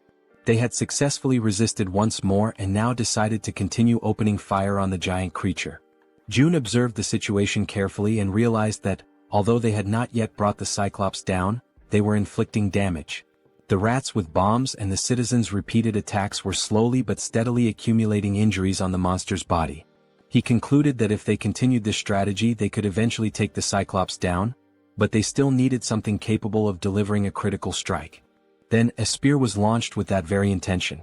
It pierced the Cyclops' massive body, driving deep into his flesh, causing him to let out a furious and agonizing roar of pain. It had been Han who hurled the spear, and June felt a wave of excitement and hope. He had been expecting this moment. Alongside Han stood the Werbear woman and the healer, though she already appeared to be exhausted and worn from exertion. Enraged and roaring with fury, the Cyclops turned his full attention to Han's group. June, trusting in Han's abilities, declared to himself that he was now counting on him. Without wasting time, he opened the system interface and gave the command for it to summon multiple spears. The weapons materialized instantly beside Han, whose eyes now reflected a deep and unshakable conviction. Without hesitation he began launching the spears toward the giant enemy. The spears flew through the air, striking the Cyclops from various angles. The giant did what he could to defend himself, raising his arms and trying to block the incoming projectiles. But the assault didn't stop. More and more attacks rained down upon him. In addition to the spears coming from the front, others began descending from above, and he was unable to defend from all sides at once. These overhead strikes came from the archer woman, who had resumed her attacks, assisting Han by shooting from a higher vantage point. The assault continued in coordination, Han attacking from the front and the archer woman supporting from above. At that exact moment, the system sent a notification to June stating that Cammy's level had increased. For a brief second, June thought this might not be the best time for the system to be bringing up status updates. Yet the system continued, revealing that Cammy had partially unlocked the power of the sun, inheriting a portion of the guardian beast's strength. Furthermore, Cammy's basic fire magic had evolved into intermediate-level fire magic. The system also reported that Cammy had detected an intruder trying to enter the territory and was requesting energy release. Reading this, June paused, reflecting deeply on the energy release request. He was almost certain that the intruder being referenced was the Cyclops. Now he wondered what Cammy would be able to do with the energy. Despite his uncertainty, June gave the command to authorize the energy release, and just like that, 300 million won were consumed. Cammy then began drawing in power from the solar generators. All June could think about at that moment was how extremely expensive that decision had just been. The energy kept flowing steadily from the generators, and June noticed that it was being funneled toward his room, where Cammy had been stationed. After a moment, the transfer of energy finally stopped. And when June turned to look behind him, he saw something he hadn't expected. It was Cammy, his three-legged crow. But the creature no longer looked the same. This time, Cammy appeared transformed, with a sharper beak, larger wings, and a presence that radiated power and majesty. He was no longer the small, cute bird he used to be. Now he was larger, had 3 glowing eyes, and emitted an aura of a true guardian. Then Cammy began to concentrate a powerful fire attack in his beak. The Cyclops, focused entirely on his current opponents, had not yet noticed the bird's presence, until he finally sensed something emitting light directly behind his back. With no further delay, Cammy unleashed his fiery attack, and the sheer power of it left all the citizens, including June, completely stunned and amazed by the incredible magnitude and strength of the blast. The powerful blast unleashed by Cammy strikes the Cyclops directly in the back, and with immense force, it pierces through the creature's thick body. Immediately after the impact, the enormous Cyclops begins to collapse, crashing heavily onto the ground. He lets out a guttural scream of agony as blood starts pouring from his mouth, a sign of just how fatal the attack had been. While Han stands still, watching everything unfold without any visible reaction, someone else takes the initiative and moves forward without hesitation. The Werbear woman leaps toward the fallen Cyclops, aiming to deliver the final blow and end the creature once and for all. From the Cyclops' limited point of view, all he can see is an enormous, furious bear charging at him with full speed and fury. In just a matter of seconds, the Werbear woman successfully finishes the Cyclops, ensuring that the threat is completely eliminated. The system then sends out a notification. A level 51 Cyclops has been hunted down. As a result, a massive amount of experience points and a large sum of 1 have been awarded. Additionally, the system displays that several skill levels have also increased as a consequence of the battle. Seeing this, Jun is immediately reminded of what always happens to him whenever his skill levels increase like this. As expected, he begins to feel the familiar and agonizing pain that always accompanies the evolution of his abilities. The effective range of his skills expands even further, now reaching much farther than it did before, giving him more influence and control. The system then flashes another message on the screen, congratulating Jun for successfully declaring the entire apartment complex as a unified refuge, and confirming that a large deposit of 1 has been transferred to his account. Unable to bear the overwhelming pain, Jun falls to his knees on the ground, clutching his body as the surge of new power courses through him. At that moment, Cammy lands right beside him, having returned to his normal, small form. The three-legged crow begins to emit a series of proud, chirping sounds, clearly boasting about his role in defeating such a ferocious enemy. Jun, still kneeling and catching his breath, mentions that it cost him 300 million won for that outcome, prompting Cammy to fall silent, now visibly embarrassed that the price for his attack had been so high. Despite the expense, Jun feels genuinely happy and grateful that Cammy's strike was so decisive. It had been a critical and essential blow in taking the enemy down. With a soft smile, Jun gently strokes the top of Cammy's head and acknowledges that he did a great job. Although the summoning of the guardian beast seems to be unavailable within the refuge, Jun reflects on the outcome. He had spent 300 million won, but in return he profited 30 billion. This makes him start to wonder if it might be time to consider summoning all 10 guardian beasts, because if their performance is anything like Cammy's, there's really no reason to hold back. Then the system displays a new update. The current cost to summon a guardian beast has increased to 10 billion won. Seeing that, Jun immediately questions why the cost had skyrocketed so dramatically. But before he has time to fully process the situation, he hears the sound of someone's voice. It sounds faint and emotional, like someone crying. What he sees next brings back a delicate and emotionally complex memory for him. Both he and Cammy turn to look toward the source of the sound. It's Yeonju, the Werbear woman. And at that very moment, Jun realizes something unexpected. Just for a brief instant, the faint alert sound from the system window transforms into something else entirely, the very sound that Yeonju had long been wishing to hear. A little while before all of that unfolded, inside a certain abandoned building, someone was quietly using his special ability to fill a small bottle with water. The people around him were deeply grateful, genuinely thankful, to finally have clean water to drink. The man with the ability stood there, silently thinking to himself, troubled by the fact that they were now completely out of food. He had carefully formed a line, allowing the people to come forward and receive the precious water he was able to generate, but there was no denying it. Their food supply was nearly gone. And that, he understood clearly, was the absolute limit of what they could achieve with just these few resources they had managed to gather. The man felt a deep, growing sense of unease because at the end of the day, it seemed they would have no choice but to leave that place, a place that had seemed, until now, relatively safe. Then, at that very exact moment, he and everyone else inside the building felt the entire structure tremble. Like anyone would in that situation, he immediately asked those around him whether that had been an earthquake.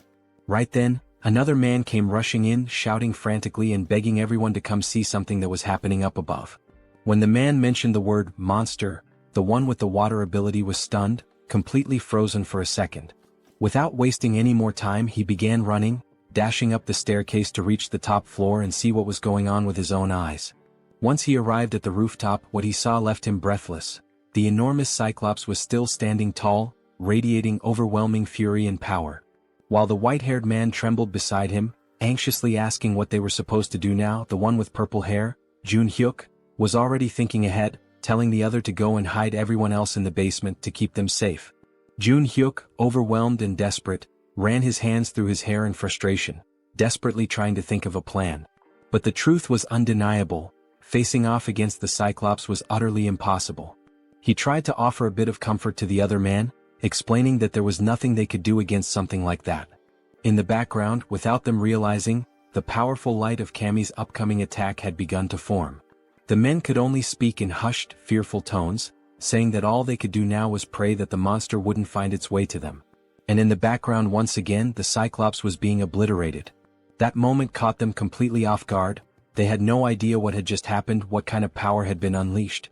But when Hyuk saw it, when his eyes truly grasped the scene in front of him, he knew right then and there that this power, it too came from an awakened but someone on a level far beyond his own.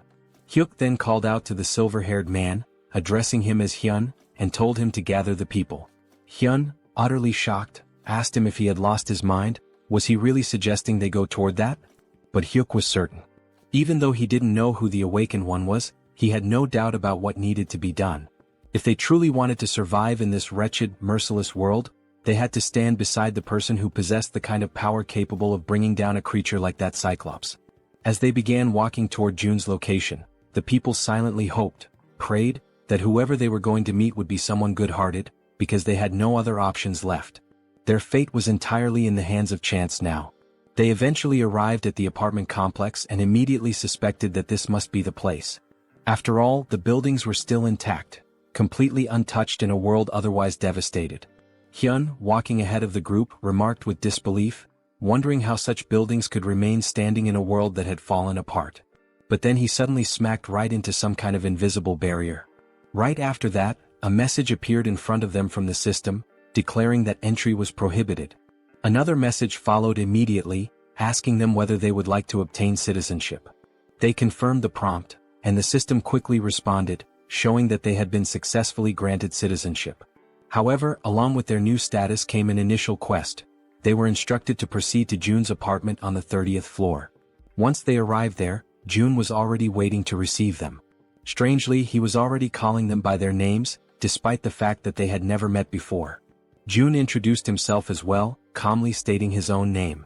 At that moment, Hyuk felt something deep within, an instinctual certainty that this man standing before them was the one responsible for forcing the towering Cyclops to its knees. And now that he was face to face with him, his instincts were screaming louder than ever. Without hesitation, Hyuk reached out, took Jun's hand in his own, and introduced himself, earnestly asking Jun to take care of them. Because in his heart, he knew this was a moment he must never let slip away. Elsewhere, in a quiet and peaceful place, Yeonju, the were-bear, was gently serving a warm meal. This time, a bright and genuine happiness could be seen in her eyes as she cheerfully called out the name of Siwoo. Siwoo was her little boy, her beloved child, who was happily eating, and she lovingly asked him if the food tasted good.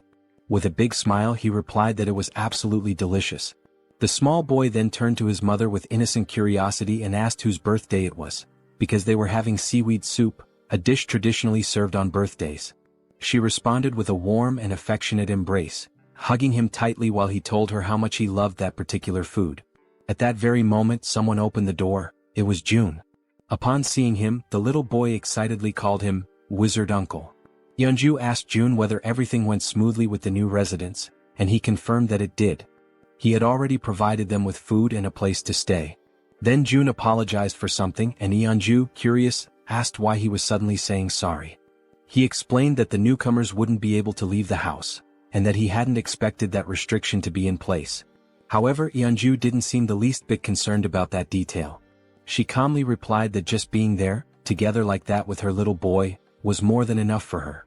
Holding her son even more tightly in her arms, she said with sincerity that she was truly content now. Right after that, the system displayed a message stating that her loyalty had increased significantly, officially registering her as a retainer. But even if the system had said nothing, Jun could already tell, through her expression, her voice and her gentle actions, that her heart was full. He could feel Yeonju's emotions clearly, without any need for confirmation. More time passed in peace. Mother and son continued enjoying their time together, now watching television side by side, smiling and sharing laughter. And during that simple, tranquil moment, Jun found himself reflecting deeply on his own family, on how long it had been since he had last seen them. He wondered how they were doing, if they were eating well or if they were possibly sick. He closed his eyes and imagined the worst, thinking that something terrible might have happened to them in this chaotic world. Right then Cammy appeared, making a bit of noise. The small creature began playing and having fun alongside the werbear and her son. Watching them all together like that, June felt a quiet realization settle in. There was no need to rush. It was just one day. One peaceful, ordinary day. And he understood how hard Yeonju had worked for this day to finally come. At the same time, he also thought about how Yijin's rats were at that very moment heading toward the main house. When the rat reached the house, he would be able to deliver whatever his family needed. So today, looking at mother and child, smiling and content, June made a choice. He would focus only on taking care of them. Because this was the moment when Yeonju's one and only dream was finally shining brightly. Then June suggested that they sleep in the master bedroom. However, with her child still wrapped around her body in a loving embrace, Yeonju gently declined, saying that they could settle down in another room instead. Even so, June insisted that they stay in the master bedroom, emphasizing that it was the coziest and most comfortable place for them to rest. With a warm and reassuring smile on his face, he added that it was an order. Without hesitation, Yeonju lovingly stroked her son's hair, and together, they expressed their gratitude to June for his kindness and thoughtfulness. Soon after, they headed toward the room, wished him a good night, and the little boy waved sweetly at June before going in. June, watching them go with a deep sense of fulfillment in his heart, allowed a faint, content smile to appear on his face. The lights in the house slowly dimmed, and a gentle lullaby began to softly echo through the home, drifting from the bedroom as the child, still awake, listened in silence. Meanwhile, in the living room, June lay on the sofa, quietly listening to the sweet lullaby that continued for a long while, tenderly sung by Yeonju's voice. It had been a very long time since he had heard a melody like that. Yet somehow, just by hearing it, his body began to relax and his eyes gently closed, just like a child falling asleep in their mother's lap. A new day dawned quietly and peacefully. June began the morning enjoying a breakfast lovingly prepared by Yeonju and her little boy. Afterward, they all settled comfortably in the living room to watch the boy's favorite cartoons. The child could barely contain his excitement, laughing at every scene as if he were seeing it all for the very first time. Soon, Saiwa began chasing after Cammy, who had been peacefully basking in the sunlight, until being abruptly interrupted, which clearly did not please the creature. Later, after exploring every new toy they had, Yeonju, her son, and June laid down on the floor together for a brief nap. Between colorful scribbles and laughter, they drew pictures, and every second of the day was filled with joy and cherished with genuine happiness. But time waits for no one.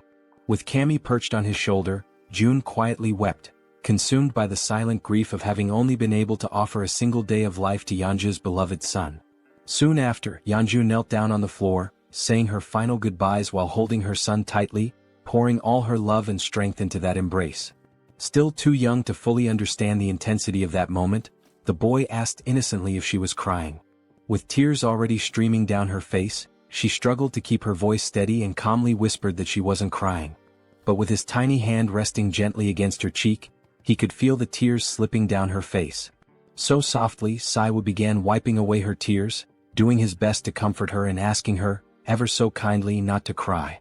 Yeonju held him tightly again, and in a trembling voice she finally admitted that she was afraid of the world, because a world without him was far too terrifying. Then, filled with the innocence of a child, the boy simply called her Mom, and assured her, with unwavering confidence, that he was right there beside her. Those words, so pure, so genuine, caused Yeonju to break down even more, tears overflowing from the sheer weight of her sorrow and desperation. Even as Saiwoo continued trying to reassure her, Yeonju remained in tears. Yet still he took a step back, slowly pulling away from her arms. Looking her directly in the eyes, he firmly promised that he would always be by her side. Gripped by despair, she called his name with a choked voice. But without hesitating, he continued to walk toward the setting sun, while behind him, she shakily called out that she still had so much left to do for him. Then suddenly he stopped. He turned around slowly and with a gentle smile full of warmth and joy, he said that he loved her, just as his body began to dissolve into the light. At that exact moment, upon hearing those words, she froze. Still kneeling on the ground, her body began to tremble, and the overwhelming pain made it almost impossible for her to respond. But as all mothers do, even in the midst of unimaginable pain, she smiled through the tears and managed to whisper back a quiet, "I love you." And with those final words, Siwa said goodbye with a peaceful smile on his face. In the blink of an eye, his body vanished completely, and Yeonju's hand, overtaken by the unbearable pain of saying farewell, collapsed limply to the floor, while June watched her silently, deeply concerned and heartbroken by her side. Soon after, she tried to stand, but the pain she felt was so overwhelming, so crushing, that her body simply wouldn't allow her the strength to rise.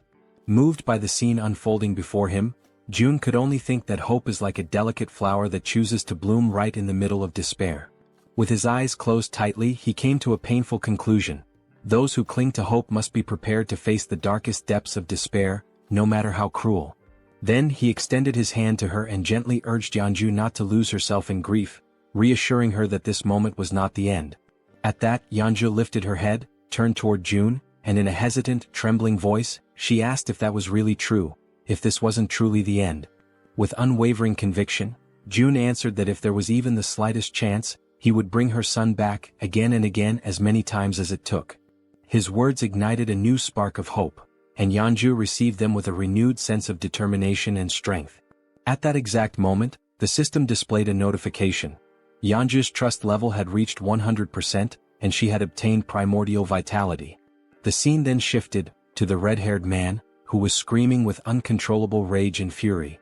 The twins, who had been silently listening to everything that was being said, became visibly frustrated when they realized that the standard spear, the orc spear, and all the money the red-haired man had painstakingly saved had vanished completely without a trace, leaving him utterly disoriented and at a loss for what to do. The red-haired man, clearly agitated, asked about his brother's belongings. His brother then explained that, when he had woken up, every single one of his possessions had disappeared without warning or explanation. Following this, the other twin chimed in and explained that many other people had experienced the same mysterious loss of their items. He pointed out that there was a specific pattern among these incidents. All of those who lost their belongings had not been present when the summoning occurred for those who had previously completed military service. Then one of the twins turned and stated that they should have returned to that place earlier. Suddenly, and completely without warning, he was violently grabbed by the collar of his shirt and pulled with force. The red-haired man, overtaken by a wave of anger, demanded to know if the twin was trying to place all the blame for what had happened squarely on his shoulders. Quickly, the twin clarified that he had misunderstood his words. Even so, the red-haired man remained furious, raising his voice even more as he shouted with escalating rage, insisting that they had all agreed from the very beginning that it was a foolish decision to follow June's orders. Faced with the rising tension, the brother, already clearly anxious and losing his patience, admitted that, indeed, June's plan had been a foolish one from the start. Hearing this, the red-haired man finally released his grip on his brother's shirt. It was only then that it dawned on him. He might have been expelled because of his own actions. Now tense and nervous, he remembered that there had been only one similar case in the past. He began to recall the story of a man who had tried to get involved with an underage girl. That man had been caught in the act and was immediately expelled, only to be found dead in the middle of the street shortly afterward. As he continued reflecting on the situation, he came to the unsettling conclusion that even now, with the appearance of that giant and all the surrounding chaos, the survivors still gathered in abandoned apartments. So, it was highly likely that there were enough people who would be more than willing to make sure he became the next one to be expelled. He was completely consumed by the hatred he felt for the situation he had ended up in. The image of the man in the red jacket reappeared vividly in his mind, calling him a bastard, and he imagined just how satisfied that bastard must have felt when he managed to get his hands on a weapon. Soon after, the red-haired man scratched his head, restless and agitated, trying to understand how everything had spiraled so far out of control. Elsewhere, June observed everything, the tension surrounding the red-haired man, and remarked to himself that this was only the beginning of the punishment he had meticulously prepared for him. Back with the red-haired man, a system window suddenly appeared behind him, displaying a new mission, catching him completely off guard. Startled and disbelieving, he immediately turned around to see the notification for himself. The system window revealed a new mission: hunt 20 goblins within 24 hours.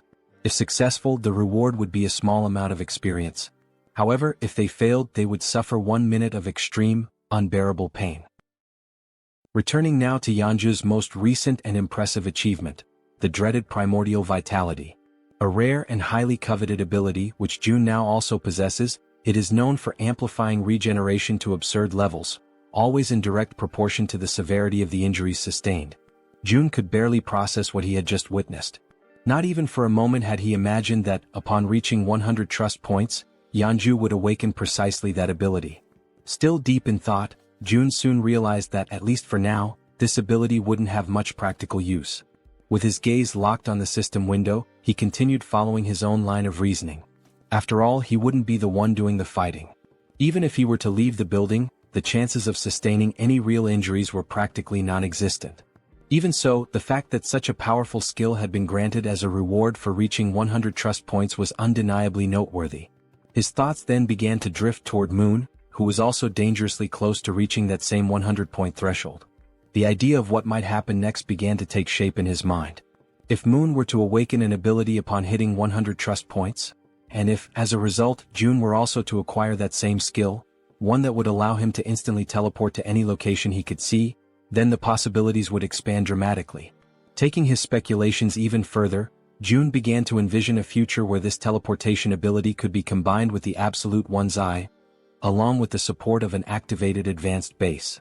Right at that moment, the system displayed a notification about the advanced base, a safe zone that could be deployed outside of Haven. When activated, it temporarily replicated the authority and protection of the city, so long as it included a citizen of knight rank or higher. However, if enemies occupied it for more than a day, the base would be automatically destroyed. Returning to his thoughts, June concluded that as long as he had enough mental strength to support it, he would indeed be able to travel to the advanced base. With that clarity, June made a firm decision. From that moment onward, his main priority would be to strengthen his mental fortitude. For that reason, all his upcoming missions would be focused on boosting this specific attribute. At that very instant, someone called his name and explained that they needed his permission to leave now, as they were feeling more stable. It was Yeonju, who stated that she would personally handle the return of June's family. Upon hearing this, June realized that the mission should have started the previous day, but he acknowledged that the delay had been entirely his fault. Yeonju expressed her gratitude for his valuable time and his understanding. She then assured him that she would find a way to repay the kindness he had shown her. Without displaying any particular expression, June couldn't help but think that she had read his thoughts precisely. He made a light-hearted comment, asking if he really seemed like the impatient type, and confessed that although he was thankful, he also felt slightly embarrassed by her words. Yeonju responded gently, saying that he definitely didn't seem like someone who lacked patience, and admitted that, had she been in his place, she probably would have acted the same way. With a soft smile, she confessed that, in the end, everyone values their own family the most, and that she fully understood how precious that single day was that June had offered her and her son. Once again she thanked him sincerely for what he had done. June smiled modestly and expressed his own appreciation for her understanding. He then asked her to head to Unit 2901, where a group of people was already waiting for her, assuring her that he would join them there shortly. Yeonju gave a respectful bow and, with a quiet yes, walked toward the designated location. Some time later, it was explained why June had not sent the group directly to Siamayan Station. Due to the Cyclops attack, a large portion of the tracks near the station had collapsed. Not only the tracks but the station itself had suffered massive damage and had been rendered almost entirely unusable. Faced with this situation, June declared that new routes would need to be opened. To that end, it had already been 24 hours since Jaehyeon had begun sending her rats to search for a viable path. Apparently, it seemed she had finally managed to find a new route of access. June activated his absolute one's eye skill, seeking full control and awareness of the situation. At that very moment, something unexpected caught his attention. The system displayed a notification about a level 7 tamed giant rat. Immediately, a wave of nervousness surged through June's body as he grasped what this meant. Jaehyeon had evolved. Still stunned, June wondered if this was the result of the new ability Jaehyeon had unlocked after being officially registered as his retainer. In addition to this, June noticed that something was following the rat, but no matter how hard he tried, he couldn't identify exactly what it was. Suddenly, his vision picked up something even more alarming: a swarm of zombies of varying levels, level 9, level 11, and level 13, emerging right behind. A jolt of dread ran through June's entire body as, through the lens of his powerful ability, he watched this disturbing scene begin to unfold before his eyes. Faced with that situation, the rat dashed forward at high speed, desperately trying to escape the relentless pursuit of the zombies that were chasing after it with unwavering determination. However, in a completely unexpected turn of events, the rat suddenly stopped in its tracks. It turned to face the incoming enemies and, without showing even the slightest hint of fear, growled aggressively at them, baring its teeth with a ferocity that contradicted its size. The zombies quickly surrounded the rat from every possible angle, closing off any potential route of escape. Yet, even in the face of overwhelming danger, the rat stood its ground, refusing to retreat even a single step. From a distance, June watched the scene unfold. Realizing that the rat would likely die a meaningless death if it stayed there, he considered triggering a gas explosion to take the zombies down with it. Nevertheless, even with the threat closing in, the rat remained unwavering, assuming an even more aggressive posture. In a sudden burst of explosive speed, it charged forward. Despite being completely surrounded, the rat managed to dodge every single attack from the zombies, weaving skillfully between them with surprising agility.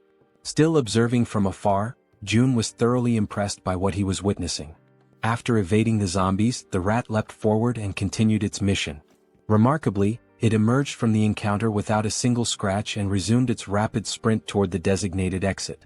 With only a short distance remaining, the rat took one final leap and burst through the opening toward the outside. However, something was already waiting for it on the other side, silently, watchfully observing its approach. Its eyes locked on the rat and its sharp fangs exposed, the creature let out a low, menacing growl. It was fully prepared to pounce at any moment. Instantly, the rat froze in place, completely paralyzed by an overwhelming fear in the face of the predator's threatening presence. From afar, June was caught completely off guard, unable to hide the shock from his face as he witnessed the unexpected confrontation unfold before his eyes. In an instant, the level 23 land shark lunged forward with terrifying force. With its enormous mouth wide open, it bit down in a single, clean motion, swallowing the rat whole. The scene shifted to June, who stood in silent despair, deeply disturbed by what had just happened. He questioned what kind of creature that was, but more than anything his eyes widened as he recognized the location. Nampo Station, only a few kilometers away from his own home. This realization struck him hard, making it clear that creatures as deadly as that one were likely roaming near the very place where his loved ones lived, only deepening the anxiety clawing at his chest. Struggling to keep his composure, he quickly acknowledged that he had to hurry. Time was no longer a luxury he could afford to waste. The scene shifted again, this time to Dabin, who was crouched down, sorting through a few boxes. She was clearly exhausted but also visibly relieved to have finally finished her task. Suddenly, someone called out to her, the person in charge of that task. She turned her head and saw that it was June who had arrived, thanking her for the effort she had put in. Wearing a small smile, Dabin responded that she didn't consider it hard work at all, especially since she was being paid for it. She then asked what the new problem was this time. June, slightly uncomfortable, averted his eyes as he tried to collect his thoughts and figure out how best to explain the new situation to her. Immediately picking up on his hesitation, Dabin grew visibly concerned. Now sounding tense and increasingly anxious, she urged him to speak up and just say what was going on already. With a measured and careful tone, June explained that he wanted to request the assistance of Jaehyeon for a specific task over the next couple of days and that he hoped Dabin could manage things in the meantime. Caught off guard by the sudden and unexpected request, Dabin forced a smile in an attempt to mask her nervousness. With her voice slightly unsteady, she asked if he expected her to take full responsibility for everything on her own. June then replied that he would be leaving it in her hands for just 2 days. She already knew that this meant a significant amount of work and responsibility. With a skeptical look, she asked if she would be paid extra for the overtime hours she would inevitably have to put in during those 2 days as the acting lead. Upon hearing her question, June offered a subtle smile. Then, with an enthusiastic tone, he confirmed that he would pay her double for the overtime. The moment he gave his answer, Dabin's face lit up with joy. She could barely contain her excitement, now completely energized and ready to handle whatever came next. Elsewhere, a wave of thick green mist, released directly by the system, completely envelopes Hyren's body. The scene swiftly transitions to another location, where everyone in the group is now seated around a table, all eyes fixed on June as he prepares to begin the mission briefing. June begins by explaining that, due to the appearance of the massive Cyclops, navigating through Jaehyeon Station had become significantly more difficult. He expresses regret, saying it would be a shame to abandon the use of the subway line altogether. Soon after, Jaehyeon steps in to clarify that the section between Jaehyeon Station and Byumnaegol, all the way through to Koryang Station, is still fully intact. According to her, there are no monsters positioned along that part of the route, so the group can cross it without much concern. She then places a sheet of paper on the table, which outlines the first main objective of the mission: to secure the route to Byumnagal Station. The man with glasses, visibly uneasy, starts thinking that the best way to get through the current route would be by flying over it. Suddenly and somewhat unexpectedly, Toji interrupts the discussion, not to contribute anything urgent, but merely to compliment Jaehyeon on her impressive talent for drawing maps. June quickly cuts through the mood and brings the conversation back to focus. He recaps Jaehyeon's explanation and then points to a specific area on the map, noting that they must proceed with extreme caution before reaching their final destination. He then informs the group that approximately 500 orcs are currently active in the vicinity of a large supermarket complex. Upon hearing this, Han immediately asks whether they'll have to engage in direct combat with the orcs. Jaehyeon responds clearly, stating that fighting the orcs is not part of the plan.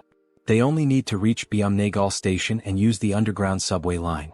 She assures them that she has identified a route completely free of orcs, with only a few lower-level monsters needing to be cleared along the way. Silently, June recalls just how much he had invested prior to the mission to ensure that nearly everyone in the group reached at least level 30, with only Fatty and Hyeon falling short. Against goblins, he believed that would be more than enough. June continues by explaining that they should reach Koryang Station without any significant trouble. However, he then immediately points out the real obstacle that lies ahead: Busan Station. The moment he mentions Busan, Toji panics, fearing there might be another giant creature stationed there. But Jaehyeon quickly denies it. Her concern isn't about another giant, she says, but rather the condition of the railway tracks between Koryang and Busan. She then reveals that this particular area is swarming with an enormous horde of zombies. And unless someone in the group possesses an ability capable of wiping out monsters in extremely tight spaces, using that route would pose a serious and dangerous challenge. Everyone is left stunned by the revelation, especially Hyeon. Trying to remain composed, Hyeon focuses and slowly gathers the courage to speak. Still nervous, she calls Jaehyeon by name and, with trembling hands, says that she believes her ability might be able to help in this situation. Sometime later, the system displays a notification stating that the 100,000 weight limit of her poisonous mist had just been exceeded. Seeing this notification, Hyeon feels a deep frustration that her contribution has already reached its limit. She opens a nearby door where June and Jaehyeon are waiting. Both immediately begin praising her efforts, telling her that she did exceptionally well. June asks if she's feeling okay. Hyeon confirms that she is. Although she had felt completely drained at the beginning, something powerful seemed to push her through the process, and now she felt fine.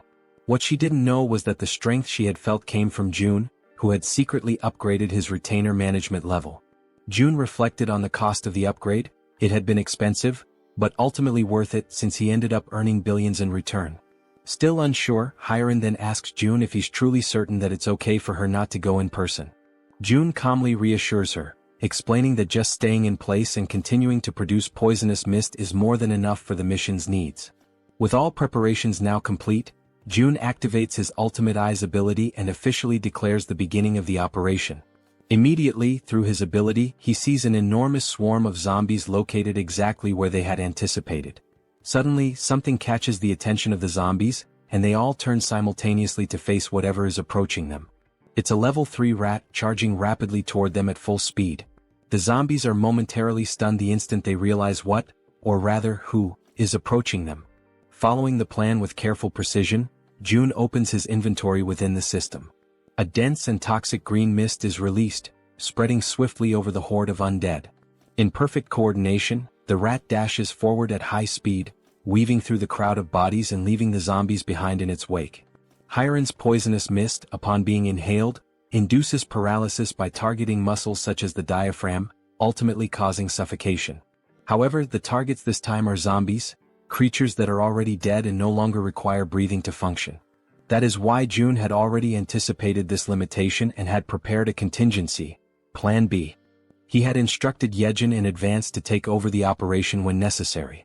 Soon, amid the group of undead, several rats waited patiently, alert for Jaehyeon's command. As soon as the order was given, one of the rats lunged toward a fallen zombie.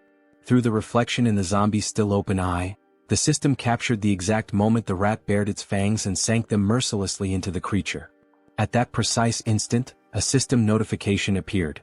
A level 11 zombie had been successfully hunted. Along with the experience gained, a deposit of 120,085 won was transferred directly to the digital wallet. But the momentum is quickly interrupted when Jaehyeon suddenly calls out to June in distress. With urgency in her voice, she informs him that something seems to be wrong with the rats. In that exact moment, the system displays a troubling notification. A rat has reached level 9. This revelation sets June instantly on edge. He quickly realizes the potential danger. If that rat were to come into contact with zombie blood, it might become infected and transform into one of them. Even more alarming is a far more terrifying thought. Jaehyeon herself may have been exposed to contamination through bites or claw wounds during the battle. In response, June immediately asks whether the rats are still obeying her commands. Jaehyeon confirms that they are, although she notes they have become noticeably more aggressive. Relieved, June lets out a soft breath and remarks that everything seems to be going well, at least for now.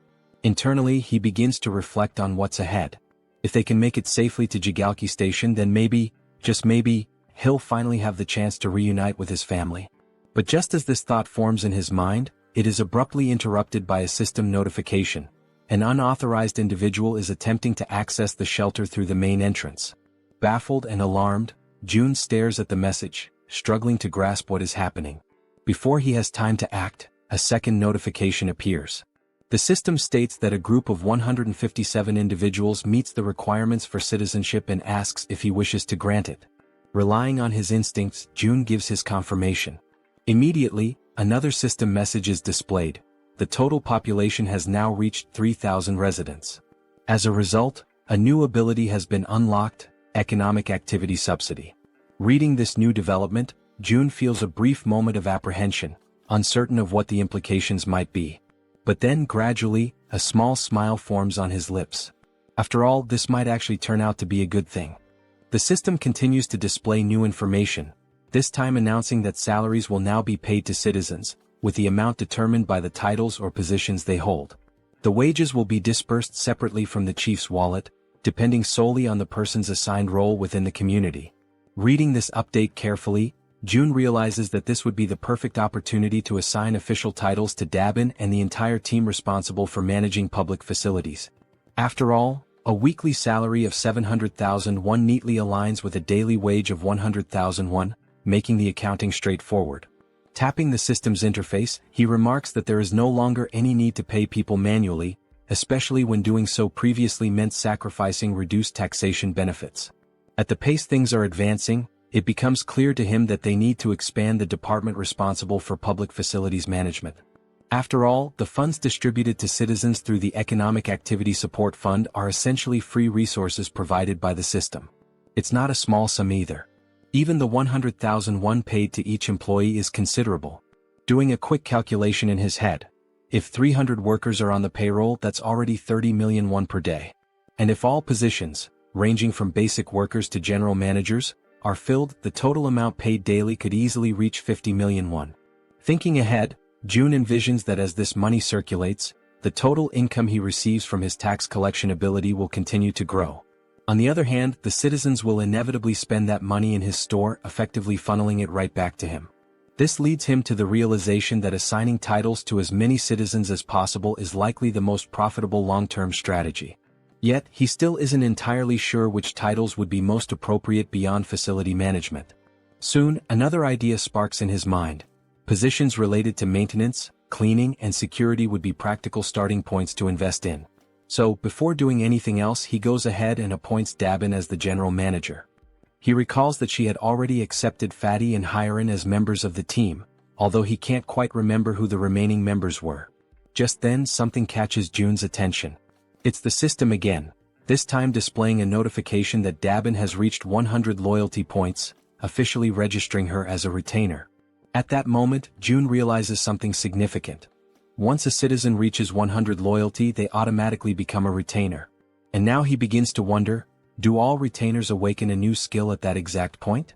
Driven by curiosity, June prepares to check and see what new skill Dabin may have acquired. But just as he's about to click on the system, he's interrupted by an unexpected sight.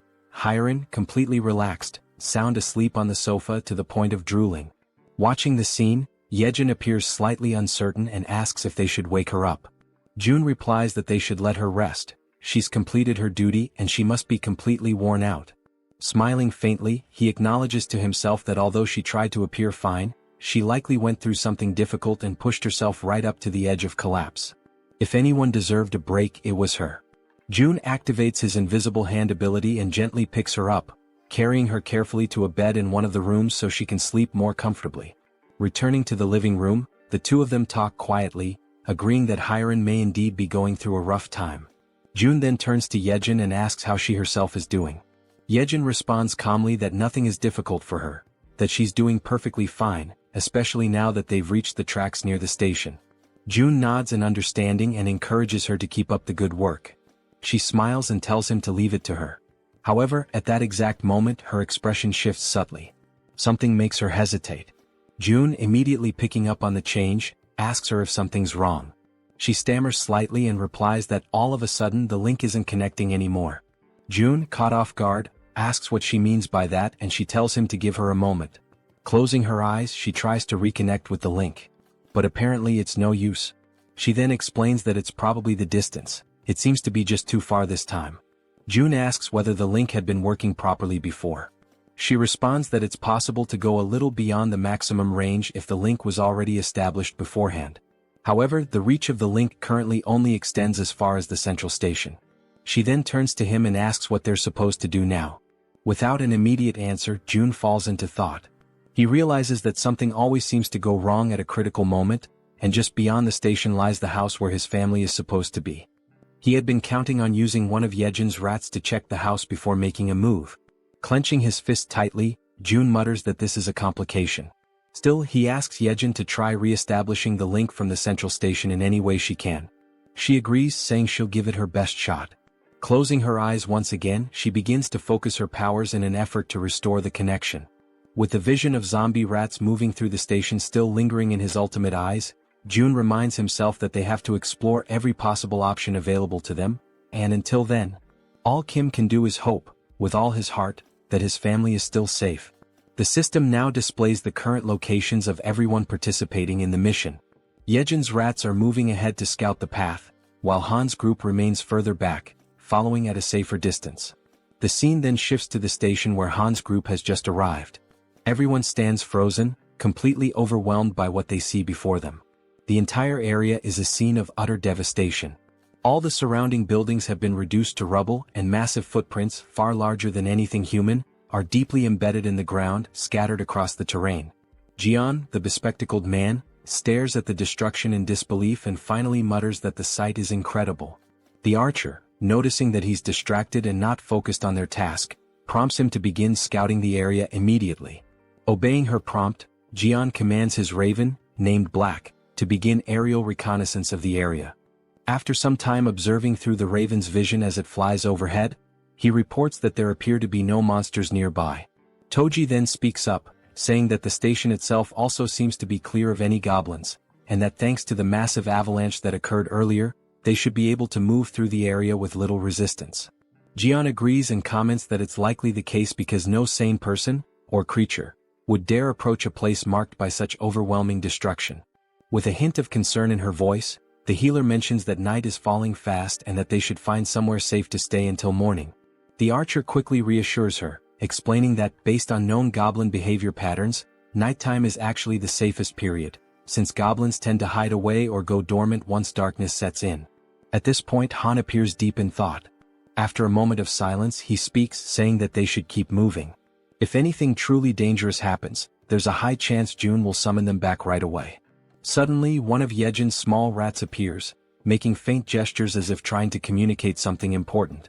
The entire team comes to a halt, recognizing it immediately as one of Yeon's specially trained rats. They take this as a sign to follow it without question. Quietly and cautiously, they begin to trail the rat as it scurries ahead, guiding them through the eerily silent night in the ruined city. As they move along the path, someone comments that the station up ahead looks like it's been turned into a shallow lake. Jaehyeon asks aloud if that might be a result of the giant's rampage. The archer responds that it's quite likely. The terrain had shifted significantly when the buildings collapsed, which could have easily led to the formation of sunken, water-filled areas. While they continue walking near the edge of the water, something begins to stir beneath the surface of the lake. Slowly, almost imperceptibly at first, something large begins to rise, emerging completely from the water before their eyes. Both Jaehyeon and Toji immediately sense that something is wrong. They notice strange movements in the ripples, something that doesn't match the natural motion of water.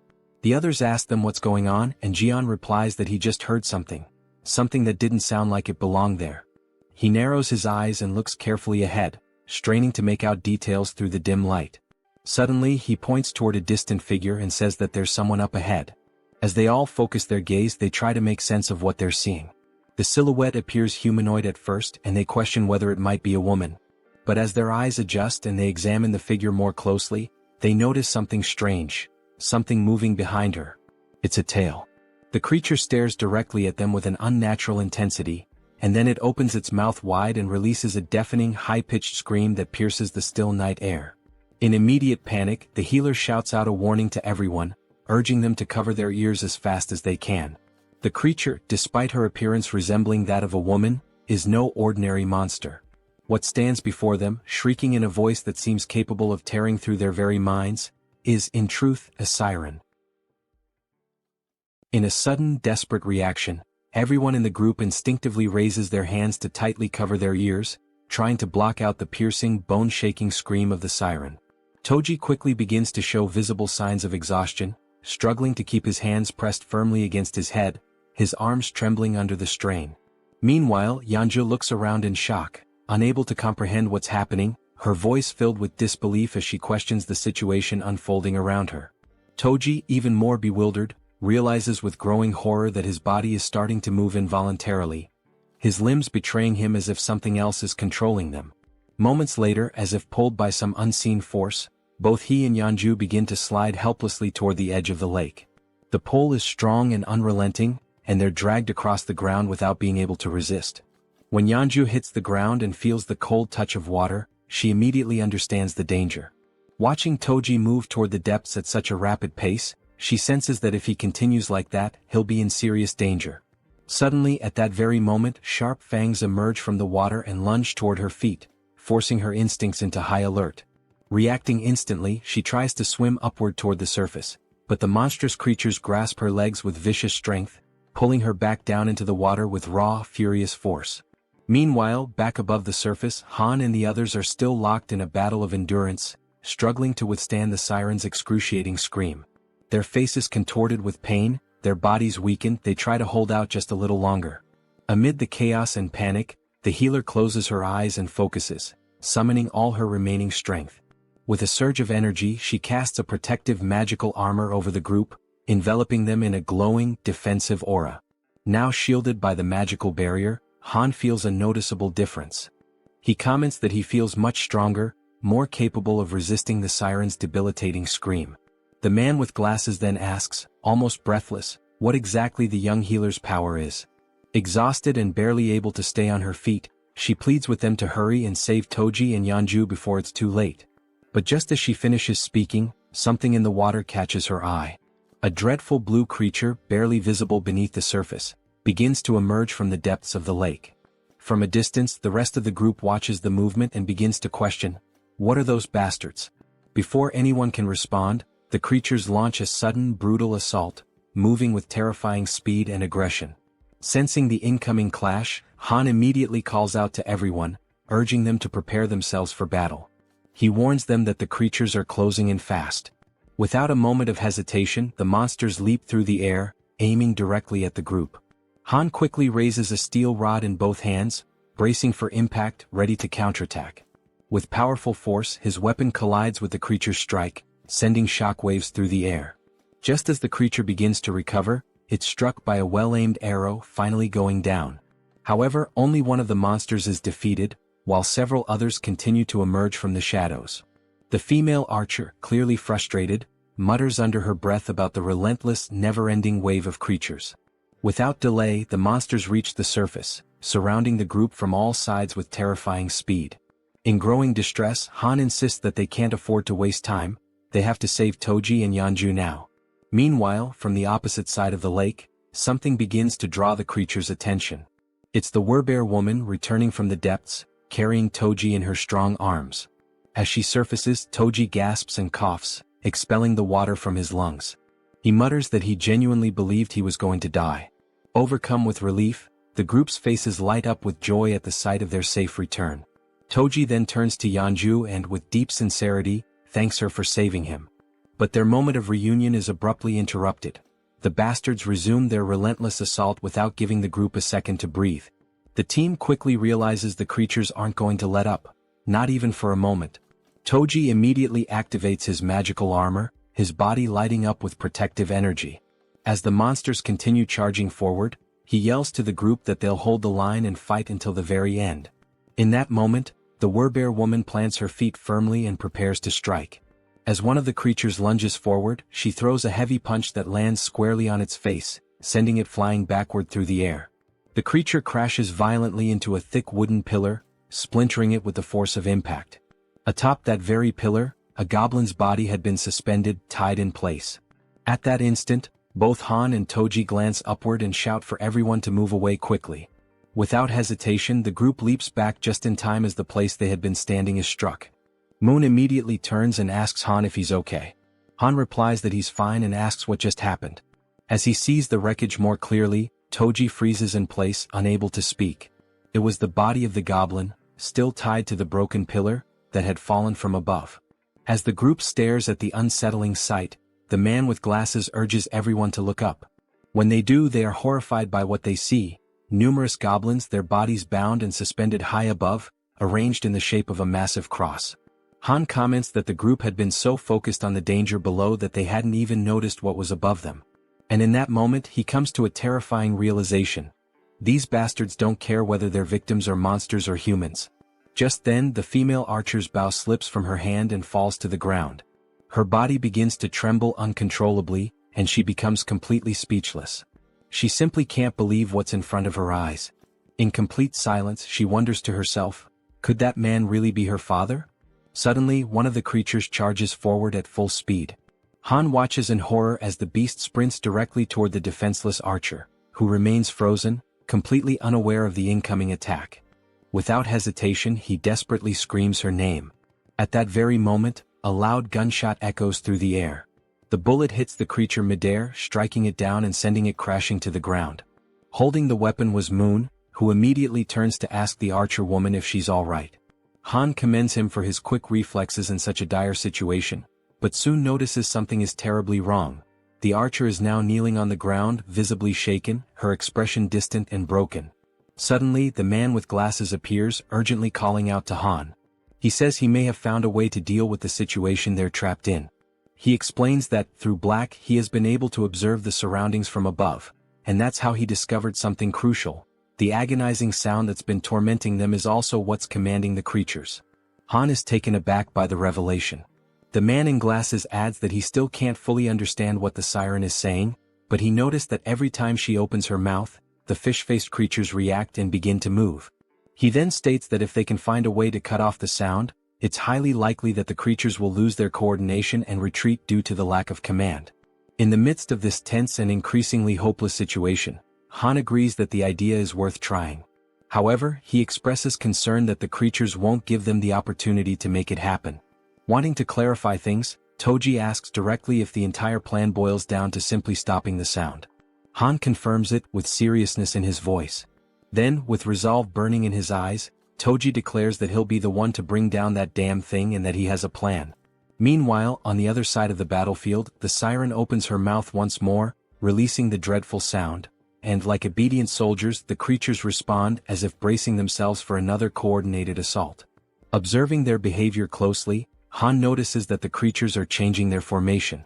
The man with glasses assumes they must have realized the group's new objective is to shut the siren down.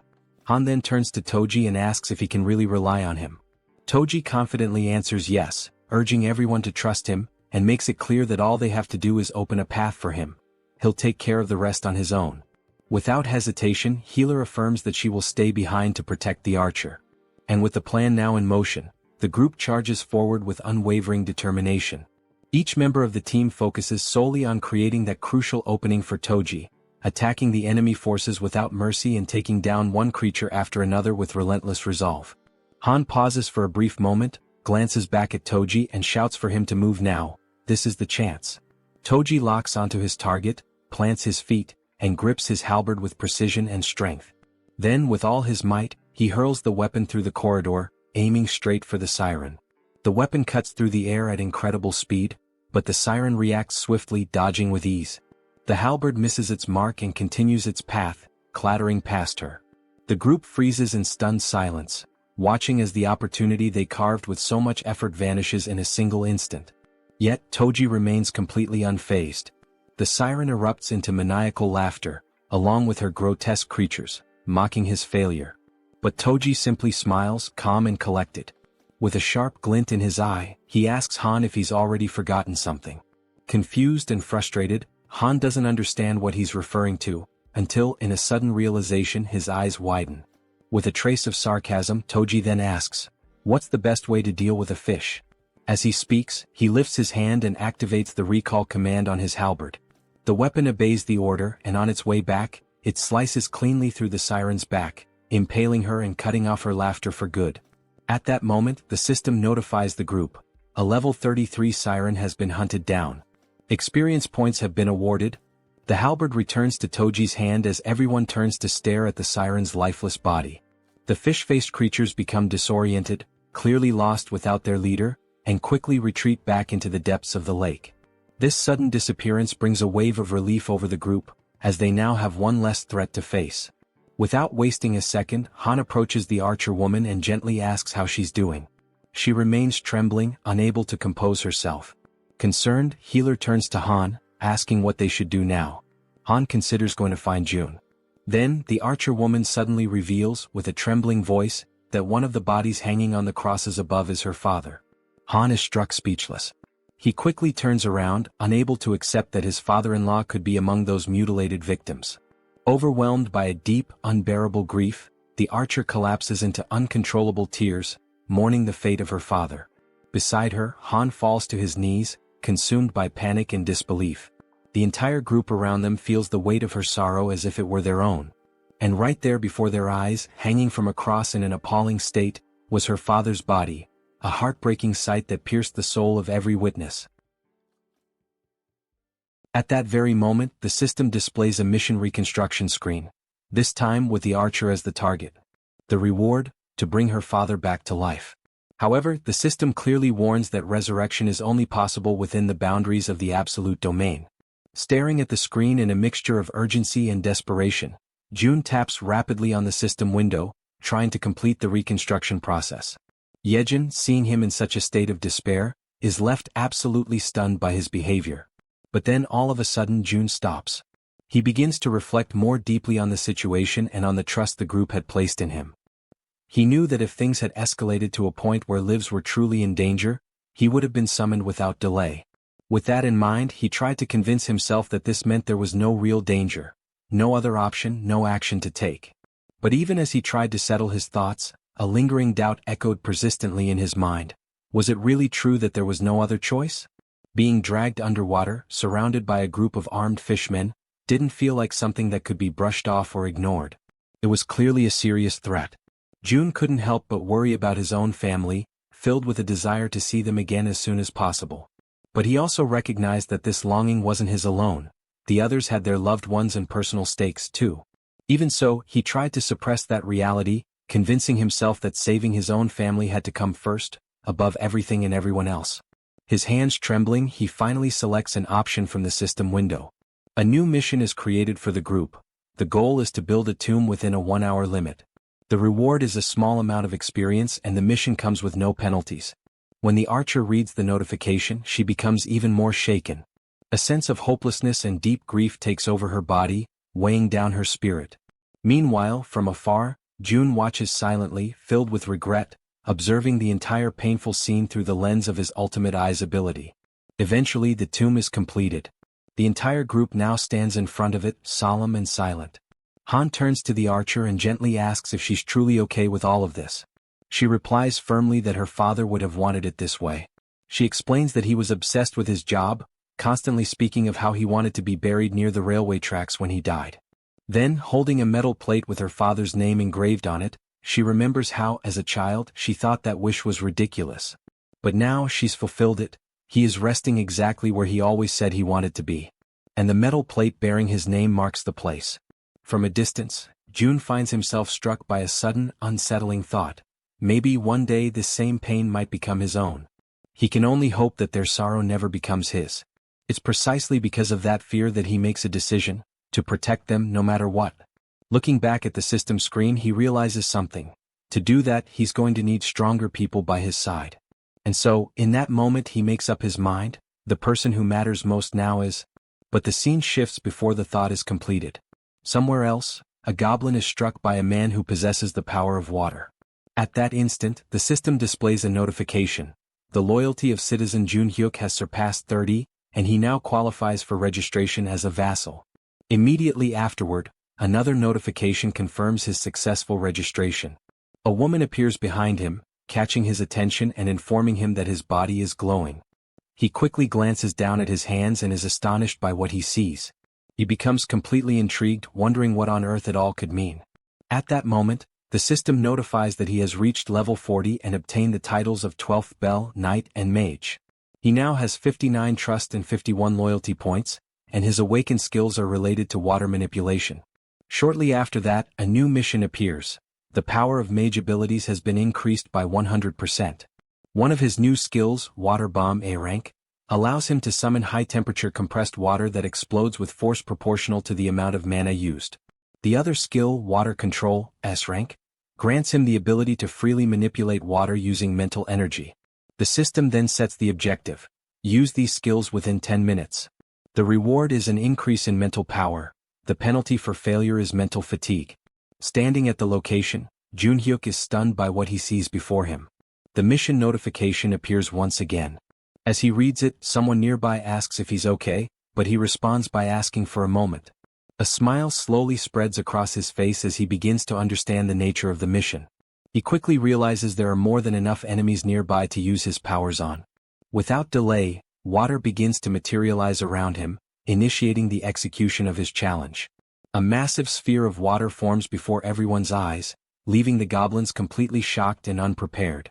Then with confidence, Jun Hyuk utters the command, Water Bomb. He hurls it forward, striking the group of goblins mercilessly.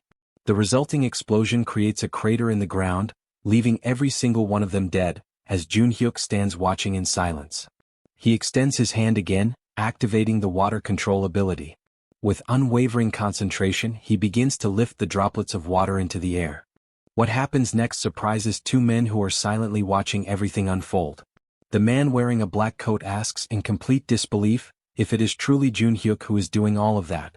The other man confirms it, emphasizing that what they are witnessing is indeed Jun Hyuk's power. With a smile on his face, Jun Hyuk lets the tiny droplets fall slowly, like gentle rain, still under his full control. Immediately after, he falls to his knees on the ground, lifts his arms upward, and begins to give thanks for the kindness he just experienced. The two men, now even more confused, begin to wonder aloud whether he might be losing control of himself. At that exact moment, the system displays a notification stating that both his trust and loyalty have increased, that the mission has been successfully completed, and that 70,251 won have been consumed. Witnessing all of this, Jun is completely taken aback. He truly didn't expect a skill of rank S to be awakened in that way. With this event, Jun Hyuk becomes the second person to hold a rank S skill, following after Yeonju. Jun begins to reflect, considering how surprising it is, especially given that Jun Hyuk's original ability was merely rank B, a skill that used mental energy to produce water. He hadn't imagined it would develop so impressively. Now he wonders if this significant growth is because of Jun Hyuk's high level. Standing in front of the system window, he admits to himself that this outcome was unexpected, but he feels content with the result he has achieved. Internally he recalls that, back when the ability was still at rank B, he would use mental energy to generate water in any form. Now he questions how this type of use fits into the overall strategy, the metaphorical board of pieces. He notes that in Han's group, there's no need to add a new piece, since the team is already well balanced. As he considers what his next move should be, Jun continues to stare at the system window. The screen now displays a notification about a goblin hunt. Level 6 goblins are being eliminated one by one, and both experience points and one are being accumulated into the account. Reading this message leaves Jun in shock. It's already late, yet there are still people out there hunting. Suddenly, the system shows another notification.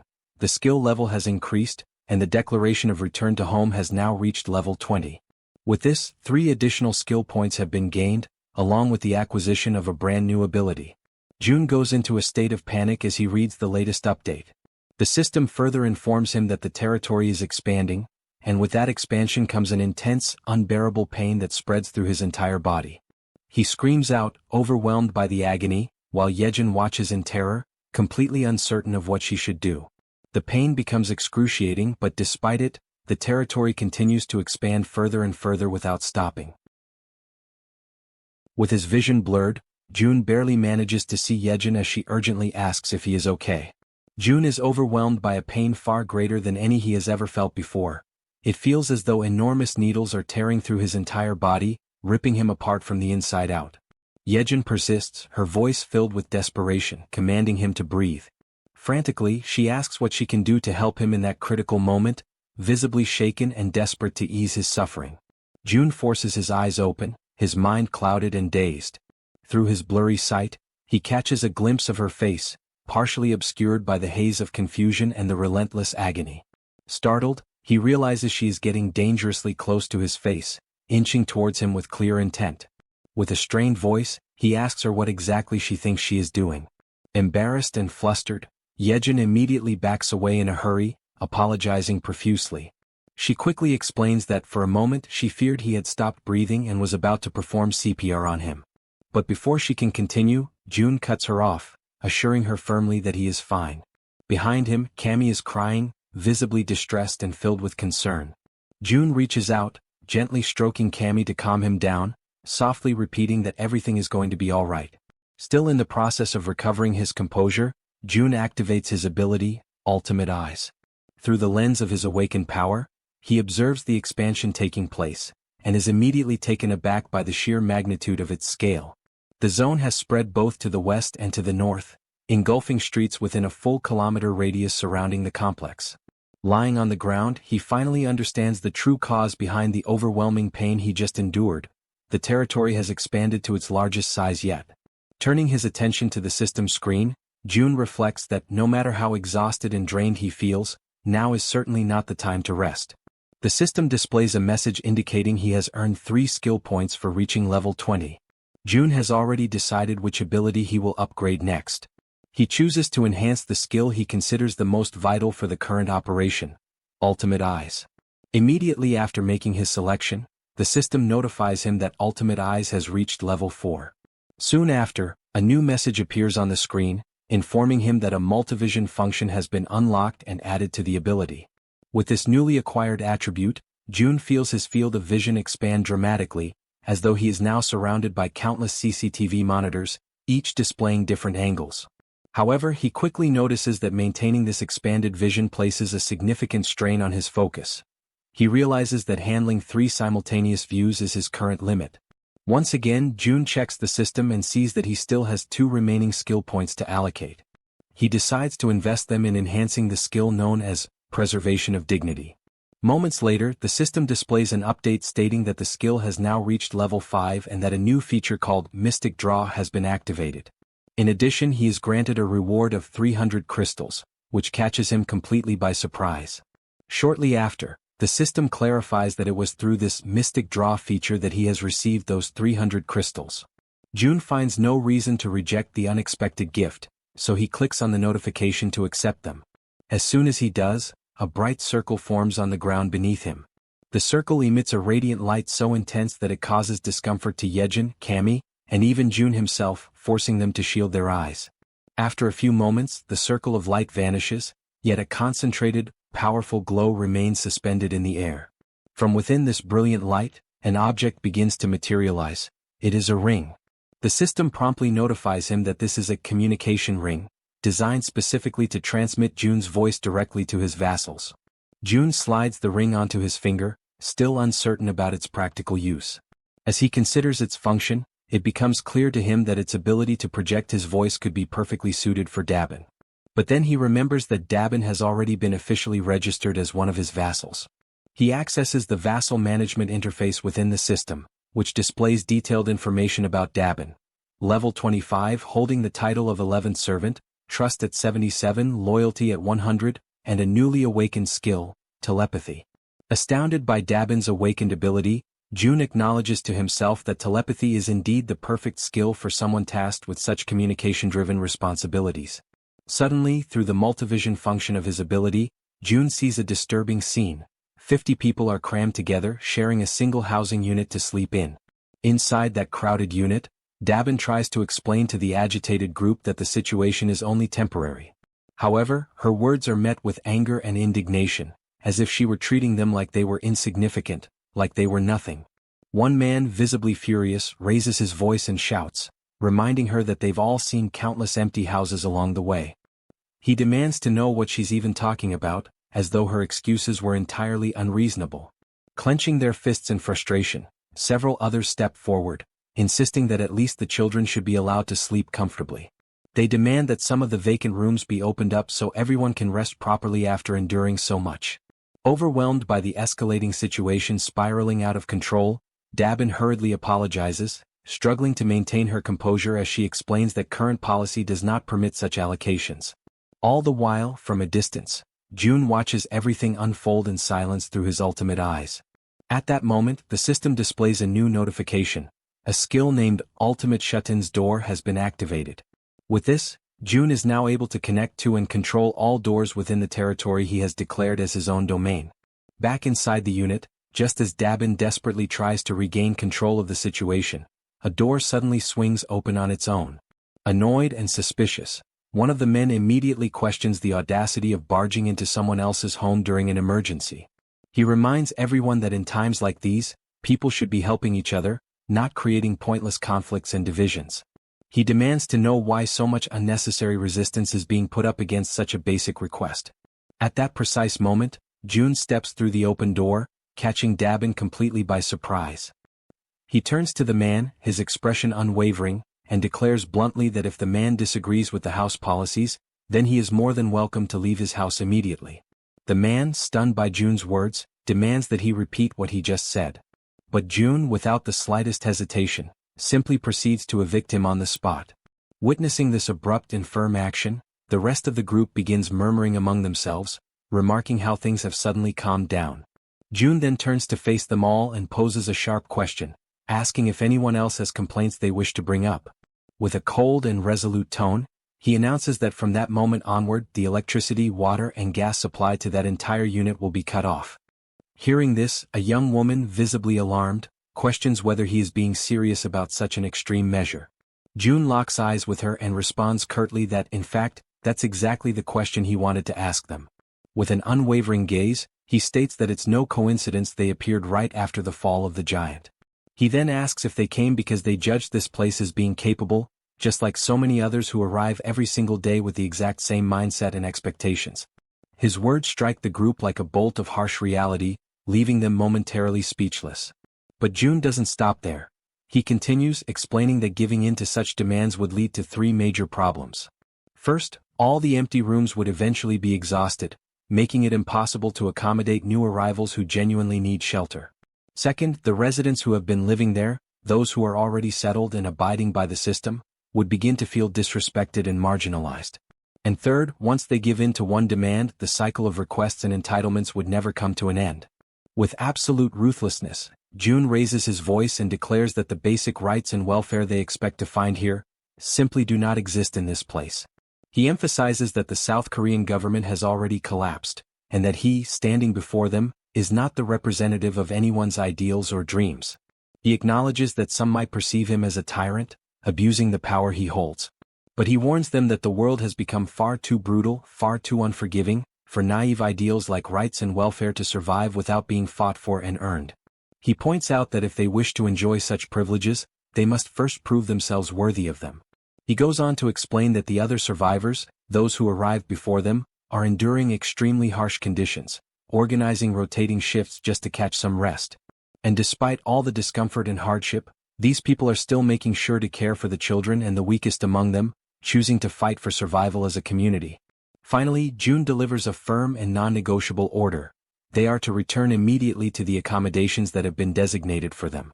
He warns them that if they refuse to comply, they will be paving their own path to lose even more than what has already been taken from them. Upon hearing those words, the group immediately stepped back. Dabin, feeling a wave of relief, let out a soft sigh and expressed her gratitude to June for helping her in that situation. However, he replied that there was no need for thanks. In fact, he insisted that he was the one who should be grateful to her. His unexpected response left Dabin momentarily taken aback, trying to understand what he truly meant by that remark. It was then that June pointed out that perhaps she, too, might be capable of doing something similar to what he had just done. He asked if she was familiar with the concept of telepathy, and then instructed her to think of a person with whom she would like to communicate, picturing herself speaking to them mentally, as though having a conversation inside her own mind. Dabin closed her eyes, focusing all her concentration. A short while later, a faint aura began to surround her body. Pleased with the result, June emphasized that she would need to learn the exact conditions and limitations of this ability, and the best way to do so was through frequent practice. At that moment, someone with trembling hands gave a small wave and called out for June. Both he and Dabin turned to see a figure who appeared nervous, standing with his head lowered. June asked if the man still had something he wished to say. The man, clearly frustrated yet determined, admitted that he knew he was being bold, but he needed to ask if June might consider forgiving the friend who had been expelled earlier. June questioned why he would do such a thing. The man explained that Yoon-sik, the one who had been expelled, was the only person who dared to speak aloud what everyone else was already thinking, and he didn't think it was fair for Yoon-sik to be the only one punished. He then leaned forward respectfully and stated that he would accept any punishment himself, but begged June to show mercy toward Yoon-sik. June silently considered whether it was time to bring Sung Yoon-sik back, knowing deep down that it was not right to take someone's life simply to serve as an example to others. Resolute in his decision, he opened the system and noticed that the man was still standing in front of the door, having gone nowhere at all. Looking directly at him, June asked for his name. The man answered that he was called Kyung-hoon. June then informed him that he would grant Yoon-sik his citizenship back. Kyung-hoon was taken aback when June went on to say that he would also restore electricity and water service, though not the gas supply. Before Kyung-hoon could respond, June added that he was doing this out of respect for the man's sincerity, but warned that there would be no second chances, and everyone needed to understand that clearly. Right after, the system issued a notification that Yoon-sik's citizenship had been officially restored. Kyung-hoon, visibly relieved, hurried back to his quarters. Soon afterward, another notification appeared, informing June that Kyung-hoon's trust in him had increased. For a moment, June considered restoring the gas supply as well, but he knew that if he did, the punishment for what had happened would lose its intended effect. His thoughts were interrupted when Dabin remarked that he seemed to be a warm-hearted person.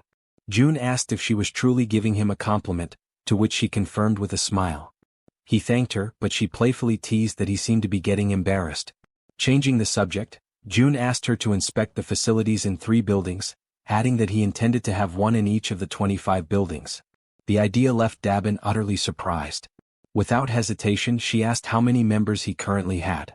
June explained that if it became possible to expand to 100 people, he could assign 4 to manage each building. Dabin's eyes lit up with interest, and she declared that she would be willing to pay 100,000 won per day for each person, assuring him that with such a scale, everything would run smoothly. As they spoke, someone approached from behind. June and Dabin turned and asked if the newcomer was new to the area. The man confirmed and asked if June might need a medical team on site. He then introduced himself as Sung Min, an associate professor of nephrology at Busan Park Hospital. After hearing his introduction, June commented that he had dismissed the medical team for the time being, as he believed high-ranking individuals required proper treatment. He then turned to Dabin and asked what she thought about offering a room for the team and converting it into a hospital. She responded that it seemed like a good idea. Seizing the moment, June noted that if they looked around carefully, they could probably find a fair number of nurses. He also said that assembling the medical team and managing it would be her responsibility. Dabin, clearly enthusiastic, assured him that he could count on her for that. Afterward, June opened the door and returned to where Jaehyeon was waiting. She asked if he had managed to solve the problem, and with a smile he confirmed that he had. Without wasting any time, he activated his Eyes of the Absolute ability. When Jaehyeon saw the Han group, she asked if they had already left. June quickly realized they were on their way to Jigalki Station and that there were no issues there. He then opened the system again to finish what he had been working on. As he had expected, the final location available for investing his skill points was the Absolute Warehouse. The system issued a notification stating that the skill had reached level 2, increasing its capacity to 200 kilograms and adding a new feature called state preservation. The description clarified that this function would maintain the exact movement and condition of an item as it was at the very moment it was stored. Upon realizing that the capacity had now doubled, Jun immediately understood that he could make far freer and more strategic use of the warehouse. His thoughts quickly drifted toward the true potential of this newly acquired function. It did not take long for him to realize that, if used correctly, it could become something extremely powerful. Without hesitation, he opened the store and purchased an S&W revolver along with 100 rounds of .38 caliber ammunition, which began to materialize before him. He reasoned that, if the movement of the firing mechanism were preserved, then upon summoning the warehouse, the action would resume precisely from where it had been paused. With the firearm in his hand, he extended his arm and calmly instructed Jaehyeon to cover her ears for a moment. She stared at him in alarm, her unease growing rapidly when she noticed that he was holding a gun. Jun reassured her that it would be over quickly, and with his finger on the trigger, he gave the command, "Store in the warehouse." Immediately afterward he pulled the trigger. The gunshot cracked loudly through the room, reverberating with force, but almost instantly, the system confirmed that the bullet had been successfully stored. It worked exactly as he had envisioned. Flawless. Feeling a surge of excitement, Jun stepped out onto the balcony of the building, his mind already testing the possibilities of his prediction, while Jaehyeon remained frozen in shock at what she had just witnessed. Extending his hand, he focused intently and issued the command, "Summon." From the system's storage window, a stream of bullets began to pour out at remarkable speed. Jun watched, impressed, as his idea came to life exactly as planned. This, after all, was an absolutely foolproof way to provide support to Han's group, who were locked in battle at Jaehyeon Station. There, goblins were being struck one after another by the incoming bullets, collapsing to the ground in rapid succession. Those that survived the initial barrage turned and fled in terror, leaving Han's group finally unharassed. Now, with renewed conviction and confidence, Han declared that they had at last arrived at Jaehyeon Station. On the other side, Jun attempts to establish communication with the group, asking if they are able to hear his voice. Han is caught off guard, genuinely surprised to hear him so clearly. Observing Han's startled reaction, Jun quickly deduces that everyone in the group must be hearing his voice without difficulty. With that in mind, he explains that communication will continue in that manner from now on, and he instructs them all to proceed toward exit number 2. When they finally reach the indicated exit, Han casts a sharp and cautious look around, carefully observing the surroundings, which are now completely deteriorated and consumed by ruin. From a distance, Jun reflects silently on the fact that from this moment forward, they are stepping into truly unknown territory, where every path could hide a threat. Meanwhile, Jaehyeon is still struggling to re-establish the lost connection with the rats stationed at the central hub, but despite her efforts she has not managed to succeed.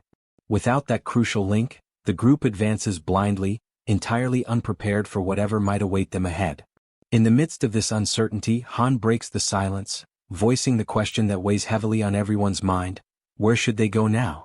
Jun provides direction with calm determination, guiding them toward the large road that stretches to the left. He explains that if they follow it for about 1 kilometer, it should bring them closer to their intended destination. At that very moment, suddenly, something unexpected appears, drawing Han's immediate attention. Through the gleaming reflection in the eyes of the approaching creatures, it becomes clear that the group has fallen into panic. They scramble desperately, trying to put distance between themselves and the vicious fangs of the beast. Han, overwhelmed by discouragement, recalls how exhausting and perilous it had been to face the fishmen earlier, and how narrowly they had managed to escape alive. Now, standing before yet another daunting challenge, he finds himself face to face with a colossal shark. In an instant, the creature opens its massive jaws, revealing rows of razor-sharp teeth ready to tear them apart. Han reacts instinctively, seizing a heavy iron bar to shield himself from the imminent strike.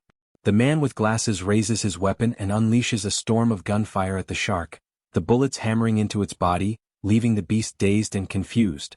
Seizing this fleeting opportunity, Han charges forward with determination, delivering a decisive and powerful blow directly against the terrifying shark's fin. At the same time, the werbear woman hurls herself into the fray, leaping with unrestrained fury. She crashes down upon the monster's head with brutal force, inflicting a devastating wound. Almost instantly, The system issues a notification announcing that a level 24 shark has been successfully hunted. Experience points are added, and a sum of wands is automatically deposited as a reward. In the aftermath, Han signals to the man with glasses. She focuses intently, linking her consciousness to her raven, Black, and immediately gains a sweeping aerial view of the area. The man with glasses freezes, stunned by what he witnesses through the shared vision. Without hesitation, he alerts the group that the entire surrounding area seems to be overrun by fish. At that tense moment, yet another figure suddenly emerges, and the entire group finds themselves staring directly at an overwhelming presence. Almost simultaneously as Toji looks upward, he notices movement above them. It is not a single creature, but countless blue figures resembling swordfish swiftly closing in from the sky. The group steels themselves for yet another imminent clash. As the creatures approach dangerously close, Han calls upon Toji. He raises his halberd high, focusing his energy, and his armor activates with a flash of power. In the precise instant Toji strikes with deadly accuracy, his blow landing true. The system immediately notifies the successful hunt of a sky blue marlin, rewarding them with additional experience points and wands. Without a moment's pause, the archer woman unleashes a flurry of arrows, her shots rapid and unrelenting, cutting down the creatures that stubbornly linger in the air. Her voice rings out with unwavering conviction, declaring that the group will not move an inch until every last one of these enemies is eliminated. But suddenly something unexpected catches her attention. It is the healer. Despite firing directly at one of the sky blue marlins, the massive creature continues advancing steadily and unshaken, heading straight toward her. Her ammunition eventually runs out, and she realizes with growing dread that the creature continues to approach, drawing nearer with every passing second. At that precise moment, the system issues a notification announcing the summoning of storage. Immediately, bullets materialize and strike the creature with sharp precision. The system then reports that a level 17 sky blue marlin has been successfully hunted, awarding experience points and depositing the amount of 231,733 won into the account. Upon reading the notification, Jun notices with frustration that whenever he personally fires the weapon, the payment turns out to be lower than expected. With determination he calls out to Jaehyeon. He demands that she stop trying to connect with the rats and instead focus her efforts on shooting in his place. Without hesitation, he places the weapon firmly into her hands, though she instantly feels insecure and uncertain, nervously questioning where exactly she should aim. Rising to her feet, she hesitates, but Jun calmly remarks that anywhere she points will be good enough. Gathering her courage, Jaehyeon fires her very first shot, and immediately the system notifies the deposit into storage. Seizing the moment, Jun concentrates intensely and commands that the bullets fired by her be redirected into the ongoing battle. Right after his command, countless system windows open before them, acting as gateways through which the bullets travel, passing directly into the battlefield and striking their intended targets. The system then notifies that another level 17 sky blue marlin has been hunted, granting additional experience points and depositing more wands.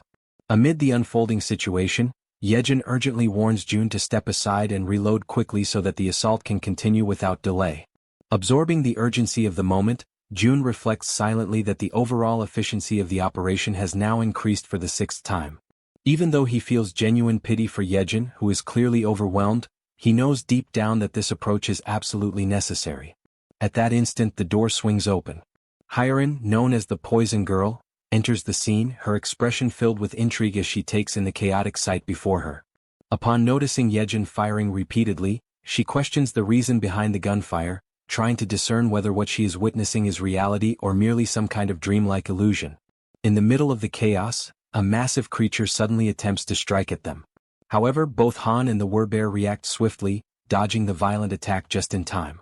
The creature reveals itself to be red in color, with the enormous and terrifying form of a monstrous crab. Distressed and exasperated, Han asks aloud whether this is some kind of twisted joke and desperately questions if they are truly expected to try and defeat such a horrifying monstrosity. The giant crab prepares to attack, raising its massive limbs with a menacing weight. It strikes down with such force that the surface itself trembles violently, but Han and the werbear woman manage to dodge in time, narrowly escaping the devastating blow. Her eyes remain fixed firmly on the target, burning with determination. The werbear woman lets out a powerful cry, calling for the healer. He immediately understands the signal, raises his hand and envelopes her in a radiant aura. Wrapped in that energy, her body surges forward with explosive speed. With ferocity, she grabs hold of part of the creature's massive structure, opens her mouth wide, and seized by fury, sinks her fangs deep into its flesh. At the same time, Han charges toward the monstrous adversary, gripping a long iron rod with both hands. At just the right moment, he halts his sprint and hurls the weapon with precise strength, sending it flying straight into the target and piercing the very center of its head. From behind the crab, the Werbear woman emerges once again, moving relentlessly, her determination unshaken and fixed entirely on her goal. She unleashes a decisive strike upon the creature and quickly withdraws. To her shock, however, she realizes that the beast remains completely unharmed, its thick shell impervious to her attack. Then Moon shouts for everyone to fall back. From above, he lifts his weapon, holds it firmly, and focuses his entire attention on the monstrous crab.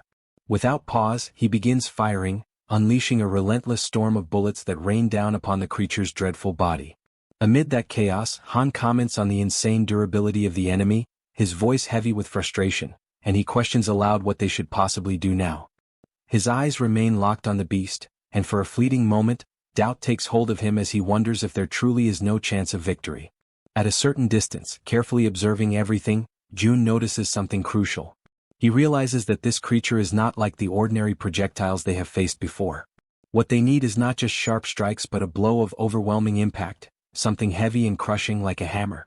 Accepting this realization, he begins to search frantically for an object capable of delivering that kind of force.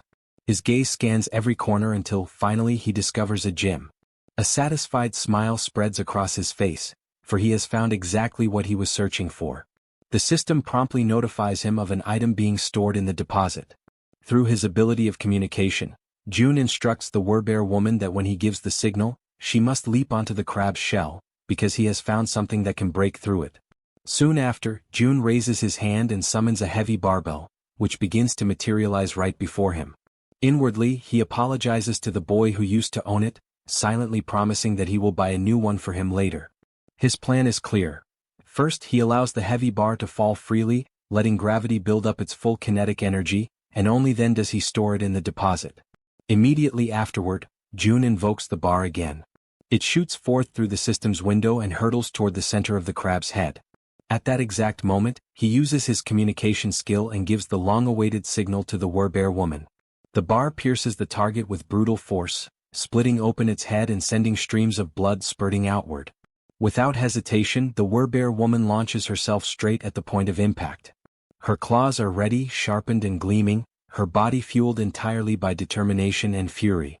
She closes the distance with fierce speed and strikes with lethal precision, delivering the finishing blow that successfully ends the beast. The system immediately registers the successful hunt of the giant crab, level 35, granting experience points and depositing one into their account. Yet even after their victory, the path home resembles nothing less than a chaotic marketplace of sea monsters. Every kind of fish and crustacean-like abomination continues to attack mercilessly, without pause or mercy. June understands that without his support, the group would have faced countless situations that could have ended in tragedy. He accepts, with heavy resignation, that this place is simply too much to handle, even for Han's group. He reflects on how, despite everyone being awakened and armed, they still struggle just to advance a single kilometer. Now he must finally admit to himself that the chances of his family being alive are almost non-existent. The closer he gets to his home, the stronger the fear grows inside him. Still, even if there is just a 1% chance, he knows he cannot allow himself to lose faith. Using his ability, he surveys the surroundings and notices a ruined but familiar street. He reflects that just beyond the narrow alley lies his home. But suddenly, something unusual captures his attention: a tree. Through his communication skill, he commands the group to stop immediately. He knows this city well. It is the place where he was born and raised, and he is certain of what belongs here and what does not. Observing carefully, he realizes that there has never been a tree like that on the main road, and even if there had been, the city would never have left it standing there. This means that the tree appeared only after the world had fallen apart. Calling upon his ability once more, June draws everyone's attention to the anomaly. He asks if they too can see the massive tree ahead. The group confirms that they can. June then declares firmly that the tree is not what it seems, it is a monster. He directs them to prepare for an attack. At that very moment, something strange happens. A single, Enormous eye opens upon the trunk of the tree. Before the group, the figure awakens and everything around them begins to tremble as if the world itself recoils from its presence. The archer remained firm, her gaze fixed upward. A shot was released, flying toward the monster and piercing part of its trunk. Yet that was not enough to stop it. With each passing instant, it rose higher, lifting itself from the ground as though abandoning the very surface that once held it. Faced with that overwhelming threat, Han, gathering all his focus, hurled an iron bar against the tree, striking the target with perfect precision. But even then the colossal creature endured, resisting the blows and continuing to advance, drawing ever closer. Its extraordinary resilience astonished Han, who could hardly believe what he was witnessing. Meanwhile, Moon teleported behind the tree and swiftly raised his weapon, unleashing a barrage of shots that struck the monster in rapid succession. At that same moment, the Werbear woman charged forward, throwing herself into the fray against the creature in the midst of its relentless attacks. Her sharp claws tore into the wood, ripping away splinters and peeling its bark with raw violence. The tree, however, responded by summoning from its depths a living mass of trunks and roots, twisting and writhing as they surged toward the Werbear. The branches coiled around her body, lifting her into the air and immobilizing her with a crushing force. Han and the others, horrified by the dreadful sight, cried out to her. But the tree held her fast, suspended high above them all, like a living trophy captured within its dominion. Without hesitation, it began to release branches sharpened like spears, twisting menacingly as they thrust toward the Werbear. Overcome with despair, she let out a cry, her voice laden with anguish. At that instant, Moon appeared before her, placing himself as a shield in her defense. The Werbear woman begged him to step back, pleading for him not to endanger himself. Yet he stood his ground, unwavering, prepared to face the piercing tip of the branch that drew ever nearer. But to his surprise the monster stopped. Its branches retracted, pulling back into the surface. On the other side, June too was taken aback by the tree's sudden withdrawal.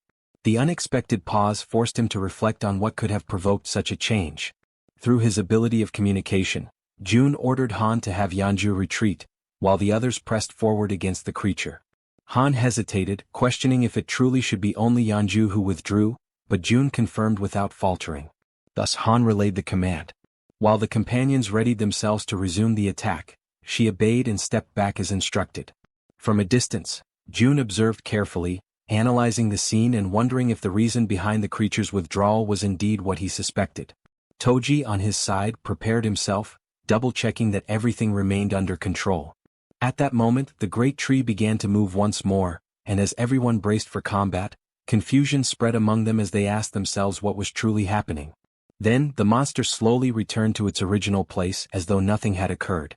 June, watchful, began to contemplate, could it be that the creature did not attack humans at all? He noticed that ever since Jaehyeon had taken on her Werbear form, the monster had directed its aggression solely at her. Gradually, the conclusion took shape in his mind. Perhaps it was specifically the form of the Werbear that stirred the creature's wrath. June continued to observe closely, but suddenly the massive tree rose once again. From the other side, a shark appeared, charging fiercely toward the tree with its teeth bared wide. The branches erupted once more, striking the shark deep. From this, June felt certain, the tree did not attack humans. With this realization, he commanded the group to ignore the creature and continue advancing, since it showed no hostility toward them. Han accepted the order, and the group moved on, step by step, until something halted their progress. Han immediately signaled June, who silently prayed that the exact location of the tree would not be revealed. The group stood before the gigantic tree, questioning whether they had arrived at the wrong place. With trembling hands, June confirmed there was no mistake. This was indeed the place where his father, mother, grandfather and grandmother were meant to be. Rage overtook him, and he became convinced that this monstrous tree had no right to occupy that sacred space. Resolute, he decided it had to be destroyed immediately. His plan was to surround it with gasoline and set it ablaze, certain that only by reducing it to ashes would he find satisfaction. He realized that Han's group could be summoned not only by his own hand but also through his vassals, which meant the destruction could proceed without delay. At that moment, a system notification revealed the presence of one of June's blood relatives nearby. Suddenly, a voice rang out, shouting to know who was there. A blinding light shone upon the group, forcing them to shield their eyes. An old man emerged, scrutinizing each of them carefully, accompanied by two other figures. With stern authority, he demanded to understand how they dared to intimidate his little proppy. The elders approached the tree and begin to wonder what they should do about the deep holes that had been inflicted upon it. They start speaking to the tree itself, commenting that such a wound must have been terribly painful, and they even ask if the proppy, the tree, is doing well after enduring such harm. Han's group feels awkward and somewhat embarrassed when the elders remark that if the leader were to hear about this, his heart would surely break from sorrow. Then one of the elders suddenly raises his voice, demanding to know if this was their doing, and the group immediately admits that it was. The elder presses further, questioning how they could bring themselves to commit such an act against a defenseless child, leaving everyone in Han's group apologizing profusely for their mistake. At that moment, another man arrives and calls for everyone to look over there. He then explains that the proppy has done something once again, and this new revelation causes the elders' anger to slowly dissolve. The men then begin walking toward the location being pointed out. When they arrive, they see the shark that the tree had previously defeated, and several of the men are already busy cutting it apart in order to secure meat from its body. Astonished by the sight, one of the elders remarks that the flesh of the shark has grown plump, although he admits that the taste of shark meat is not particularly delicious. Immediately, another elder retorts that this is no time to be picky about food, stating bluntly that if someone does not like it, then they simply should not eat it. This pragmatic reaction surprises Han's group even more, leaving them somewhat speechless. From a distance, June quietly observes everything, and he feels as though his perception is sharpening, as if a veil has been lifted and everything suddenly makes sense. The existence of a monstrous tree that does not attack humans, combined with the enormous tree that continued to grow right where their home once stood, begins to form a clear picture in his mind.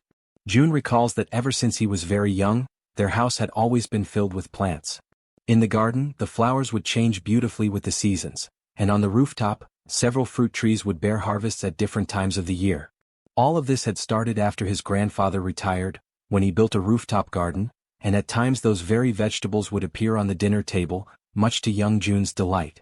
Piecing together these memories with the present reality, June concludes that the tree's refusal to harm humans and the giant tree occupying the place of their former house could not be a coincidence. He becomes convinced that these phenomena are the awakened abilities of someone, very likely powers on the same level as his own. An idea strikes him with sudden clarity. His grandfather must have finally awakened. In that moment, June feels an immense sense of relief, one he had not experienced in a long time, because under normal circumstances, everyone should already have been dead. After all, monsters roam freely through the streets, and in the skies above, other monsters move in organized groups, threatening humans from every direction. He cannot help but wonder how ordinary people have managed to survive in such an environment. Overwhelmed by this sudden realization, he begins to laugh, not with mockery but with pure relief. Jaehyeon approaches him, concerned by his unexpected reaction, and asks if something is wrong. June turns to her, still smiling, and reassures her that nothing is wrong at all, emphasizing instead that everyone is safe. Yet even as he says this, he realizes that he still needs to confirm a few things. Back at the location of the tree, pieces of shark meat are scattered about while one of the men comments on how wonderful youth truly is. Han, who is in the process of cutting up sections of the shark, asks if the amount they have gathered will be enough. A mustached elder replies affirmatively and expresses gratitude for their efforts. At that point, June sends a telepathic message to Han, instructing him to ask the elders for the name of the village chief. Han turns to the mustached elder, politely asks for permission, and inquires about the chief's name. The elder immediately responds by asking if Han is an acquaintance of their leader, before revealing that their chief's name is Lee Bangja. Upon hearing this, June affirms with certainty that he already knew, and explains that, indeed, Lee Bangja is his grandfather. After some time, the group follows the mustached elder, who informs them that before they go to meet the chief, they should stop at a certain place. It is an area where everyone works together to prepare meals and distribute the meat from the fish. The presence of such an organized communal space leaves Han's group impressed and a little taken aback. Observing from a distance, June notices that the place is crowded, filled with a large number of people, around 100 in total. Giving the impression that the entire marketplace of the city had relocated to that place, the mustached man called over a bald-headed fellow who was busy slicing the meat from Old Park's catch. The bald man stopped cutting for a moment and remarked that he had heard a rumor saying that Poppy had pulled off something once again. The mustached man confirmed with a nod, replying that this was exactly what had happened, and that the shark had been so enormous that the young ones had been forced to step in and lend their strength to help. The mustached man then urged the bald fellow to cut quickly, explaining that he wanted to serve several plates of sashimi to the youngsters. Without wasting a moment, the bald man set to work with practiced efficiency, his hands moving with remarkable speed as he sliced and prepared the fish. Soon enough, he presented an exquisite platter of sashimi for Han's group, the glistening cuts of fresh fish arranged so beautifully that it immediately left everyone in awe, their mouths watering and their stomachs growling with anticipation. The archer, unable to hold back her curiosity, asked the bald man if they had chopsticks available. He replied that they had no need for chopsticks and could simply use their hands. Yet in that very instant, a set of chopsticks materialized in front of them, manifesting out of thin air. The bald man blinked in astonishment and, realizing what had just happened, offered his gratitude to June for this miraculous gesture. Every elder who witnessed the sudden appearance of the utensils was left with their jaws hanging, utterly dumbfounded, for none of them had ever laid eyes on anything remotely similar in their entire lives. The archer then began eating, and the moment the sashimi touched her tongue, her eyes widened in amazement. The taste was so exquisite, so overwhelmingly delicious, that she quickly realized she could not stop herself from eating more. Soon, everyone joined in, devouring the sashimi until their bellies were completely full, all the while remarking that it had been centuries since they had last tasted a dish as fine as sashimi. Watching from a distance, June observed this moment of peace and contentment shared by the group, and an idea suddenly struck him. With a thought, he caused bottles of soda to appear, neatly arranged to complement the meal. Once again, both the bald man and the mustached man were caught completely off guard, their expressions filled with disbelief at the sight. Han, noticing their surprise, asked kindly if they would like to have some as well. Almost at that same moment, several packages of food and provisions began to materialize one after another, stacking neatly in the area as though delivered by invisible hands. The elders, unable to contain their amazement, asked if all of that was truly meant for them. Han confirmed with a smile that it was, explaining that June must have taken a liking to them and was offering these gifts as a gesture of goodwill. From above, someone who had been silently observing all along finally spoke, wondering aloud whether this June, whom they kept mentioning, was something akin to a god. The mustached man turned to his companions, uncertain, and even asked if they should bow in reverence before such a being. But before the conversation could go any further, a voice rang out, demanding to know why the place had grown so noisy. All eyes turned toward the source, and there, standing high upon the massive root of a towering tree, was their chief, who had just arrived. At that moment, June's heart trembled, for he immediately recognized that figure. It was his grandfather, the very man he had not laid eyes on for what felt like an eternity. Then, as though to confirm this revelation, the system displayed information about his grandfather. It revealed that he possessed a mythical passive ability known as Guardian of the World Tree. The very name alone radiated power and grandeur, leaving no doubt in June's mind that it was an ability of overwhelming strength, one that could easily be described as overpowered. The grandfather observed the group intently from high atop the tree. At that same moment, the system issued a notification declaring that the servants had discovered June's blood relative, thereby unlocking the power of his lineage. His name was revealed as Li Bang Yeol, level 55, bearing the titles of lineage, relative, druid, with a trust rating of 88, and the awakening ability known as Guardian of the Tree and of the World. From his elevated position, he continued to watch in silence until, all of a sudden, he leapt gracefully down from the branches. When his feet touched the ground, June immediately noticed that his grandfather appeared far healthier than before. He recalled vividly how frail and aged the old man had once been, weakened by the toll of his declining body and the struggles caused by his cerebral condition. Yet now, before his eyes, there was a renewed vigor and vitality that could only have come from the awakening of such a powerful ability. Through the skill of communication, June informed the group that the man standing before them was indeed his grandfather. He asked them to offer their greetings and show respect in his name. Han stepped forward without hesitation, bowing respectfully and recognizing the importance of this encounter. Standing at the grandfather's side, the mustached man began to explain, describing to him how the group possessed extraordinary abilities, even capable of bringing forth things out of nothingness. The elder was astonished by the sheer quantity of food and water gathered in one place, immediately attributing the source of all this abundance to them. Moved to the point of deep emotion, he expressed his gratitude for their presence, recalling the difficult times of the past when even water had been a constant struggle. Yet Han, maintaining honesty, clarified that these resources were not the work of their group. Startled, the chief demanded to know where all of it originated. Han then revealed that every bit of the abundance came directly from Jun himself, and that their group had come here at his request. The grandfather was shaken by the revelation, his eyes widening as he comprehended that the source of such miraculous creation was none other than his own grandson. Han further explained that his grandson now lived in the Siamayan apartments. Faced with this truth, the chief wasted no time. He summoned everyone present, calling them to follow him as he began to ascend the massive tree step by step, leading the way upward. Watching this unfold, Jun reflected that his entire family must be somewhere up above. A flood of emotions filled him at the thought that very soon he might finally be able to see them again. Yet deep within, he acknowledged that the moment for such a reunion had not yet arrived. Still, he believed firmly that once he completed the outpost, he would be able to use the gate of the Absolute Seal to return directly to his home. As these thoughts passed through his mind, he shifted his focus back to the system's window, recalling how, at the very moment he first encountered his grandfather, a new constructible item had been added. Soon after, the system confirmed this with a notification. An annex had been added to the list of available items. The description detailed that this annex functioned as a safe zone located outside the refuge, with an area that would expand alongside the territory of the refuge itself. However, it could only operate in places where one of Jun's blood relatives resided. Reading carefully, Jun reflected that the price of the annex was indeed higher than that of an ordinary outpost. Yet he quickly noted that there was no mention of the annex being susceptible to destruction. His mind returned to the 10 billion won he had received as a subsidy for the construction of the apartment complex. Even after equipping every building with solar generators, more than 7 billion still remained. The decision became obvious.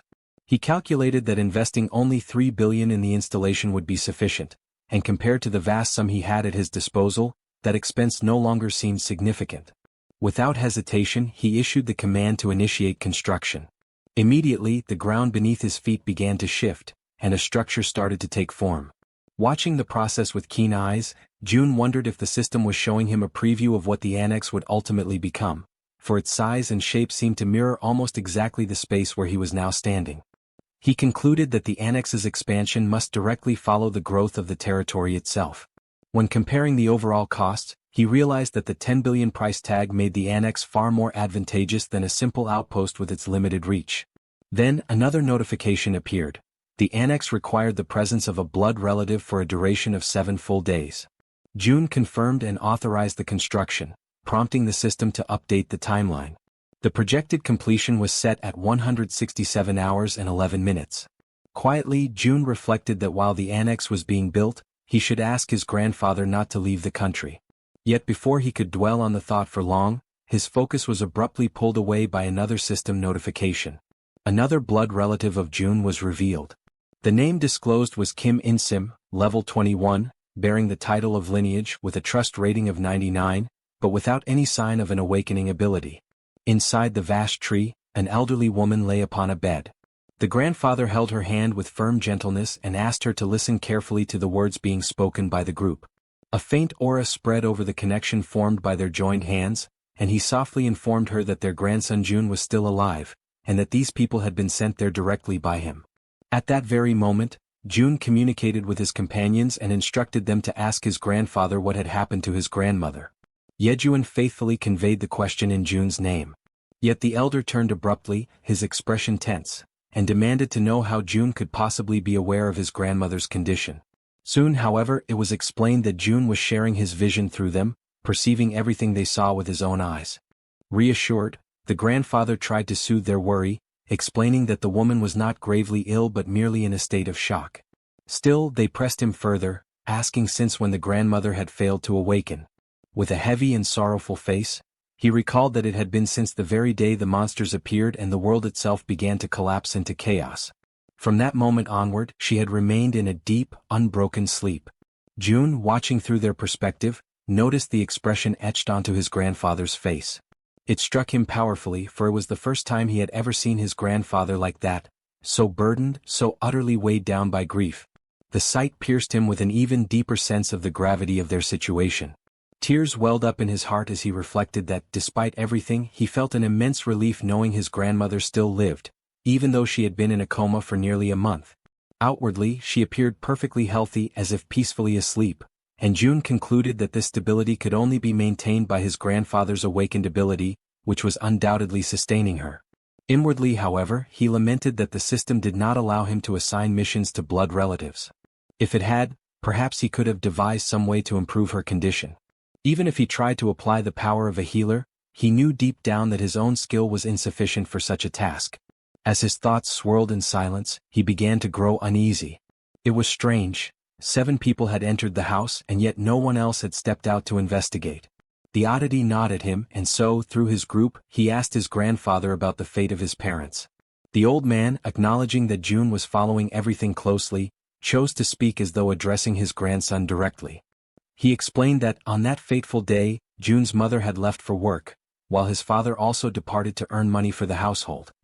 He expressed his belief that they had probably found refuge in some hidden, secure place, emphasizing firmly that June's father would never abandon his wife under any circumstances. Yet June recognized, in the undertones of his grandfather's words, that the man did not truly believe in the survival of his parents.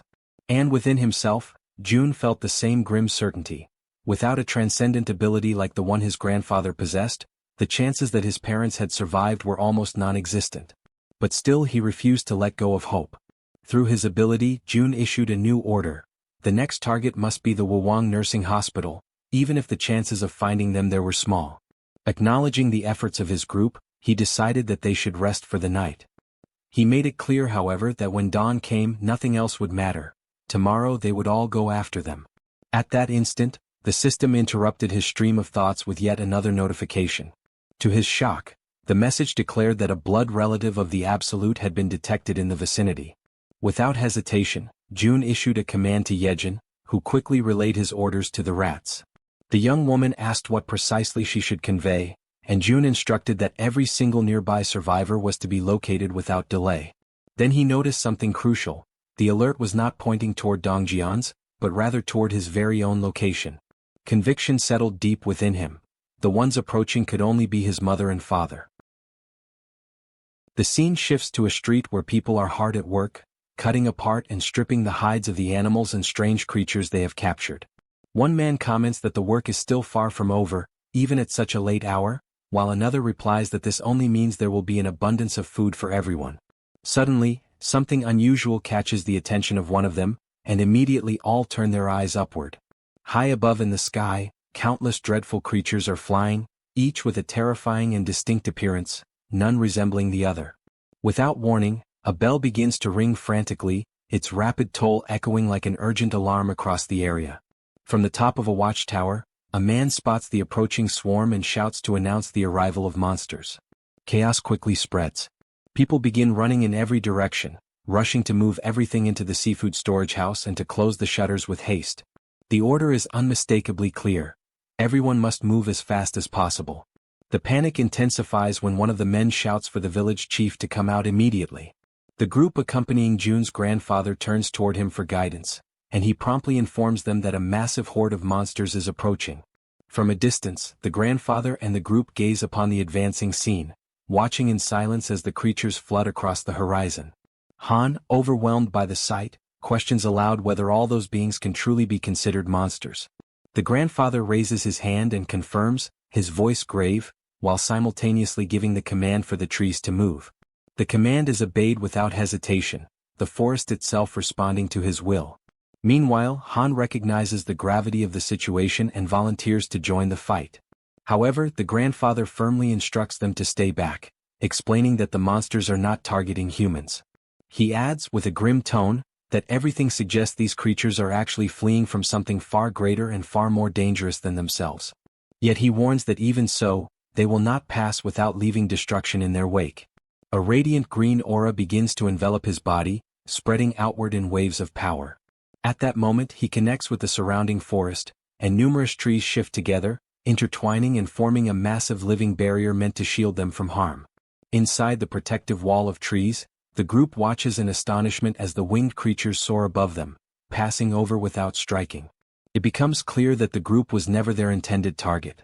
Still, those advancing by land charge relentlessly toward the barrier, forced to confront the trees that now stand as their obstacle.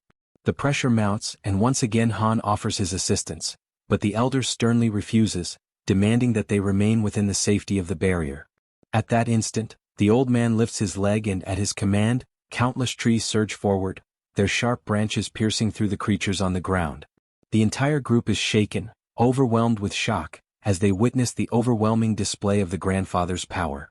The creatures, impaled by the trees, are lifted mercilessly into the air, suspended and displayed like gruesome trophies of the living forest.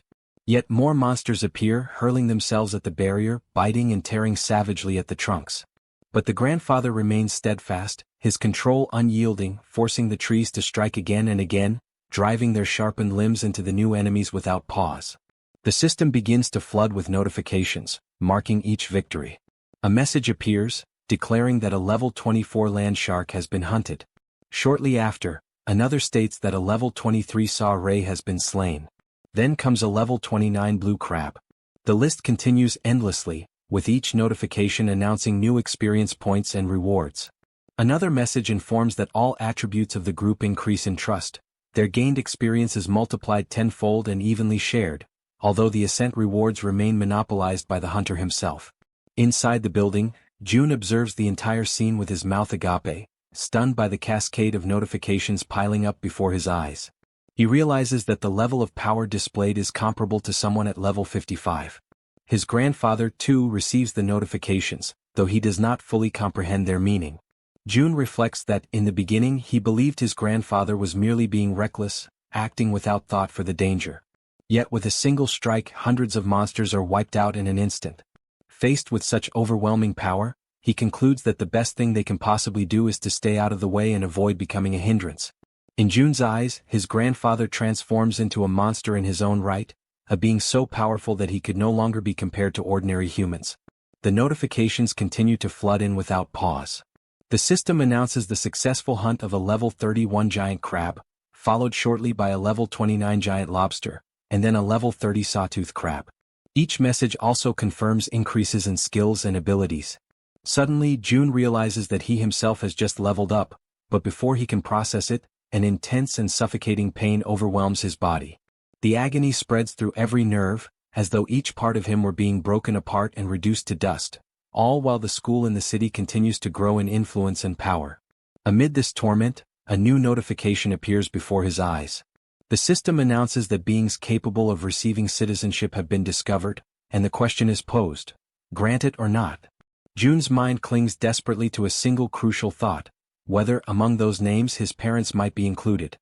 He scrolls through the long list, painfully aware that the sheer number of new inhabitants is so vast it would be impossible to check each one individually. Yet even as he does, he reasons that if his parents were truly among them, the message would not have been one of citizenship. Instead, it would have been a notification of alignment. This realization strikes him like a heavy weight.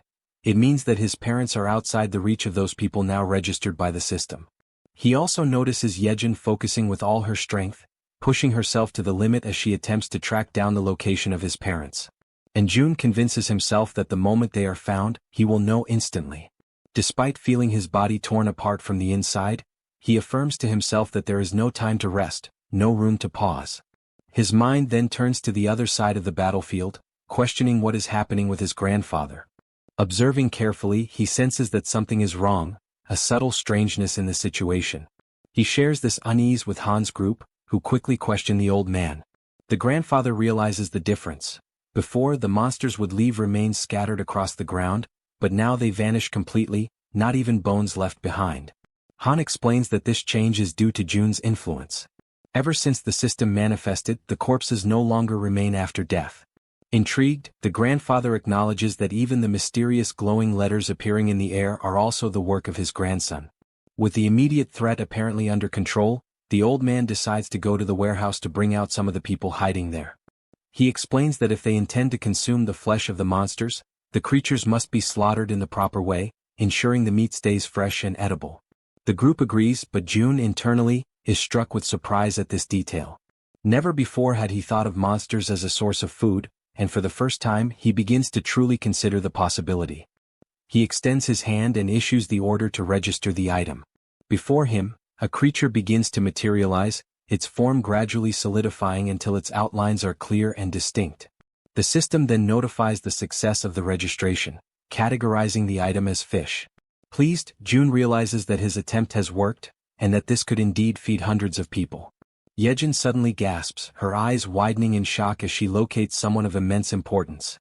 Without delay, she quickly announces her discovery. June turns at once, his entire body trembling with expectation. The system confirms it. Jaehyeon has found a blood relative, and the power of blood begins to unlock. Outside, amidst the rows of buildings, someone points toward a distant structure. A man and a woman are identified. The system reveals their names. Lin Jisuk, level 50, bearing the title of relative, with trust at 97 and the awakened ability of governance. Beside her stands Kim Donghyuk, level 42, also carrying the title of relative, with trust at 93 and the awakened ability of enhanced defensive aura. June recognizes them instantly, and his vision blurs with tears. After all this time, there can be no mistake, they are his father and his mother. The system notifies that citizenship has been granted to 23 individuals connected to the blood relative Lee. The announcement causes a wave of astonishment, yet June feels a surge of joy as he realizes that his parents are now very close to the newly expanded territory. By observing their movements, he concludes that it is only a matter of time before they step fully into the protected zone. Since the power of the bloodline has already been unlocked, he firmly believes that they will not be stopped by the invisible barrier that holds others back. After such a long and painful wait, his eyes finally fall upon his parents once again. The long-awaited reunion radiates through his smile, overflowing into every part of his being. At that very moment, his parents catch sight of him, and shock flashes across their faces as they recognize him. From the other side, June raises his hand in greeting, his heart pounding. The mother and father rush toward him without hesitation, embracing him tightly as though afraid to ever let him go again. His mother clings to him, checking desperately to make sure it is truly him, asking if he is well, while June responds with quiet firmness that nothing has happened to him. The joy of reunion is quickly mixed with surprise as he notices that all 23 who arrived with his parents possess awakened abilities of their own. These are people connected to the hospital where his mother once worked. At that moment, however, something else catches June's attention. Dogs gathered at the barrier, unable to cross. Internally, June reflects that they cannot pass through because animals cannot receive citizenship. Almost immediately, the system issues a new notification, revealing that there exists an option for a subordination contract capable of awakening abilities in up to 100 individuals. June ponders the implications of such a condition, recognizing that his mother's awakened ability is astonishingly powerful, and that through her, even his father has had his own power awakened. The system then reveals the ability granted to his father, Protective Aura, classified as S rank. This ability consumes mental energy to generate a complete defense around the body, and while active, it triples all physical abilities. June quickly grasps the magnitude of this revelation. Multipliers that once stacked linearly now increase exponentially. The result is devastating. His father reaches an efficiency so overwhelming that he could easily overcome level differences that would normally be insurmountable. He also notices that even the 23 newly awakened, though classified only within ranks B and C, already stand far above the average of the unawakened. Yet, in June's mind, what matters most at this moment is not their classifications, but that everyone can finally rest. He raises his hand and allocates 5 units of resources to the group, ensuring they have food and everything else they may need. He instructs them to take warm baths and rest in heated rooms, guaranteeing them comfort after their exhausting and dangerous journey. Still, his mother remains troubled, convinced that her son may be hiding his pain or perhaps is deeply traumatized by the apocalyptic events. His father too reflects silently, wondering if the shock of survival has been too great for him to bear. Perceiving their concern, June seeks to reassure them. He reminds his mother that she herself had seen the lights burning in the apartment. Then he asks how such a thing could be possible in a world where electricity and water have long ceased to exist. To make his point undeniable, he snaps his fingers, drawing their attention. At the sound, every light in the surrounding buildings flares to life at once, piercing the darkness and leaving his parents utterly speechless, unable to believe what they are witnessing. At that same instant, a Coca-Cola materializes in his hand, cold and real.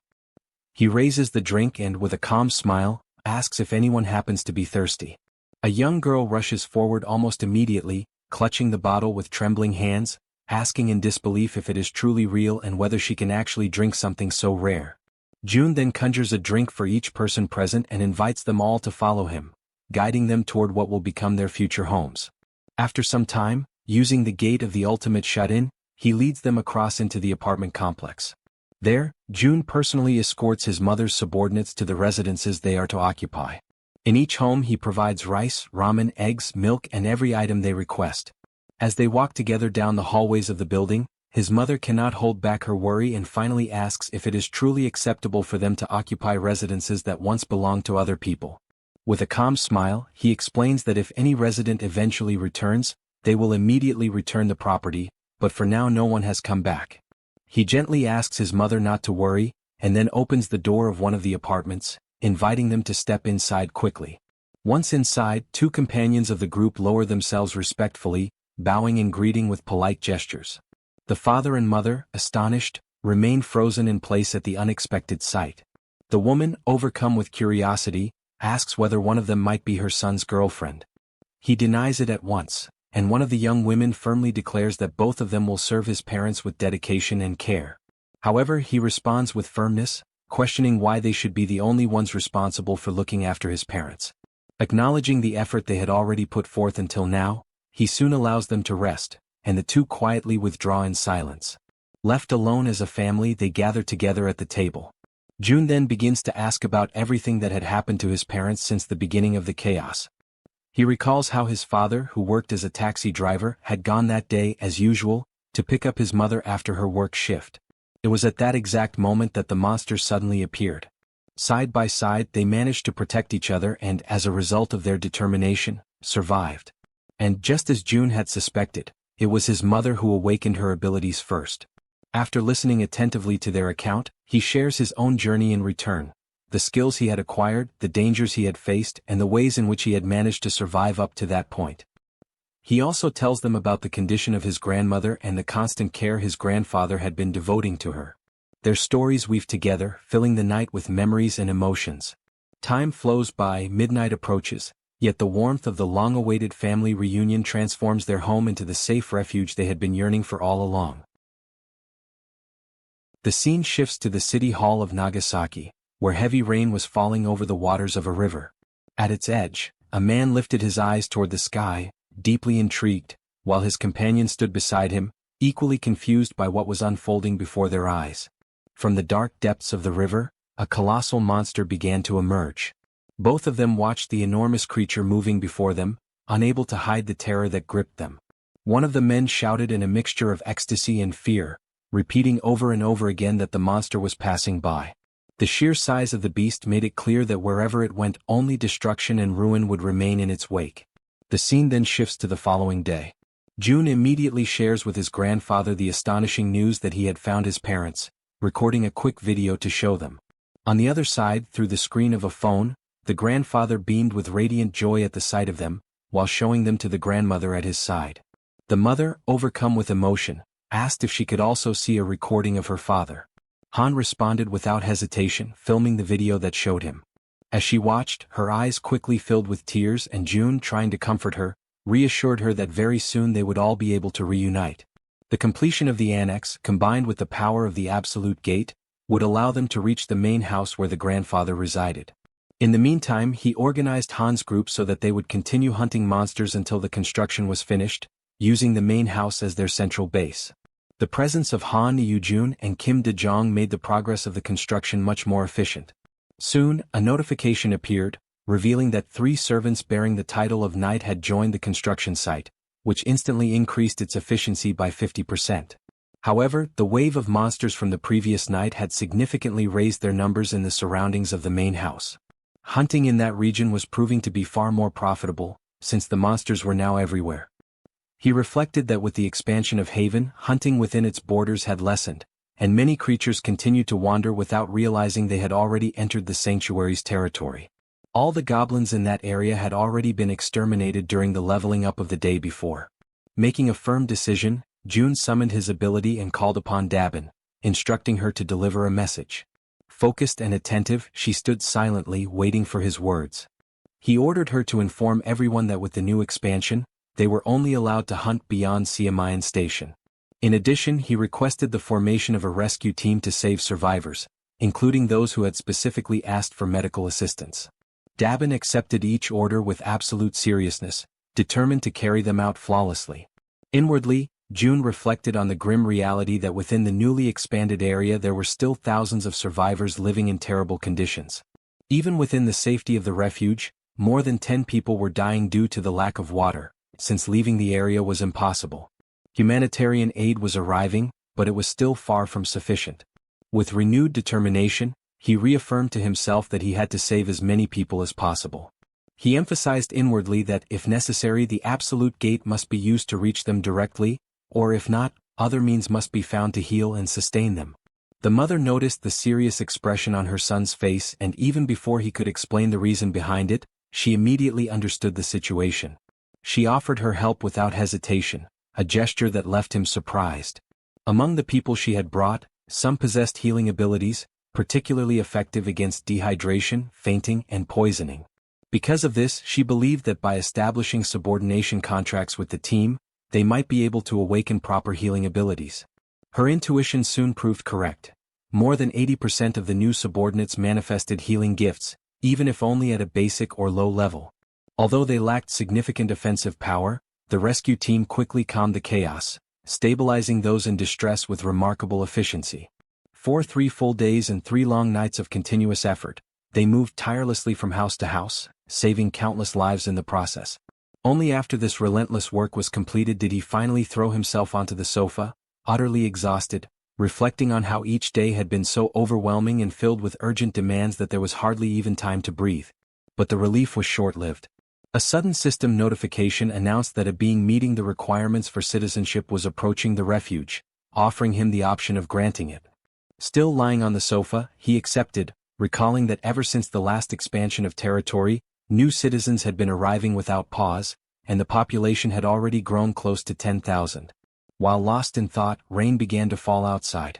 Drawn by its sound, he rose from the sofa, walked to the balcony and stood there watching, intrigued by the intensity with which it fell. In that very moment, Dabin contacted him through the communication ability, her voice serious. She explained that the rescue team was requesting permission to leave the territory in order to carry out an urgent mission. June considered the decision dangerously reckless. Marine monsters now surrounded the region, rendering it impassable for ordinary people. Yet the determination of the team impressed him deeply, most likely because they had once been firefighters, men and women who preserved their courage in the face of danger even after the world had changed. That thought lingered with him as he pondered. Soon, however, he gave his order. A hunting squad would be assigned to act as an escort, and the rescue team would have to wait until then before setting out. When he opened the system again, a new notification appeared, announcing the hunt of a giant level 33 crab. He noticed, almost with surprise, that he had begun to enjoy these hunts more since the sudden surge in his physical statistics. Yet the notifications did not stop there. They came one after another, in rapid succession, reporting creatures slain one after another with astonishing speed. The massacre was unfolding at such a pace that June immediately realized this could not possibly be his father's doing. Alarmed, he activated the eyes of the Absolute, and the truth was revealed before him.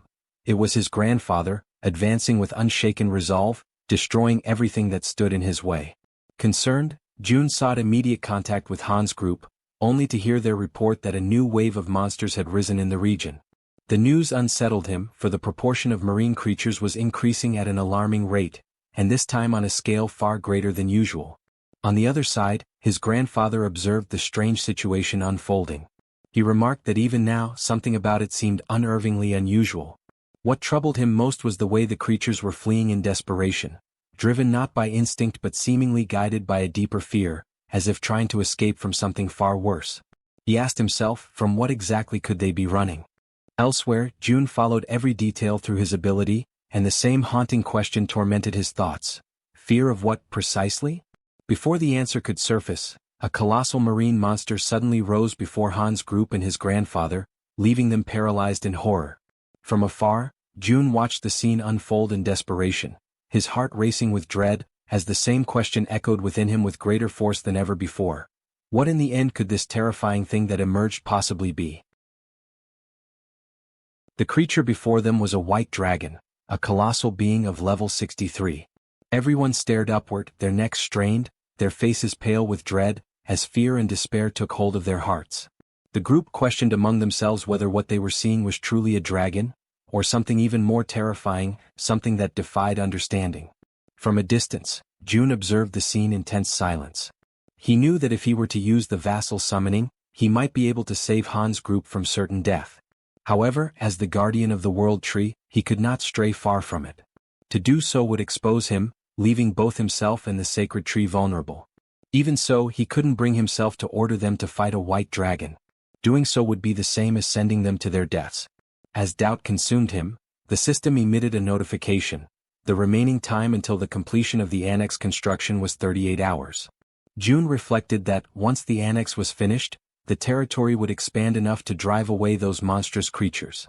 Yet even with the increased efficiency of 50% and the accelerated progress, 1.5 times faster than before, it would still take time. They would need to endure for more than an entire day, something utterly impossible under their current circumstances. Watching the creature with narrowed eyes, he wondered if there was no other way to resolve the situation. The dragon dug its claws deep into the ground, its cold, merciless gaze falling upon Han's group and upon June's grandfather. The old man shouted that even he would struggle to face such a foe alone and ordered everyone else to fall back. But Han's group refused to retreat. United, they declared that they would stand and fight together. For an instant, June's grandfather was taken aback by their resolve. Then, with a steady breath, the old man was the first to give the order to attack. However, Han's group hesitated, paralyzed by the sheer terror of what stood before them. At that moment, June's voice rang out through the communication link. A firm, commanding tone cutting through the chaos, ordering everyone to stop immediately. The command caught everyone by surprise. None of them could understand why he would stop them from fighting. He instructed all units to hold their positions and specifically ordered Moon to restrain his grandfather. Moon obeyed instantly.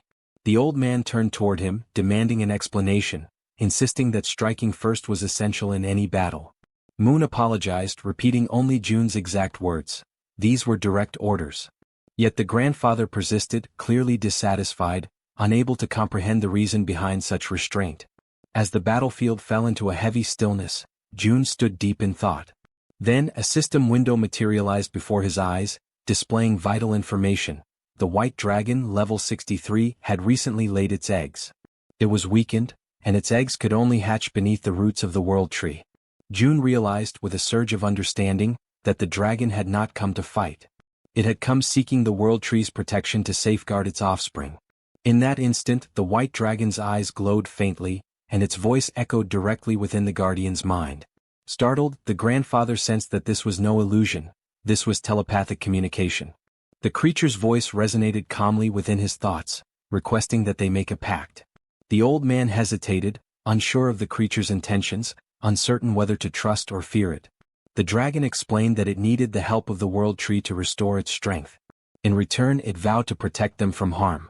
A glowing symbol appeared upon the old man's hand, a mark that could be used to summon the dragon whenever its aid was required.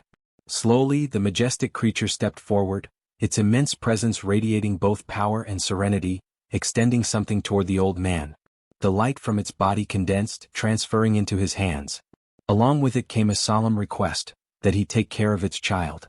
Then, spreading its great wings, the dragon lifted itself into the air and disappeared into the thick clouds above. The group stood in silence, watching the magnificent creature vanish into the heavens, the echo of its presence still lingering in the air. Toji was the first to break the silence, remarking that if they had attacked, they all would have perished without question. Moon agreed, adding that they had survived only because they had obeyed June's command in time. Suddenly, the system displays a flood of notifications. The loyalty of several members reaches 100, and all of them are officially registered as vassals. June watches the notifications closely, reflecting on what has just happened. With Kang Deoksu and Kim Gaeong both reaching the maximum level of loyalty at the same time, his total vassal capacity instantly triples. Now he commands 18 subordinates directly bound to him. He wonders whether it would be possible to register the people his mother had turned into awakened as well. However, he soon discovers it is impossible. Those who serve his mother remain strictly under her command, unable to be transferred. Still, he cannot help but wonder if there might be a way to create or awaken more natural awakened beings. At that moment, a new notification interrupts his thoughts. The system announces that the trust level of the citizen Moon has reached 100%. A new message follows. New ability acquired, teleportation. Before June can even react, another window pops up, congratulating him for obtaining a rare item. Awakening pill, teleportation.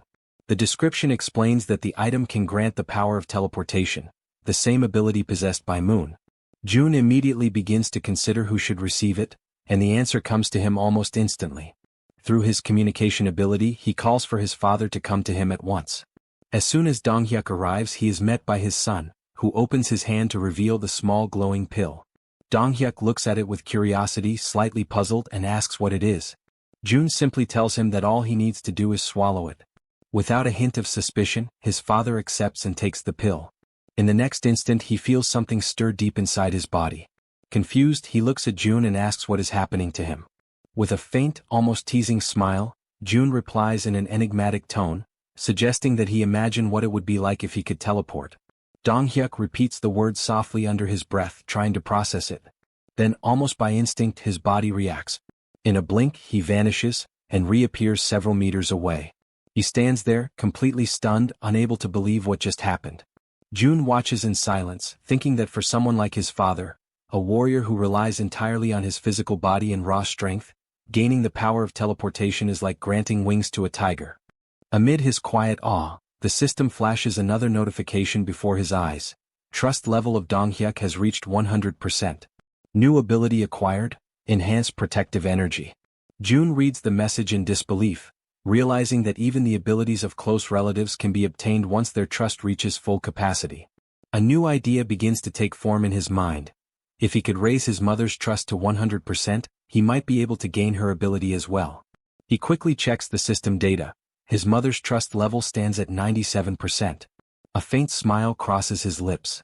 He decides there's no need to rush. After all, he still has a secret method to raise trust much faster when the time comes. The next morning, the construction of the annex is finally completed. Shortly after, the system emits a notification, alerting June to the detection of hostile entities in the surrounding area. It then reports that several sea creatures, including sharks and swordfish, have been successfully hunted down. With this increase in activity, the territory begins to expand once more, and a sharp, excruciating pain surges through June's entire body as the process unfolds. Completely exhausted, he realizes that even though he now gains less experience for victories achieved under his leadership, the total accumulated value remains immense. At that exact moment, something unexpected catches his attention. The system notifies him that an entity compatible with the requirements for citizenship has been detected. Without hesitation, June decides to accept it. Moments later, another notification appears, announcing that the total number of citizens has officially reached 10,000.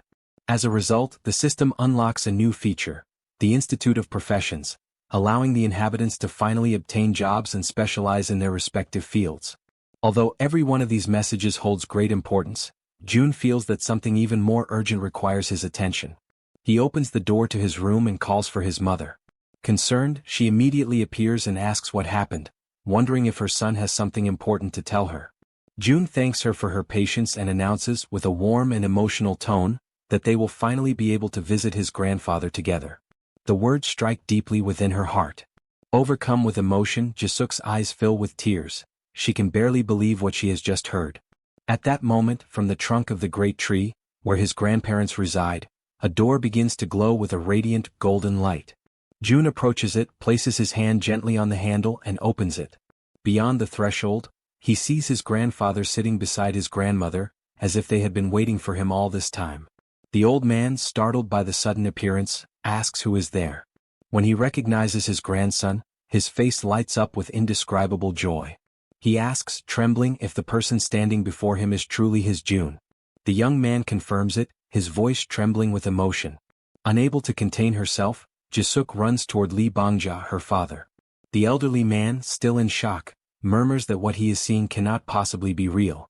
Yet, as they embrace tightly, time itself seems to stop. Their tears blend together, tears of loss, relief, and reunion. Amid sobs, Jae-suk apologizes for taking so long to return, for not having come back sooner. Lee Bangja holds her close, comforting her with gentle words, telling her that she has worked hard, just as her husband has. He thanks them both for surviving, for carrying on with their lives, and for a fleeting moment the air fills with peace and quiet warmth. Then a new notification appears before Jun's eyes. Trust level of Lee Jae-suk has reached maximum.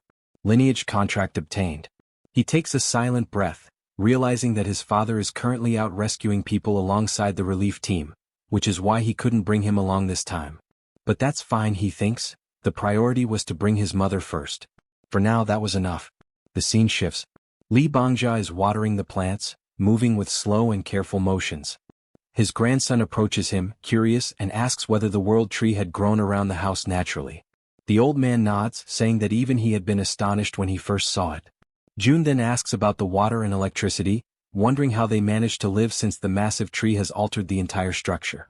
The grandfather explains that they have been surviving using the generator's power and water from the tank. However, he adds with a weary sigh that their resources are running out, and the gas in particular had already been depleted not long ago. Jun, filled with quiet confidence, replies that he can fix that. He stands up, focuses his mind and channels his power, and right before his grandfather's eyes, the water reservoir begins to refill on its own. The sight leaves the old man completely speechless. Jun calmly tells him that he personally restored the water supply and also recharged both the generator and the gas system. Lee Bangja, still struggling to comprehend what he just witnessed, praises his grandson's extraordinary ability, his voice trembling with admiration. Jun considers explaining the complex system of skills and vassal contracts to him but realizes that it would be too overwhelming to understand all at once. He decides instead that he will teach him little by little. Then Jun begins to climb the stairs toward his grandfather. As he ascends, his gaze sharpens and he quietly activates one of his most powerful abilities, the absolute eye. Carefully observing the space where his mother and grandmother are, Jun focuses his gaze in that direction, channeling his concentration entirely toward them. Then, as he stretches out his hand, the system emits a sudden notification: teleportation. In an instant, his surroundings distort, and he materializes inside the world tree, appearing precisely at the spot where Jae-suk and his grandmother are resting. He immediately realizes that he can use teleportation while keeping his absolute eye activated, and the potential of this combination fills him with excitement and anticipation. His mother, startled by his sudden appearance, asks why he is no longer on the rooftop, and also inquires where his grandfather has gone. Jun calmly explains that his grandfather is still working and then asks how his grandmother is doing. Jae-suk answers that the elderly woman simply looks as if she is peacefully sleeping. Suddenly, the system projects a new message before his eyes: summon the spirit beast, cost 10 billion wons. Jun is completely taken aback by what he reads. His eyes widen in disbelief as he realizes that the button to summon a spirit beast worth 10 billion has been unlocked. A powerful wave of excitement and disbelief washes over him. Without hesitation, driven by pure instinct, he presses the button. The system immediately confirms his action. 10 billion wons have been spent for the summoning of the spirit beast. And at that very moment, an intense light bursts forth in front of them, illuminating the entire room with a radiant glow. Jun, maintaining a steady and reassuring voice, tells his mother to remain calm and not be afraid. At the center of that blinding light, a shape begins to emerge. Jun narrows his eyes and observes as a delicate figure slowly takes form. It is a sleeping fairy. Her body shimmers faintly, and after a few moments she gently opens her eyes, as though awakening from a deep slumber. Jae-suk, still bewildered by what she is seeing, asks what that creature is. Jun explains patiently that it is a spiritual being, a creature he has just summoned, one of the unique powers granted to him by the system. At that exact moment, Lee Bangja enters the room. Jae-suk turns to him in surprise and asks why he came back so soon. The old man replies that Jun has already resolved all the problems. Then he approaches his sleeping wife and extends his trembling hand toward her, wanting to touch her face.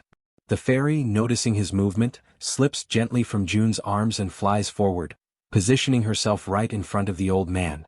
Concentrating deeply, she spreads her wings, and a radiant aura begins to glow around Lee Bangja's hand. The light expands, surrounding the fairy's small body, as if drawing the old man's power into her own. A new notification immediately appears before Jun. Fairy's level has increased. Natural regeneration rate of the territory, plus 100%. Lee Bangja, however, is overcome with anger when he realizes that the creature has absorbed part of his energy. He clenches his fists, his voice trembling with frustration. But before he can speak, something extraordinary happens. His wife begins to stir. Slowly, the grandmother opens her eyes. The old man freezes completely, his anger dissolving into sheer disbelief. He stands motionless, unable to comprehend what he is witnessing. Yet, the elderly woman gazes at him with calmness and warmth. With a faint, gentle smile, she asks why he is looking at her as if he has just seen a ghost. The grandmother raises a trembling hand to her mouth, utterly confused and unable to comprehend what is happening around her. Exhaustion quickly overtakes her frail body, and she lies back down upon the bed, her eyes fluttering as her strength fades once more. The grandfather, overwhelmed by panic and despair, cries out her name in disbelief, his voice breaking as he pleads for her to regain consciousness. Convinced that the little fairy is somehow responsible for what has just happened, he turns his gaze toward the small creature and demands that she try again, that she use her power to reverse whatever she has done. The tiny fairy, however, closes her eyes in silence, unmoving, her glowing wings dimming slightly.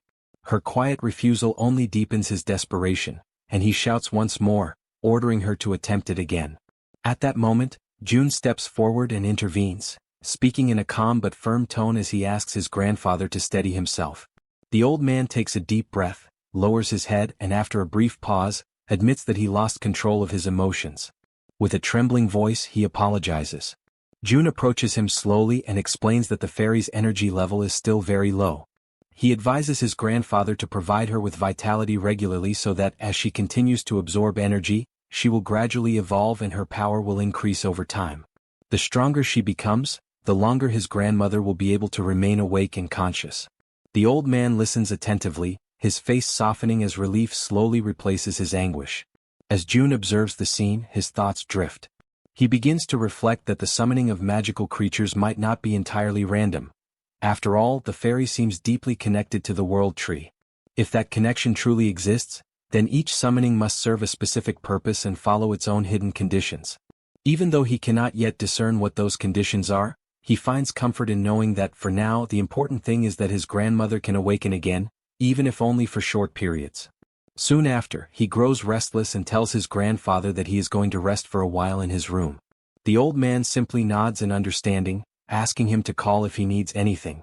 June walks away quietly and once inside his room, he sits down and opens the system interface. A new notification materializes before his eyes. Citizen Shim Take Jaehyeon has died. June's expression darkens. He immediately assumes that the message refers to one of the citizens recently relocated to the new annex built near the apartment complexes. Despite the relentless efforts of the rescue teams, hundreds of people have already perished, and many more will soon follow. Inwardly, June reflects that he wishes he could move all those people to a safer place, but everyone is exhausted, stretched to their absolute limit, without a single moment of rest. People are dying everywhere, some torn apart by monsters, others trapped inside their own homes, fighting desperately for survival. A few manage to endure thanks to rare and powerful abilities awakened by chance, while countless others perish without ever receiving a single gift from fate. He wonders if the old saying is true, that great power truly does come with great responsibility. June doesn't know why the monsters appeared, nor why only his family was granted such immense strength. The world has never offered him any explanations, so he resolves to find them himself.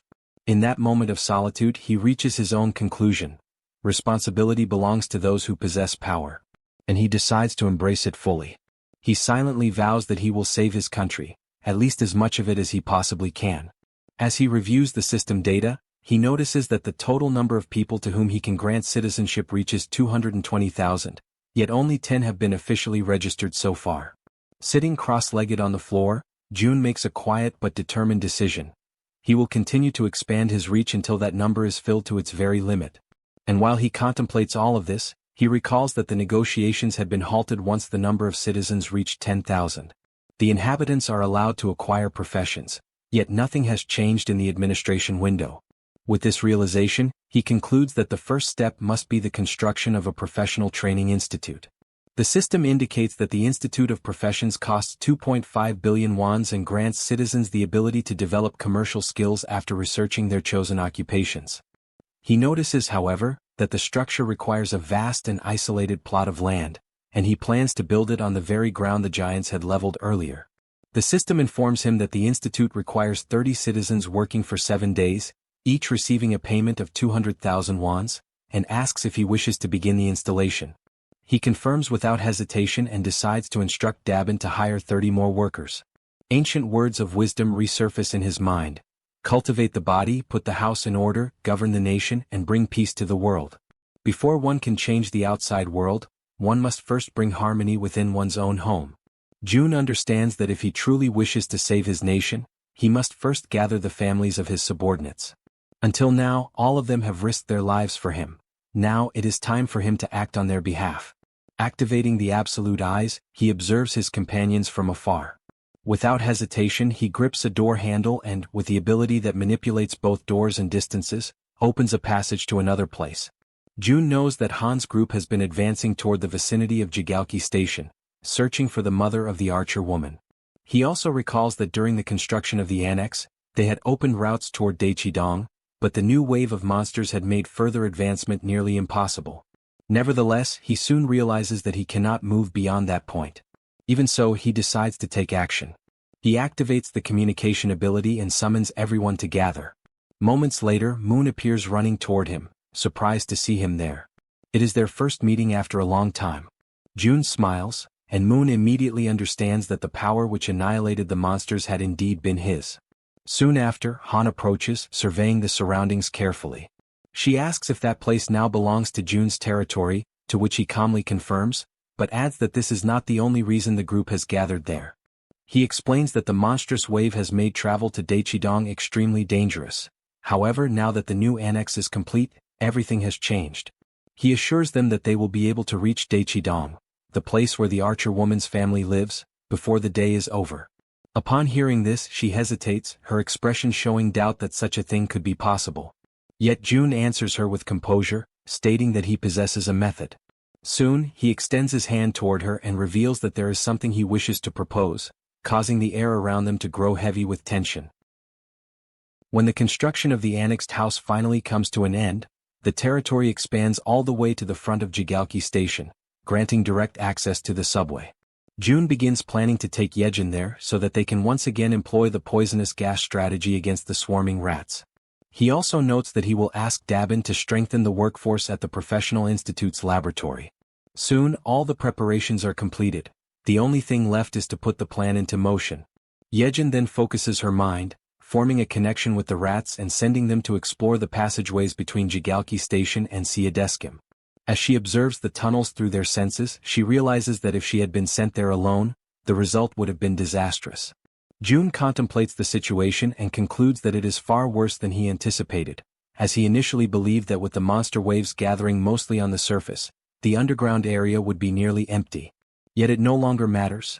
In an enclosed space, everything will eventually be consumed by Hiren's poisonous mist. At that moment, the system begins to emit notifications announcing successful hunts, depositing wands as rewards into their account.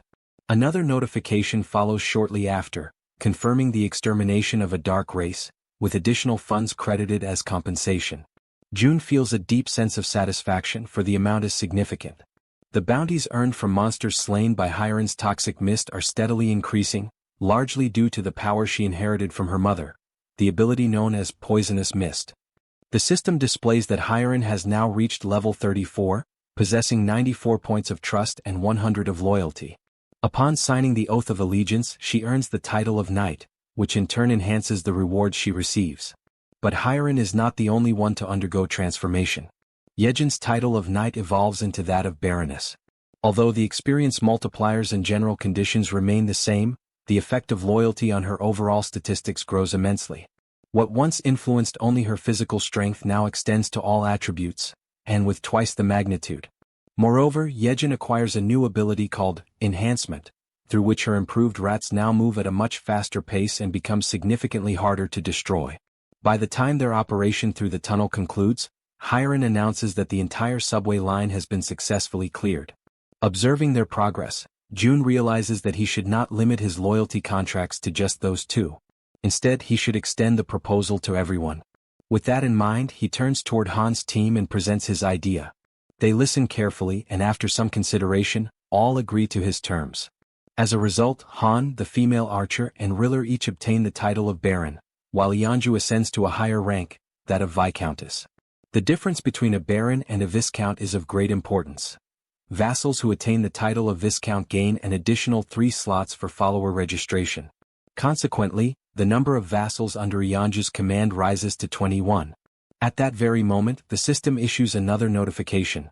Toji has awakened a skill with 100% efficiency, Legion of Steel, an evolved ability derived from his title as knight. He can now summon not only enchanted armor but also steel golems, entities that follow his commands without hesitation, advancing mercilessly against the enemy. With the golems clearing a path ahead and the allies maintaining formation, Toji decides to seize the opportunity and push forward. The offensive begins in earnest as the group charges ahead, confronting the monsters that appear in their way. Amid a flurry of coordinated attacks and fierce defenses, they continue their advance until Han finally announces that they have reached Exit 2 of Jigalki Station. From a distance, Jun monitors the operation and reports that the path ahead is clear. He directs the group to proceed straight toward Seedishin, and everyone promptly follows his instructions.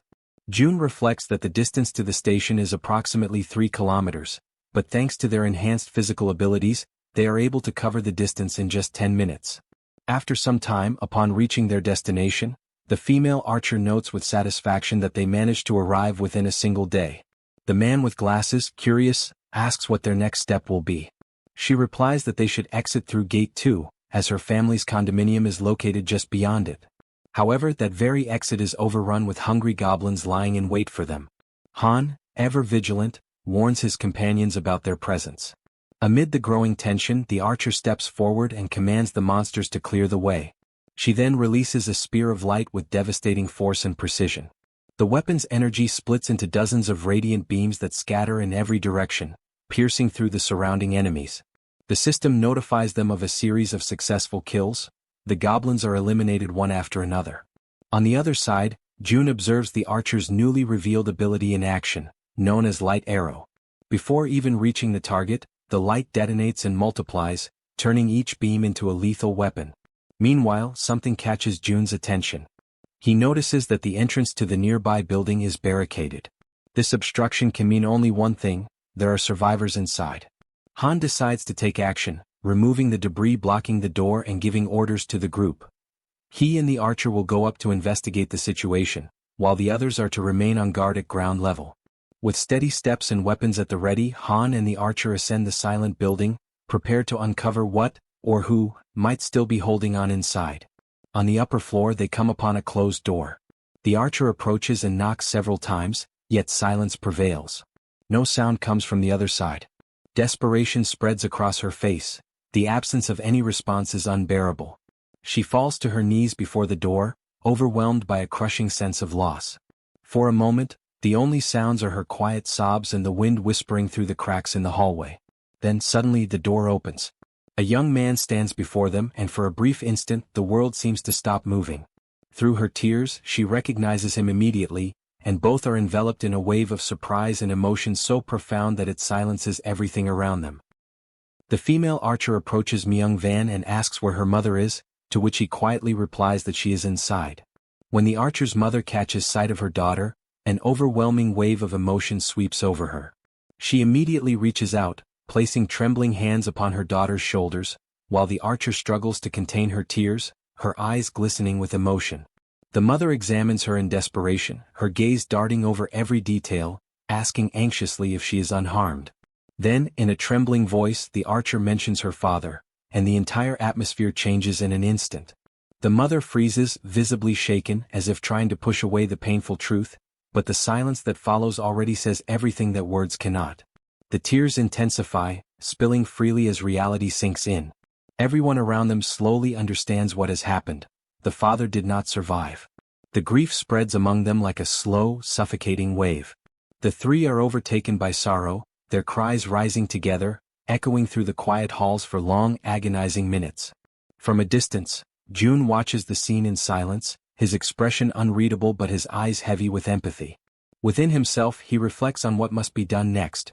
He knows he must find the families of Han, Kang Daeksu, and Kim Jaehyeon. All three are located in Jangjin-dong, and Jun understands that he must act swiftly to prevent further loss and despair. Soon after transferring the female archer's family to a secure zone, he summons his followers and dispatches them from Seomyeon toward Jangjin-dong. Not long after, a report arrives from Dabin, informing him that the public facilities have reached maximum capacity. Jun briefly considers expanding the existing infrastructure, but upon learning that many of the new arrivals own homes nearby, he decides instead to send them back to their residences. At the same time, he begins planning the construction of new spaces beyond the main complex, including community centers, offices, and shops, to provide greater comfort and autonomy for everyone. In his thoughts, he admits that he had already anticipated this kind of limitation. The expansion had inevitably brought nearby houses into reach, and several of them now stand vacant. By redistributing the residents, they would have more room and balance overall. He also decides to establish new bases around the perimeter, designed for the hunting teams, and to develop strategic commercial points that can support their growing operations. Using his communication ability, he reaches out to Dabin and instructs her to coordinate the organization of these new external bases. A system notification soon appears before him, asking whether he wishes to construct new shops and activate essential services, electricity, water, and gas. June authorizes all of it without hesitation, then pauses to reflect on the progress of the other groups. He wonders silently how far Han's team has managed to advance and imagines that they may have already reached Gyodai Station. By his estimation, the path up to that point should have been relatively smooth, although he knows well that Hiren's poisonous mist tactic only works effectively up to that station. Beyond it, they will need to find their own way as the route from Jaehyeon to Dongni rises back to the surface midway through the journey. At that very moment, the man with glasses releases Black and instructs the creature to attack the goblins blocking the group's path. The female archer fires her arrows with unwavering precision, while Moon, now wielding his pistol, takes advantage of his newly acquired invisibility skill. Kim Jeons demonstrates his new power of rapid growth, his body expanding in both size and strength, towering over the battlefield as the group pushes forward. Han's group now proves to be many times more powerful than before. Under Toji's precise and tactical leadership, they move with coordinated purpose, maintaining formation as they advance. Han instructs everyone to make use of the terrain's natural cover, moving forward while minimizing unnecessary confrontations and conserving their strength for what lies ahead. After some time, the group gradually slows its pace until it comes to a complete halt. Before them stretches the site of a ruined city, a desolate landscape where collapsed structures and massive chunks of debris block what once was a road. Han kneels, examining the obstacle closely. The pile of wreckage rises to the height of a 3-story building, forming a barrier that seems almost insurmountable at first glance. From a distance, June watches through his surveillance system, quietly reflecting on the scene. For a group whose average age is around 35, such an obstacle should not present an impossible challenge, he reasons. The real concern lies not in climbing over it, but in understanding what, or who, could have caused such catastrophic destruction in the first place. He questions silently what kind of creature could have torn apart a concrete bridge with such raw force. The absence of enormous footprints rules out the presence of a cyclops, yet the pattern of destruction clearly indicates that something immensely powerful had passed through the area. Proceeding with caution, June activates his communication ability and transmits a calm but firm directive to Han's team, advising them to move forward carefully and stay alert for any disturbances. As Han's group descends toward the lower area, June checks their progress, calculating the remaining distance to their destination, Jangjindong, estimating that only about 4 kilometers remain before they complete the journey. He reviews the data on his monitor and concludes that if all the nearby apartment complexes share similar layouts, the arrival should proceed without major complications. However, just as he finishes that thought, a sudden sound interrupts his calculations, a chime, faint yet distinct, echoing like a doorbell. But in that abandoned region, there shouldn't be any functional doorbells at all. Instantly alert, June activates his multiple vision ability, splitting his perception across various points within the safe zone to identify the source of the noise. He frowns in confusion. Since Dabin had taken over operational control, no incidents of this nature had been reported. Despite that, a sense of unease compels him to investigate personally. He establishes contact with Yejin through the system, informing her that he will conduct a quick inspection of the apartment sector. Upon arriving at the site, June carefully surveys the surroundings and soon notices a small group of people gathered outside one of the buildings. The newcomers seem to be engaged in a cautious conversation, murmuring among themselves as they try to confirm whether they have arrived at the correct residence. Moments later, the door opens, and the group freezes in surprise as June himself steps into view. At that instant, the system issues a notification. The trust levels of the citizens have increased. June's curiosity deepens at the sight of this unexpected message. The mere act of seeing him has somehow strengthened their confidence. A tense silence lingers for several seconds before one of the men steps forward hesitantly. With a respectful yet urgent tone, he makes a request, one that, while simple, catches June completely off guard. The man asks if June could lend them weapons. Dressed in black, he explains that they do not intend to stay within the so-called safe zone. His group, he says, plans to leave soon and needs the armaments to defend themselves on their journey.